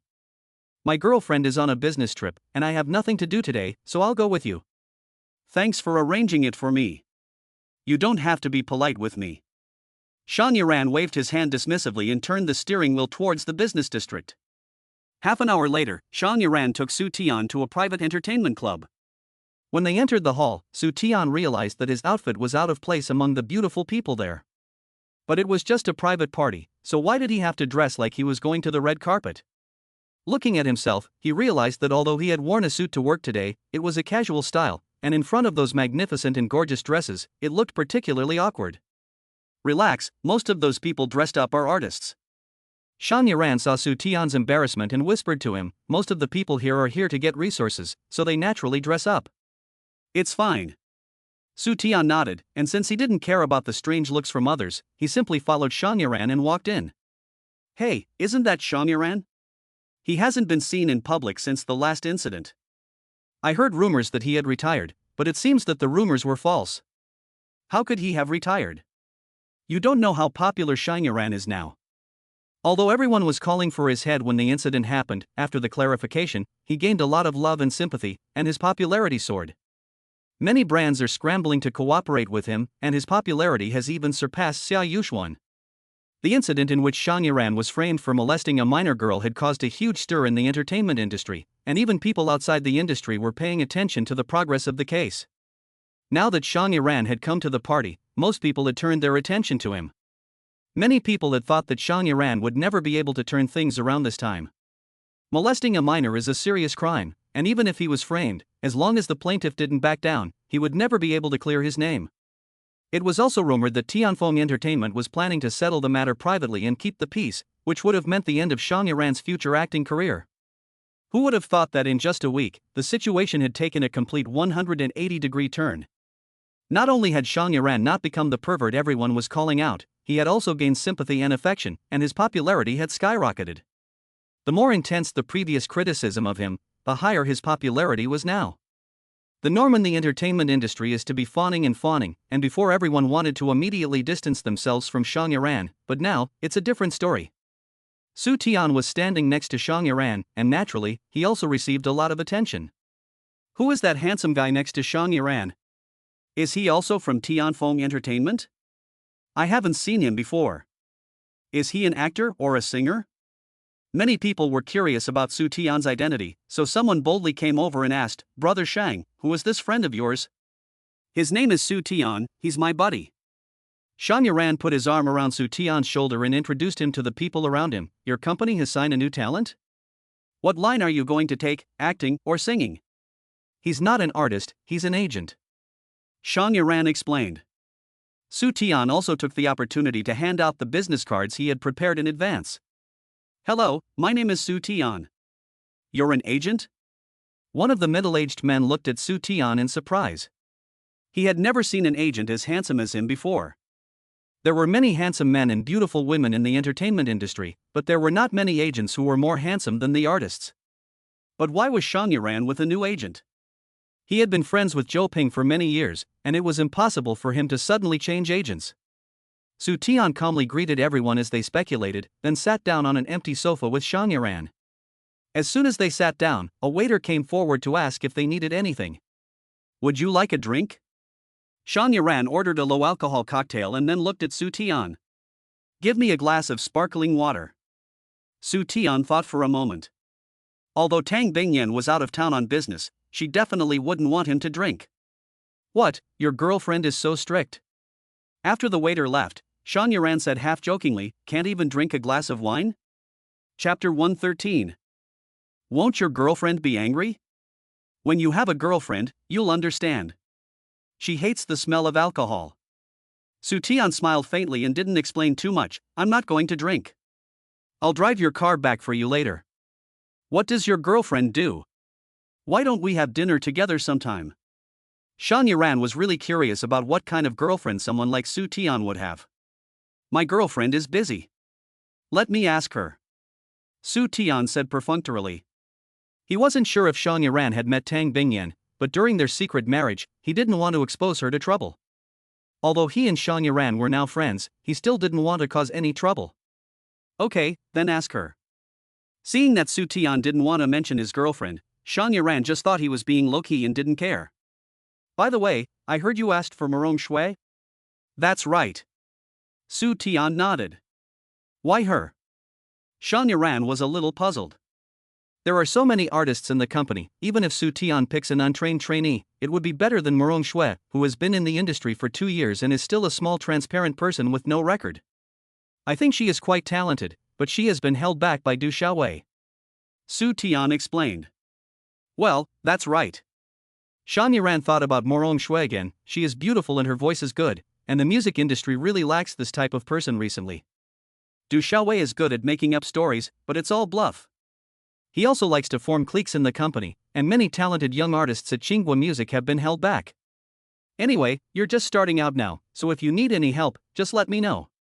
Shan Yaran thought for a moment, and continued, "Next quarter, I plan to release a new album, and it would be fine to give her a duet or make her the heroine of the MV. Thanks, I won't hesitate to ask for your help when the time comes." The waiter brought them their order, and Su Tian raised his glass of sparkling water to Shan Yaran. "Iran, there you are." At that moment, a woman in a long black dress with long curly hair was walking towards them in 7-centimeter heels. The woman came up to the two of them, bringing with her a strong scent of roses. She was slender and graceful, like an elegant black swan, and she sat directly on Shan Yaran's lap. "You don't look very well. Do you want me to recommend an old Chinese doctor to see?" "Sister Shanshan." Shan Yaran was speechless and gave the woman a seat. The woman then lifted her skirt and sat down in front of the two of them. Su Tian looked at the woman and immediately recognized her as the diva Wang Manshan. Wang Manshan was a household name, but she had been labeled too early because of her outstanding appearance. Although she had a good singing voice, she had missed the Best Female Singer award at the Chinese Golden Melody Awards several times because the song she chose when she first debuted did not quite match her vocal characteristics. Su Tian remembered that this year Wang Manshan released a new album, which had a major breakthrough in terms of style. After the album was released, it received unanimous praise from music critics in the industry. And with this album, she won the 36th Huaxia Golden Melody Award for Best Female Singer. However, there is still some time before the Golden Melody Awards begin. At present, although Wang Manshan has a certain position in the music industry, she is not yet a queen-level figure because she does not have an award. Su Tian's previous knowledge of Wang Manshan, apart from the rumors that netizens talked about, was that her award-winning album was truly worthy of its reputation. After Wang Manshan sat down, she fixed her eyes on Su Tian. Her eyes were naked and straightforward, which made Su Tian think of some rumors about Wang Manshan in the entertainment industry before, saying that she changed boyfriends faster than she changed clothes, and she specifically picked younger men to start with. By the way, you have this kind of super handsome guy around you, why don't you introduce him to me? Shan Yiran looked at Wang Manshan helplessly and said. His name is Su Tian, he is my friend, but don't you have any ideas about him, he has a girlfriend. Wang Manshan was not annoyed that Shan Yiran had seen through her thoughts, but instead looked at Su Tian meaningfully. I didn't say I wanted him to be my boyfriend. Of course, according to the character of Sister Wang, she just wants to play 419. It seems that Shan Yiran and Wang Manshan have a good relationship, at least to the point of being unrestrained. Don't say it so directly. If you scare people away, what will you compensate me with? Wang Manshan glanced at Shan Yiran with a coquettish look, then got up and squeezed between Su Tian and Shan Yiran. Sister Wang, don't bother. He won't ask. Shan Yiran's eyelids jumped. Su Tian brought him here, so of course he would protect him a little. If he doesn't ask now, he can ask later. Wang Manshan still refused to give up. I have plenty of time, sister. Queen Wang. Su Tian calmly looked away. I guess after a while, you may not have as much time. Queen? Wang Manshan was stunned, and then laughed self-deprecatingly, but no one has ever called me that, little brother. You're kissing the horse's ass. No one in the entertainment industry has ever called her that. Although she made her debut early and has some influence in the music industry, she has never won an official award, so she is still being excluded by the mainstream music industry in China. Someone will call you that in the future. Su Tian saw Wang Manshan's somewhat displeased reaction, but his expression did not change. Instead, he said with a smile, I can tell from a person's face. Miss Wang's career is very prosperous recently. You really have a unique way of striking up a conversation, little brother. Wang Manshan naturally didn't believe Su Tian's words, but she still naturally cooperated with him. Then show me what my career will develop into. In a little while, I'm going to attend the Golden Melody Awards. Do you think I can win an award? Su Tian deliberately turned his head and stared at Wang Manshan's face for a long time, and then continued. Of course you can win an award, and you'll be the best female singer. Before his rebirth, Su Tian had spent a long time idling, so he still knew a lot about the entertainment industry. Thanks to his memories from his previous life, he was able to enter the entertainment industry as a newcomer without any difficulties. He was very sure that the best female singer at this year's Golden Melody Awards would be Wang Manshan. Brother, who did you learn to flatter people from? Wang Manshan laughed lightly when she heard this. Although it's old-fashioned, I still find it useful. I'm not trying to flatter you, but the best female singer at this year's Golden Melody Awards is you, and I can also tell you that the best male singer this year is. Wang Manshan stared at Su Tian in disbelief as he recited the names of the winners, and finally sighed helplessly. How much have you had to drink? I haven't drunk anything, and I'm not drunk. Su Tian picked up the sparkling water in front of him and waved it in Wang Manshan's face. Do you want to make a bet with me? A bet? Wang Manshan squinted slightly and looked at the person sitting next to her. For the first time, she found that there was someone she couldn't see through. What do you want to bet on? I'll bet on who the best female singer at this year's Golden Melody Awards is. If I'm right, you have to promise me one condition. What if you're wrong? Wang Manshan rolled her eyes and quickly thought it over in her mind. Can you promise me one condition too? Of course I can. Su Tian replied confidently. Anything? Wang Manshan smiled and leaned forward slightly, whispering to Su Tian, if my condition is too extreme, will your girlfriend be angry? Chapter 114, The Recording Studio. She won't. Su Tian remained calm. Because Wang Manshan never had the chance to make a condition. Okay, I'll take that bet with you. Wang Manshan extended her pinky. Deal, you can't go back on your word. No problem. Su Tian saw that Wang Manshan actually wanted to do such a childish thing as a pinky swear, and he thought to himself, you probably drank more than I did, right? Su Tian, you can't joke about this. Shan Yiran, who was still being ignored, was a little worried. Did Su Tian forget that he had a girlfriend? How could he make such a bet with Wang Manshan? You have to know that Wang Manshan is a famous playgirl in the entertainment industry. If Su Tian loses, she will definitely take the opportunity to make some outrageous demands. What's more, it seems that Su Tian is bound to lose this bet. How could Wang Manshan win the Golden Melody Award for Best Female Singer? It's fine, I know what I'm doing. Su Tian finished the sparkling water in one gulp and got up to say goodbye to Wang Manshan. It's getting late, Yuran and I will leave first. Shan Yuran followed Su Tian out of the party venue with a head full of black lines. On the way back, Su Tian was driving and Shan Yuran was staring at him in the passenger seat, making him feel a bit uncomfortable. What are you looking at? Is there something on my face? If there wasn't any alcohol in the sparkling water, I would have thought you had drunk too much. Shan Yuran stared at Su Tian and said. He thought about it for a long time, but still couldn't figure out why Su Tian had made the bet. I'm not drunk, am I? Su Tian didn't turn his head, and continued to concentrate on driving. But Shan Yuran opened his mouth, but in the end, he swallowed what he wanted to say. Forget it, you know what you're doing anyway. He is Su Tian's friend, not his parent, so he doesn't need to tell him what to do. Don't worry, I've never lost a bet. After Wang Manshan won the Best Female Singer, her career will reach a new level. He made the other party owe him a bet, and this deal seems very cost-effective. The next day, Xinguo Music. The news that a new agent was coming from headquarters had spread throughout the company. In the morning, the company's several recording studios were all overcrowded. Recently, the company was going to select several trainees to make their debut, so they made an appointment in advance to record a demo in the studio to make it easier for the agent to audition at headquarters.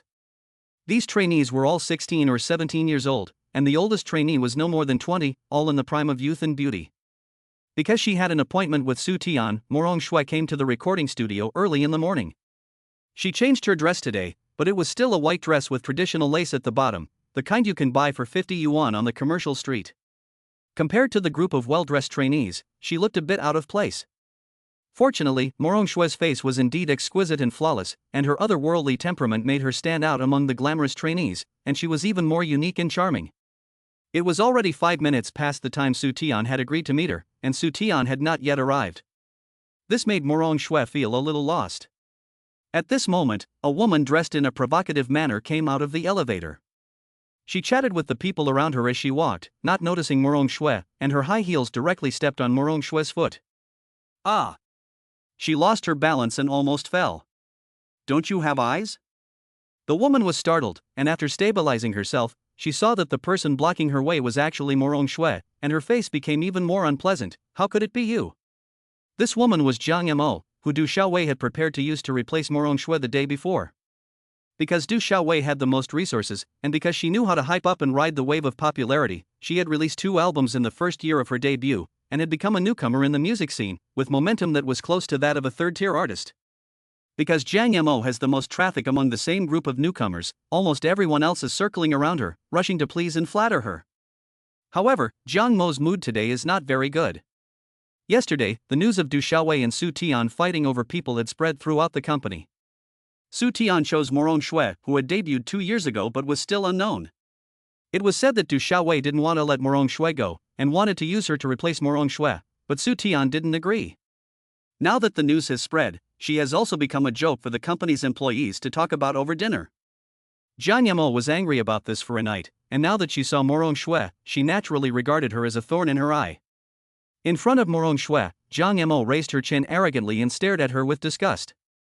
Why are you here? The agent told me to come. Morong Shui was not surprised by Jiang Mo's attitude. In fact, most of the company's attitudes towards her were like this. Oh, an agent? Jiang Yamo snorted in derision. He's just a good-for-nothing gigolo, a broker who is not even 30 years old. What can he do? You really take his words as divine edicts. The trainees around Jiang Yamo also took advantage of the situation to mock her. Momo, don't say that. She is now the new agent's designated star. She will definitely become a global sensation in no time. She is so confident that we newbies have to walk around her when we see her. Ha, I'm here to see what the future star of the company looks like. A female trainee deliberately came up to Morong Shui and said with a sigh, the new agent's taste in choosing people is not very good. With this kind of rustic outfit, people who don't know her would think she is the company's cleaner. You don't think that you'll become a big star just because you have a new agent, do you? A waste of talent like you, who can't even be promoted by a senior agent like Xiaowei, is still dreaming of becoming a big star? That's ridiculous. Jiang Yamo felt refreshed by the ridicule of these newcomers. She stared at Morong Shui with a smug look on her face and said haughtily. Don't underestimate her. She debuted earlier than all of us. When we see her, we have to call her a senior. Although seniority is also considered in the entertainment industry, this only applies to some fixed industries. For artists who rely on traffic to make a living, if they debuted early but have never been famous, they will not be respected. Especially for a small transparent like Morong Shui who has not received any work after debuting for so long and has few fans, she will be trampled into the dust. Morong Shui has long seen the worship of the high and trampling of the low in the entertainment industry. She has heard too many similar remarks in the past 2 years and has become numb. So Jiang Mo's words have no killing power for her. Jiang Mo did not see the reaction she wanted from Morong Shui's face, and she frowned slightly in displeasure, then gave a wink to the trainee next to her. The trainee immediately understood what she meant and stepped forward to push Morong Shui to the side. "Excuse me, our sister Momo needs to use the recording studio." Now Sister Jiang Mo has to rush to her appointments every day, and time is precious, so don't delay her. Chapter 115, It's bound to become an overnight sensation. Morong Shui was suddenly pushed away, and a flash of unwillingness flashed in her eyes. If it were normal, she might have chosen to suffer the consequences because she didn't want to get involved in a dispute. But today, because she had already made an appointment with Su Tian to record, she didn't want to back down. The trainee saw that Morong Shui refused to leave, and her words became even more mean. "Why don't you leave? I've never seen anyone as greedy as you. You've already climbed the greasy pole and snuggled up to your new agent's thighs, and now you want to come and compete with us trainees for the recording studio." The trainee's voice was so loud that it alerted the recording studio's sound engineer, who frowned and looked in the direction of Morong Shui and the others, shouting unhappily. "This is a recording studio. If you don't want to record, then get out and don't waste everyone's time." The mixing teacher spoke, making the trainee even more smug. "Hurry up and leave, what are you dawdling about?" Morong Shui had no choice but to pick up her canvas bag and turn around to leave the studio. However, as soon as she turned around, a figure behind her blocked her way. A young man walked leisurely into the studio with a folder in his hand. When he saw the people inside, he suddenly smiled and said, "So many people." The trainee who had embarrassed Morong Shui saw Su Tian walk in and took a few steps back, while also looking for help from Jiang Mo. Su Tian was after all the agent that Guo Qishan had handpicked, and a trainee like her who hadn't even signed with a proper agent naturally wouldn't dare to act recklessly. Jiang Mo saw the culprit who had made her a laughingstock, and her eyebrows immediately went up. She said with a stern face, "Manager Su, control your people and don't let her come out and make a fool of herself and cause trouble everywhere, otherwise it will affect the overall image of our company." Su Tian raised his eyebrows. Even though he had only known Morong Shui for a short time, he knew that her personality made it impossible for her to behave like that. Jiang Mo was looking for trouble herself, but now she was turning the tables and saying that Morong Shui was the one causing trouble and disrupting order. "How I manage my artists is none of your business, but I am interested in banning a few people right now." "Guess who?" Su Tian's words made Jiang Mo furious. She asked in a sarcastic tone. "What a big mouth. Do you think you're the boss? You want to ban me? You think you're the boss? You're just a little bit powerful and you're getting carried away. You really think you're the best. She's one of Du Xiaowei's artists. If Viagra doesn't say anything, who would dare to ban her?" Facing Jiang Mo's provocation, Su Tian calmly picked up his phone, unlocked it, and pressed a series of numbers into his ear. "Hello, Mr. Guo?"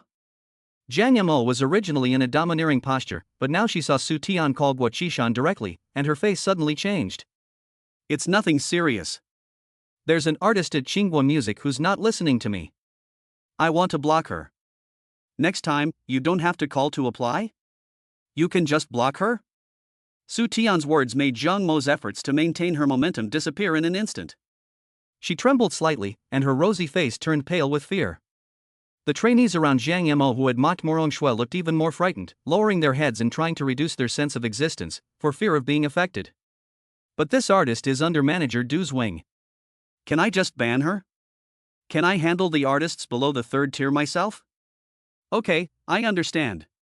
Hearing that the artists below the third tier could be handled by Su Tian, Jiang Mo could no longer remain calm. She quickly walked up to Su Tian and bowed deeply. "Manager Su, I know I was wrong. I didn't think before I spoke. Can you forgive me this time? I won't make this mistake again." Jiang Mo's face was pale and trembling, and she no longer had the same arrogant expression as before. Su Tian called Guo Zong to make her come to her senses and recognize her own identity. Even though she was now a little famous, in the eyes of the company's senior management, she was just a minor artist. Jiang Yamo had been flattered by a group of newcomers, and had almost forgotten that she was not a big name in a company with a lot of traffic, and that her resources could easily be replaced. Su Tian looked at Jiang Mo's humble apology with interest, and only after a moment did he say leisurely, "Don't you know who to apologize to? Do you need me to teach you?" Jiang Yamo was slightly startled, and then realized Su Tian's meaning, biting her lips and looking humiliated. But despite her reluctance, she finally turned and looked at Morong Shui. "Morong Shui, I was wrong. Can you forgive me?" After she apologized to Morong Shui, she couldn't wait to look at Su Tian. "Su manager, I've already apologized to Morong Shui. Can you call Gua and not ban me? I really won't dare next time." Su Tian glanced at Morong Shui and asked. "Satisfied?" Morong Shui had never seen this before, and she nodded eagerly. So Su Tian turned his phone over to Jiang Yamo to look at it. There was indeed a phone number on the screen, but he didn't dial it. Jiang Yamo stared at Su Tian's phone for 5 seconds before she reacted, then glared at Su Tian with anger. Shit! This kid actually dared to lie to her. At this moment, Jiang Yamo wanted to slap Su Tian. However, just as she was about to get angry, she heard Su Tian say coldly, "If there is another time, this call will not be as simple as not being connected." His meaning was clear. If Jiang Yamo dared to be rude to Morong Shui again, then he would really call Guo Qishan to block her. Jiang Yamo shuddered, her heart sinking into an icy cave. "Still not leaving?" Su Tian gave her a fierce look. "This recording studio was applied for by Morong Shui. Are you going to compete with us?" Faced with Su Tian's threat, Jiang Yamo didn't dare to say a word, hurriedly pushed away the trainee next to her, and left with a face of resentment. The other trainees were also trembling in fear at Su Tian's tactics and quickly slipped away. Even Jiang Yamo dared not challenge Su Tian, and these trainees who had not yet debuted were even less qualified. Morong Shui stared at Jiang Mo's back, her face full of disbelief. Jiang Yamo, she had actually left so shamefully. She stood in the middle of the recording studio, and for a moment she was at a loss. This is what it feels like to be protected. She had never experienced it before, but now she was suddenly afraid of losing it. After watching Su Tian teach Jiang Yamo a lesson, the music teacher was also worried that he would become the scapegoat, so he hurriedly explained to Su Tian. This recording studio was indeed booked by Morong Shui first, but Jiang Yamo just said that she had an afternoon appointment that she couldn't cancel, so I wanted to give it to her. Su Tian did not pursue his responsibility, but only found a seat at the door and waved to Morong Shui, handing her an A4 sheet. Su Tian didn't explain to Mu Rongshui why he wanted to record this song. But as long as Mu Rongshui sang this song well, she would become an overnight sensation in the next big event that would shake the entire entertainment industry. Chapter 116, she's going to sing on a stage in front of thousands of people. Yes. Morong Shui was stunned at first, then nodded. Xiaoyiren was her childhood idol, and she could sing most of his songs. But she didn't understand why Su Tian suddenly wanted her to sing this song. Let's start. Su Tian thought for a moment, and added, "The first 2 times weren't official recordings, so you should get a feel for it first." Okay. Morong Shui stood in front of the microphone for the first time in a long time, and she was actually a little nervous. She hadn't been on stage for so long, and even the memory of singing in the recording studio was very long ago. The sound engineer was relieved when Su Tian didn't pursue the matter and immediately began to prepare for the recording. When the prelude began, Morong Shui leaned slightly closer to the microphone.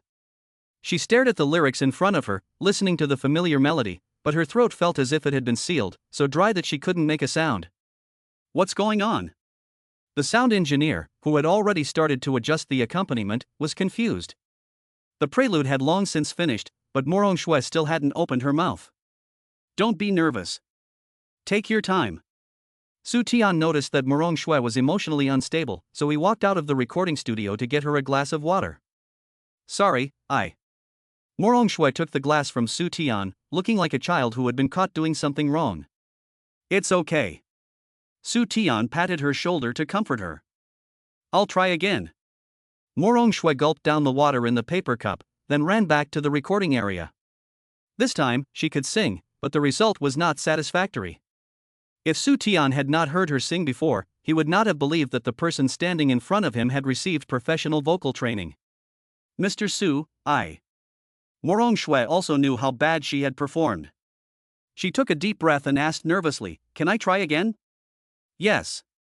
Su Tian nodded.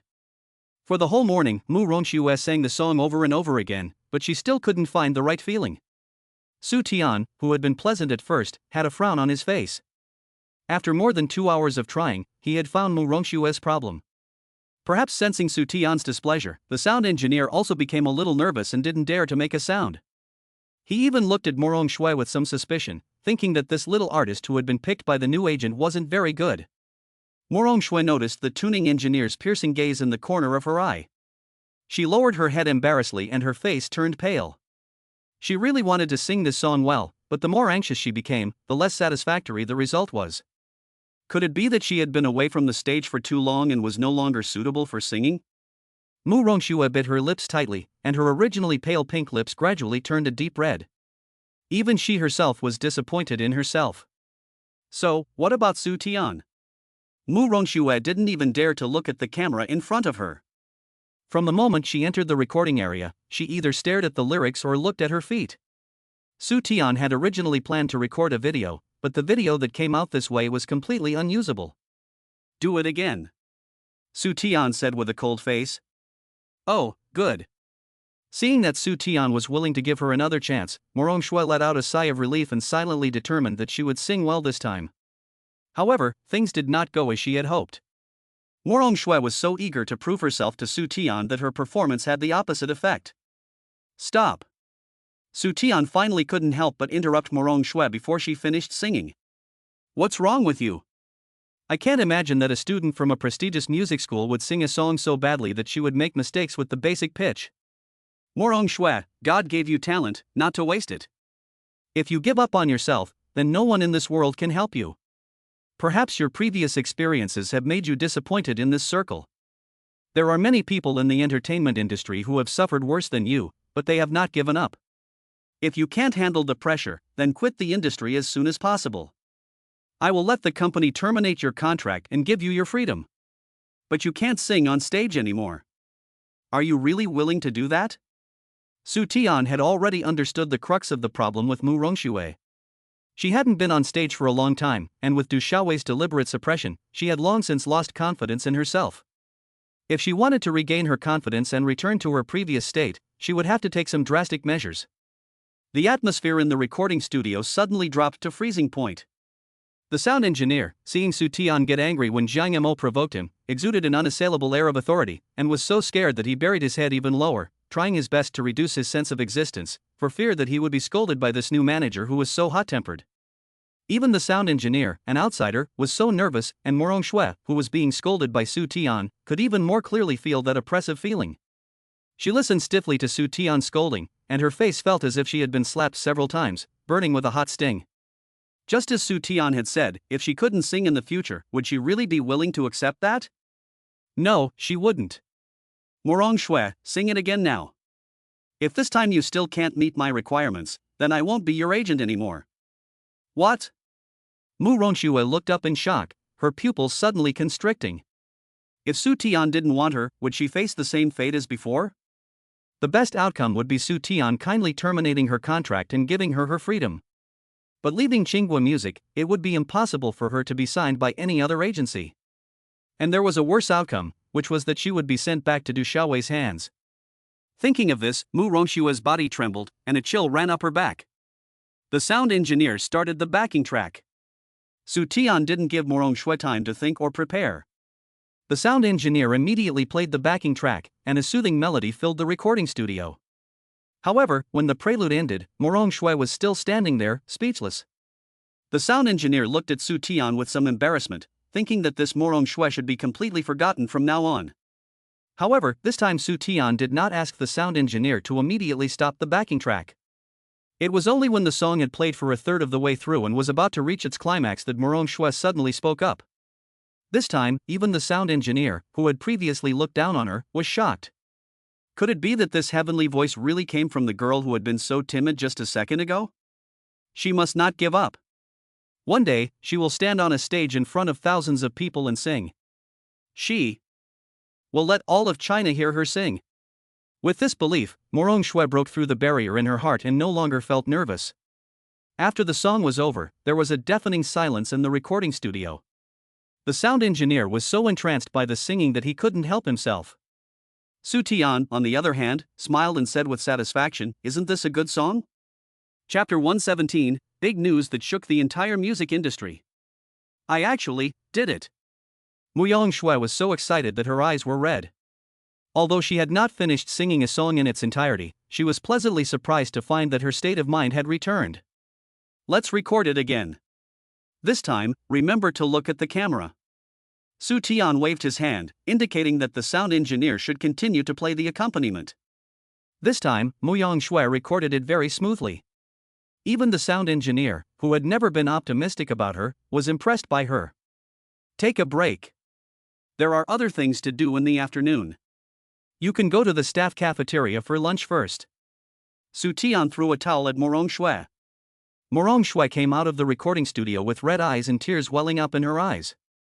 She had experienced the ups and downs of life this morning, and now she had finally relaxed, and inexplicable emotions were sweeping over her like a tide. She wasn't upset because of Su Tian's rebuke, but rather felt a sense of relief after a narrow escape. Why are you crying? Su Tian took Muyang Shui to the staff canteen. On the way, he accidentally looked back and saw Muyang Shui's red eyes.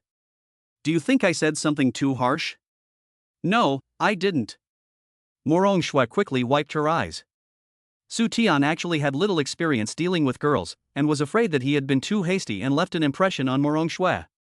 By the way, can you dance? When they arrived at the canteen, Su Tian ordered 2 set meals. While they were waiting for their food, he asked Muyang Shui. Muyang Shui replied, I learned a little classical dance when I was young, but I stopped after junior high school. I've signed you up for dance classes. You'll have a professional teacher to teach you, as well as gymnastics and combat. You don't have to be proficient, but at least you should look like you've learned dance. Murmur Shui nodded eagerly, suddenly realizing something and staring in surprise. Fighting? Self-defense. Su Tian smiled and patted Murmur Shui on the head. Next time you get bullied, fight back. I'm your agent, but I can't be your mother and always look after you. I know. Murmur Shui's face turned a little red, and she quickly lowered her head to eat. In the meantime, you can just focus on learning from your teacher and ignore the gossip in the company.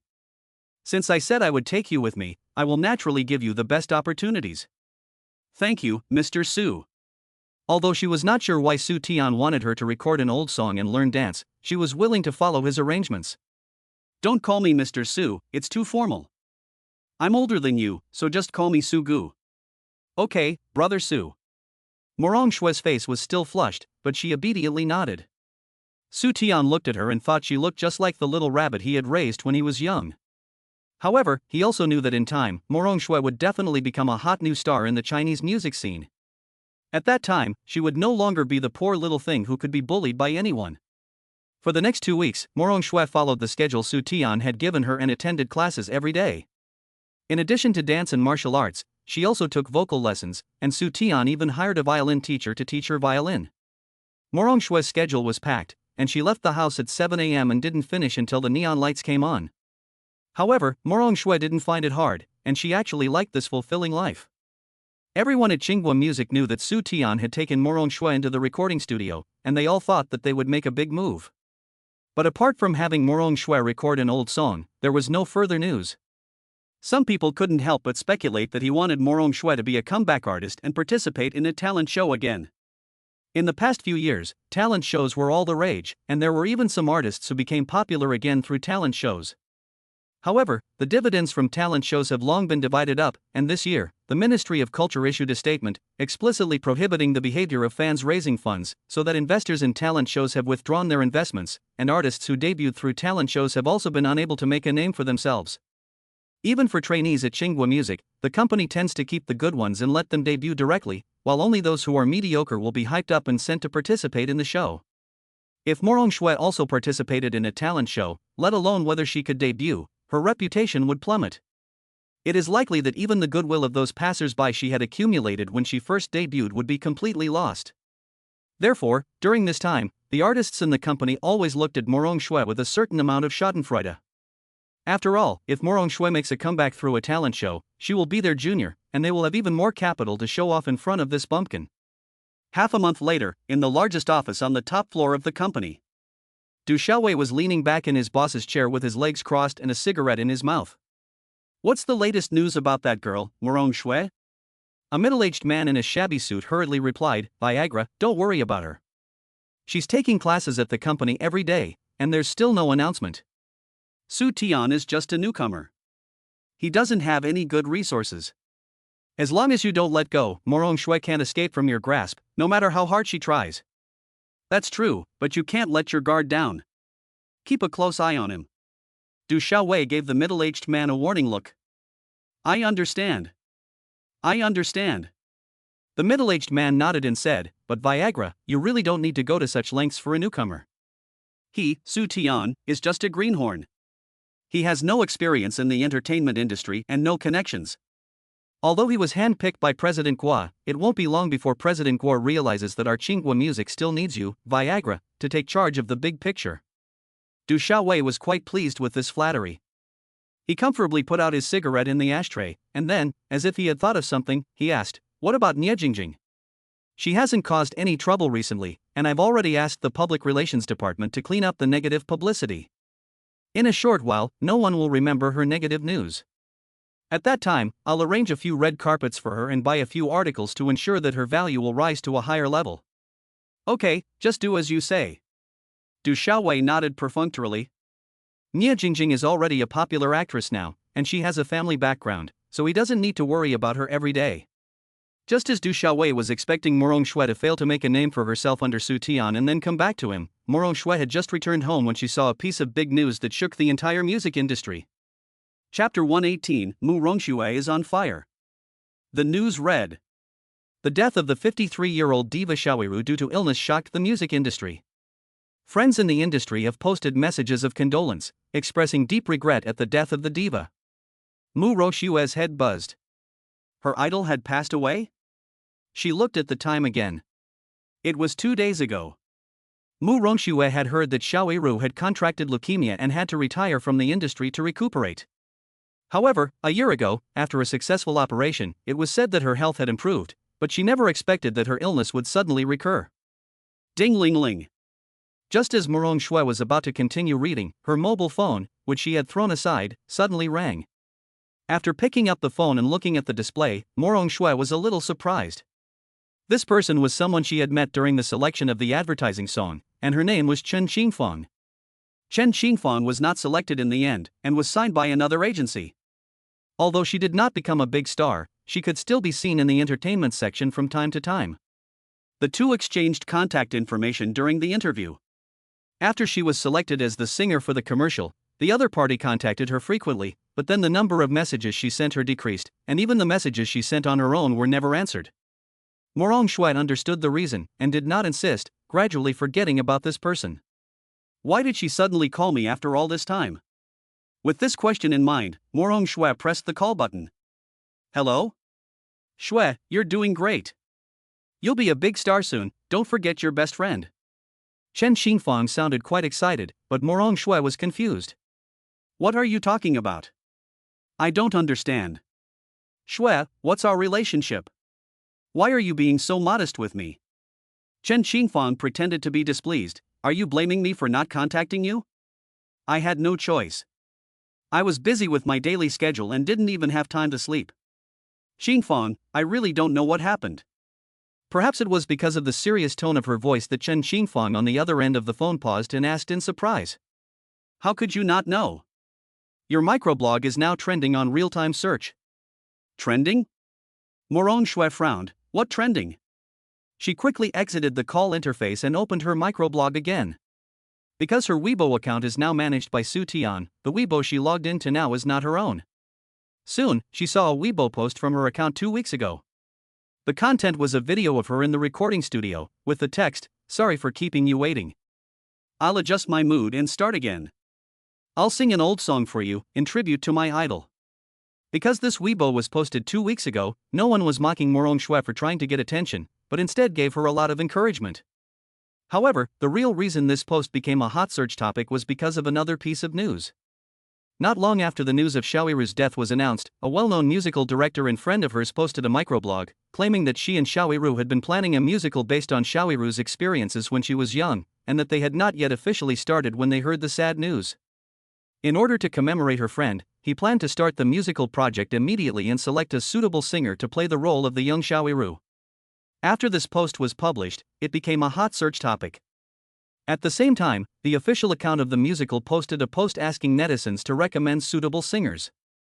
The most popular singer mentioned in the post was Morong Shui, who had posted a video half a month ago.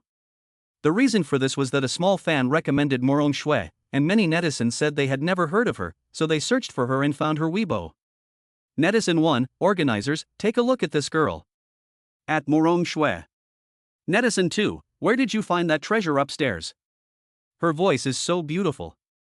Netizen 3, it's disgusting to jump out and take advantage of the heat at a time like this. Netizen 4 at Netizen 3, look at the date before you make a comment.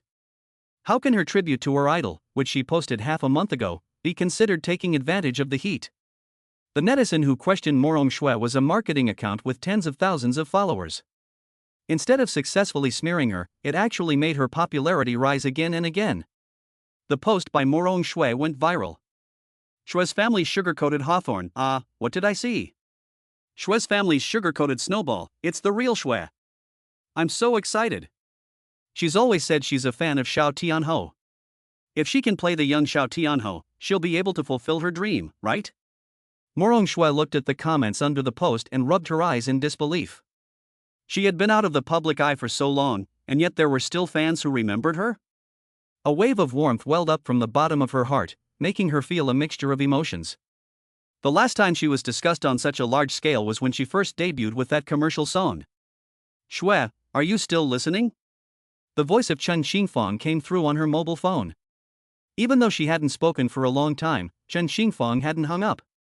If you really get this opportunity, you will definitely become an overnight sensation. And now that the video of you singing has been trending, as long as the trend continues, the musical organizers will definitely contact you. Did you change to a new agent? This marketing strategy is really high. And how lucky are you that you have encountered this one in a million chance? Chen Xingfang chattered on, very excited. However, Morong Shui didn't listen much. It was only after more than 10 minutes that the other party had to hang up because of a rush to the announcement. Morong Shui also let out a sigh of relief. However, before she could calm down, her phone rang again. That night, she did nothing but answer calls and reply to messages, which took more than 2 hours. Artists who had no contact with her or had only exchanged contact information without ever contacting her called her, some to congratulate her and some to ask her about the inside story. Morong Shui never thought that one day, so many people would greet her in a friendly manner. The heat on Weibo continued into the next day. Morong Shui and her video Weibo were on the front page of the search, and that was even before the company bought the search. Morong Shui had also gone from being a small, transparent celebrity to a current internet celebrity. What was going on? Du Xiaowei's face turned green when he saw the search. Yesterday he went to dinner with the producer, and the dinner went on until 2 a.m. After he got home, he went straight to bed and missed the search last night. If it wasn't for his subordinate Li Qiang reporting to him, he wouldn't have known. Chapter 119, The Villa is Yours in Advance. Viagra, that microblog is extremely popular right now. What should we do? Li Qiang was sweating profusely. Du Xiaowei took a deep breath and tried to calm himself down. He used his mobile phone to follow the latest developments on the microblog in real time. After a while, he said nonchalantly, "It's just a hot search, it'll be up for half a day at most, look at your lack of ambition." But Li Qiang hesitantly explained, "The comments on the official musical and Han's producer's Weibo are the highest. I don't know what kind of luck that girl has, just after she posted a cover of Xiaoyiru's classic old song, Xiaoyiru died, it's like the heavens are helping her." Are you sure the musical will start? Du Xiaowei asked with a barely concealed hint of panic, could it be a publicity stunt? Producer Han had said it himself, and he was not the kind of person who would engage in a publicity stunt just for the sake of publicity. Du Xiaowei's face turned even more pale on hearing this, but he didn't say anything else. Meanwhile, in the office of Tianfeng Entertainment's Guo Qishan. Suited and booted Guo Qishan patted Su Tian on the shoulder and praised him, "Well done, you really are talented." After he got the news, he called Su Tian to his office. Before, he had transferred Su Tian to Tsinghua Music and given him a lot of authority, which caused a lot of dissatisfaction among the higher-ups and the agents. Now that Su Tian has just joined the company for a short time, his artist, Morong Shui, has already become a hot topic on the internet without the company's involvement. This shows that his decision was correct and Su Tian is indeed a talent. Although Guo Qishan is naturally suspicious, he is good at using people. He doesn't care about Su Tian's background or lack of it, as long as he can do things for him and help him make his artists famous, he will use him again. Mr. Guo, you are too kind. Su Tian said modestly, thanks to you, Mr. Guo, for giving me this opportunity. Not arrogant or impatient, not bad. Su Tian's words made Guo Qishan very pleased. He walked to his desk, opened a cabinet, and took out a contract and a door card and put them in front of Su Tian. I can transfer the house you wanted to you in advance. As for the money, you don't need to worry about it, you can pay me back in installments. Also, I will notify the finance department and give you an additional performance bonus later. As long as you make achievements, I will definitely not treat you badly. Thank you, Mr. Guo. He took the contract and the key card, glanced at them briefly, and then put them in a folder. At the same time, he cursed the old fox in his heart again. Guo Qishan said that he would not treat him badly, but the house was originally supposed to be his according to the agreement, and now the other party was just giving it to him in advance. In fact, not only did he have to pay, but before the house was paid off, it was impossible for him to leave Qingguo Music. This old fox has gained an extra person to work for him, but he has not given anything in return. However, as long as he can get the villa back, Su Tian does not care about these small details. In his previous life, Yan Xingxiu has sacrificed her life to save him, and now he has only returned a house, which is really not worth mentioning. Su Tian, although Morong Shui has now gained popularity, it is only because Xiaoyiru's influence is too great in the circle, and many people want to take advantage of this popularity. How confident are you that Morong Shui will get the female lead in this musical? You have to know that this is a hot role. Not only singers, but musical actors are also paying attention to the casting, and even some popular young actresses have recently begun to promote and create a buzz, trying to get a share of the pie. According to the scale of the musicals produced by Han in the past, a tour of 20 cities across China is the most basic. Whoever can play the role of Xiaoyiru in her youth will definitely soar to fame and become popular all over the world. Su Tian smiled lightly upon hearing this. This role must be played by Morong Shui. Great. I'll wait and see. Guo Qishan admired Su Tian's confidence and was also a little impressed by Su Tian.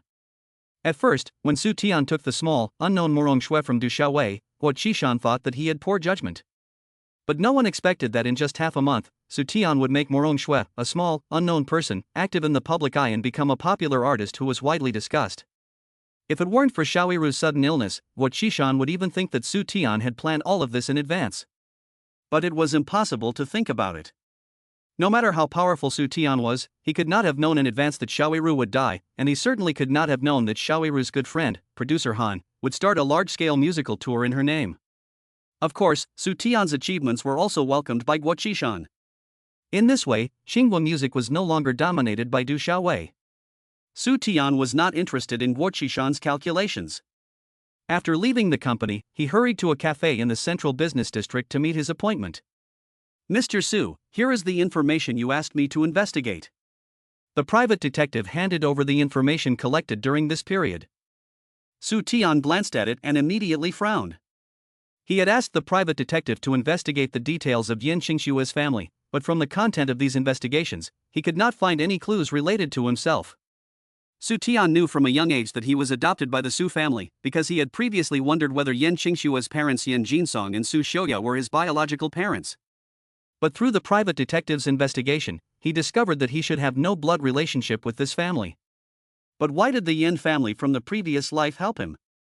During this time, the investigation of the Yan family made Su Tian recall some memories from his previous life.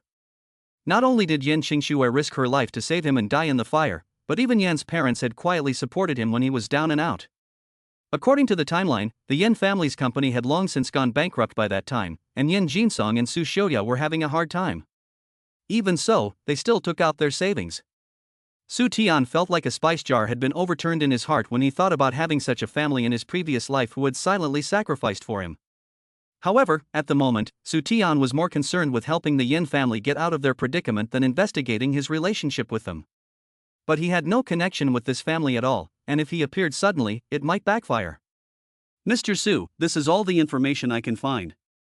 The private detective saw Su Tian staring at the documents in front of him and explained with some embarrassment, "Even if you are not satisfied, there is nothing I can do." The last time he gave Su Tian the information he had investigated, Su Tian said he wanted to investigate further.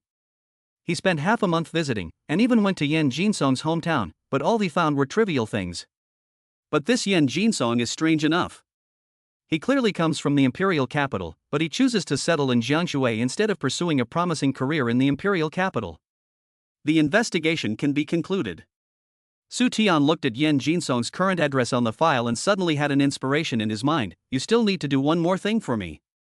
Of course, after the job is done, I will double your pay." "What is it?"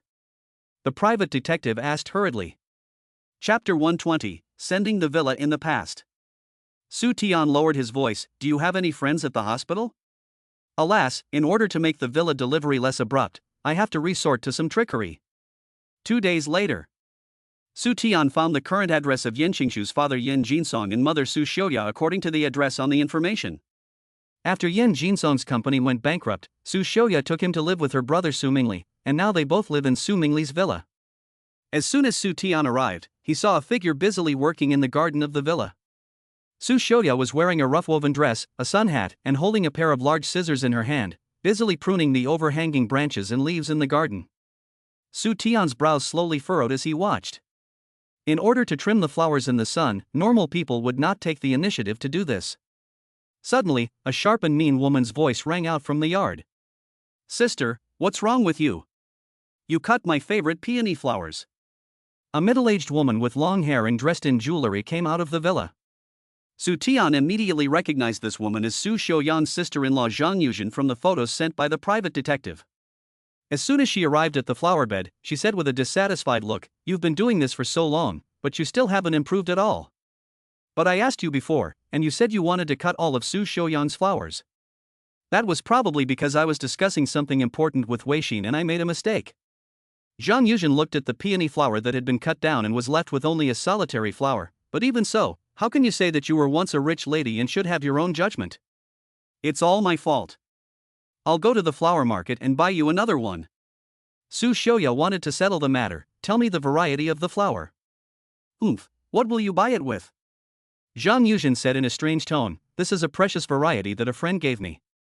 It's not for sale at the flower market. Even if it is, it costs tens of thousands of dollars.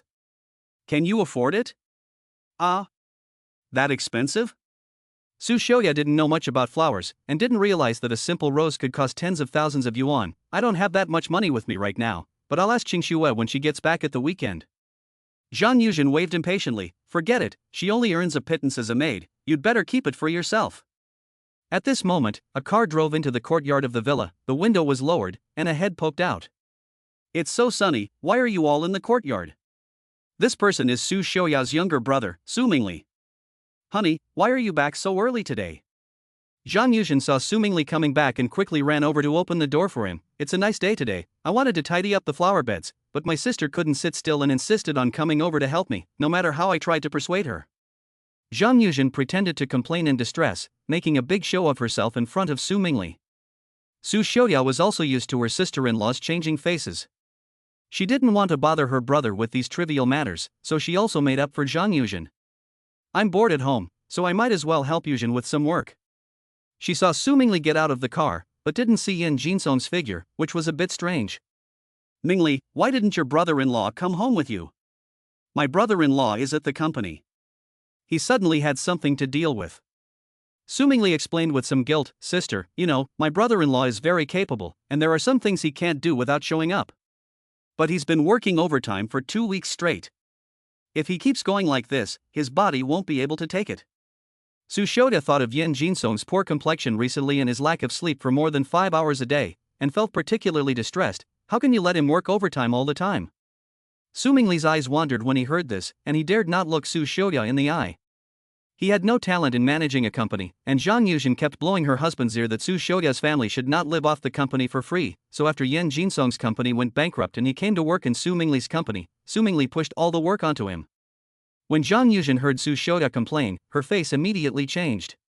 "Sister, you're wrong. How many workers aren't tired these days? It was easy for my brother-in-law to be his own boss and order people around, but now his company has gone bankrupt. With his reputation in the circle, which company would still hire him? My brother-in-law gave him a job opportunity and asked him to work 2 extra days. What's wrong with that?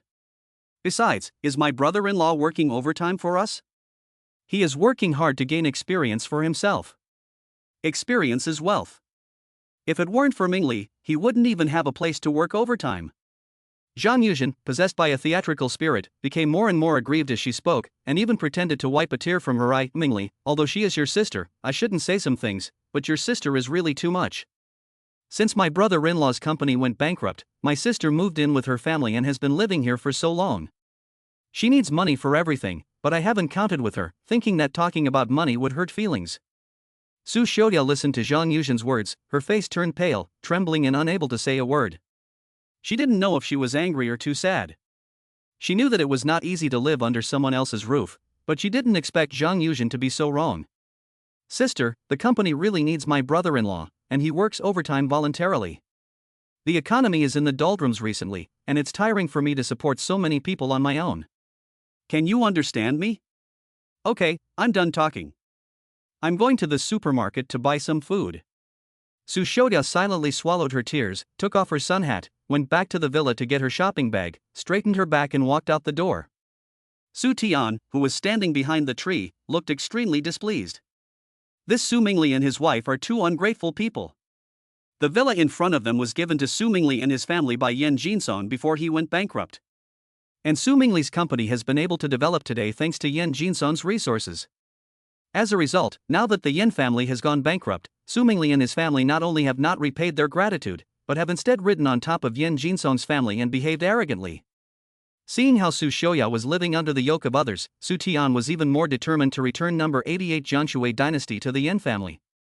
An hour later, Su Xiaoya came out of the supermarket, carrying 2 full shopping bags in her hands as she walked back. Su Mingli had a driver on call 24/7, but Zhang Yuzhen thought it was wasteful and never let Su Xiaoya use it. And there is no bus or subway near the villa where they are living, so every time Su Xiaoya goes to the supermarket to buy groceries, she has to walk back and forth. When she was 2 intersections away from the villa area, she suddenly noticed a slender and handsome young man across the road. Su Xiaoya's eyes inadvertently fell on the young man's face, and her face suddenly changed.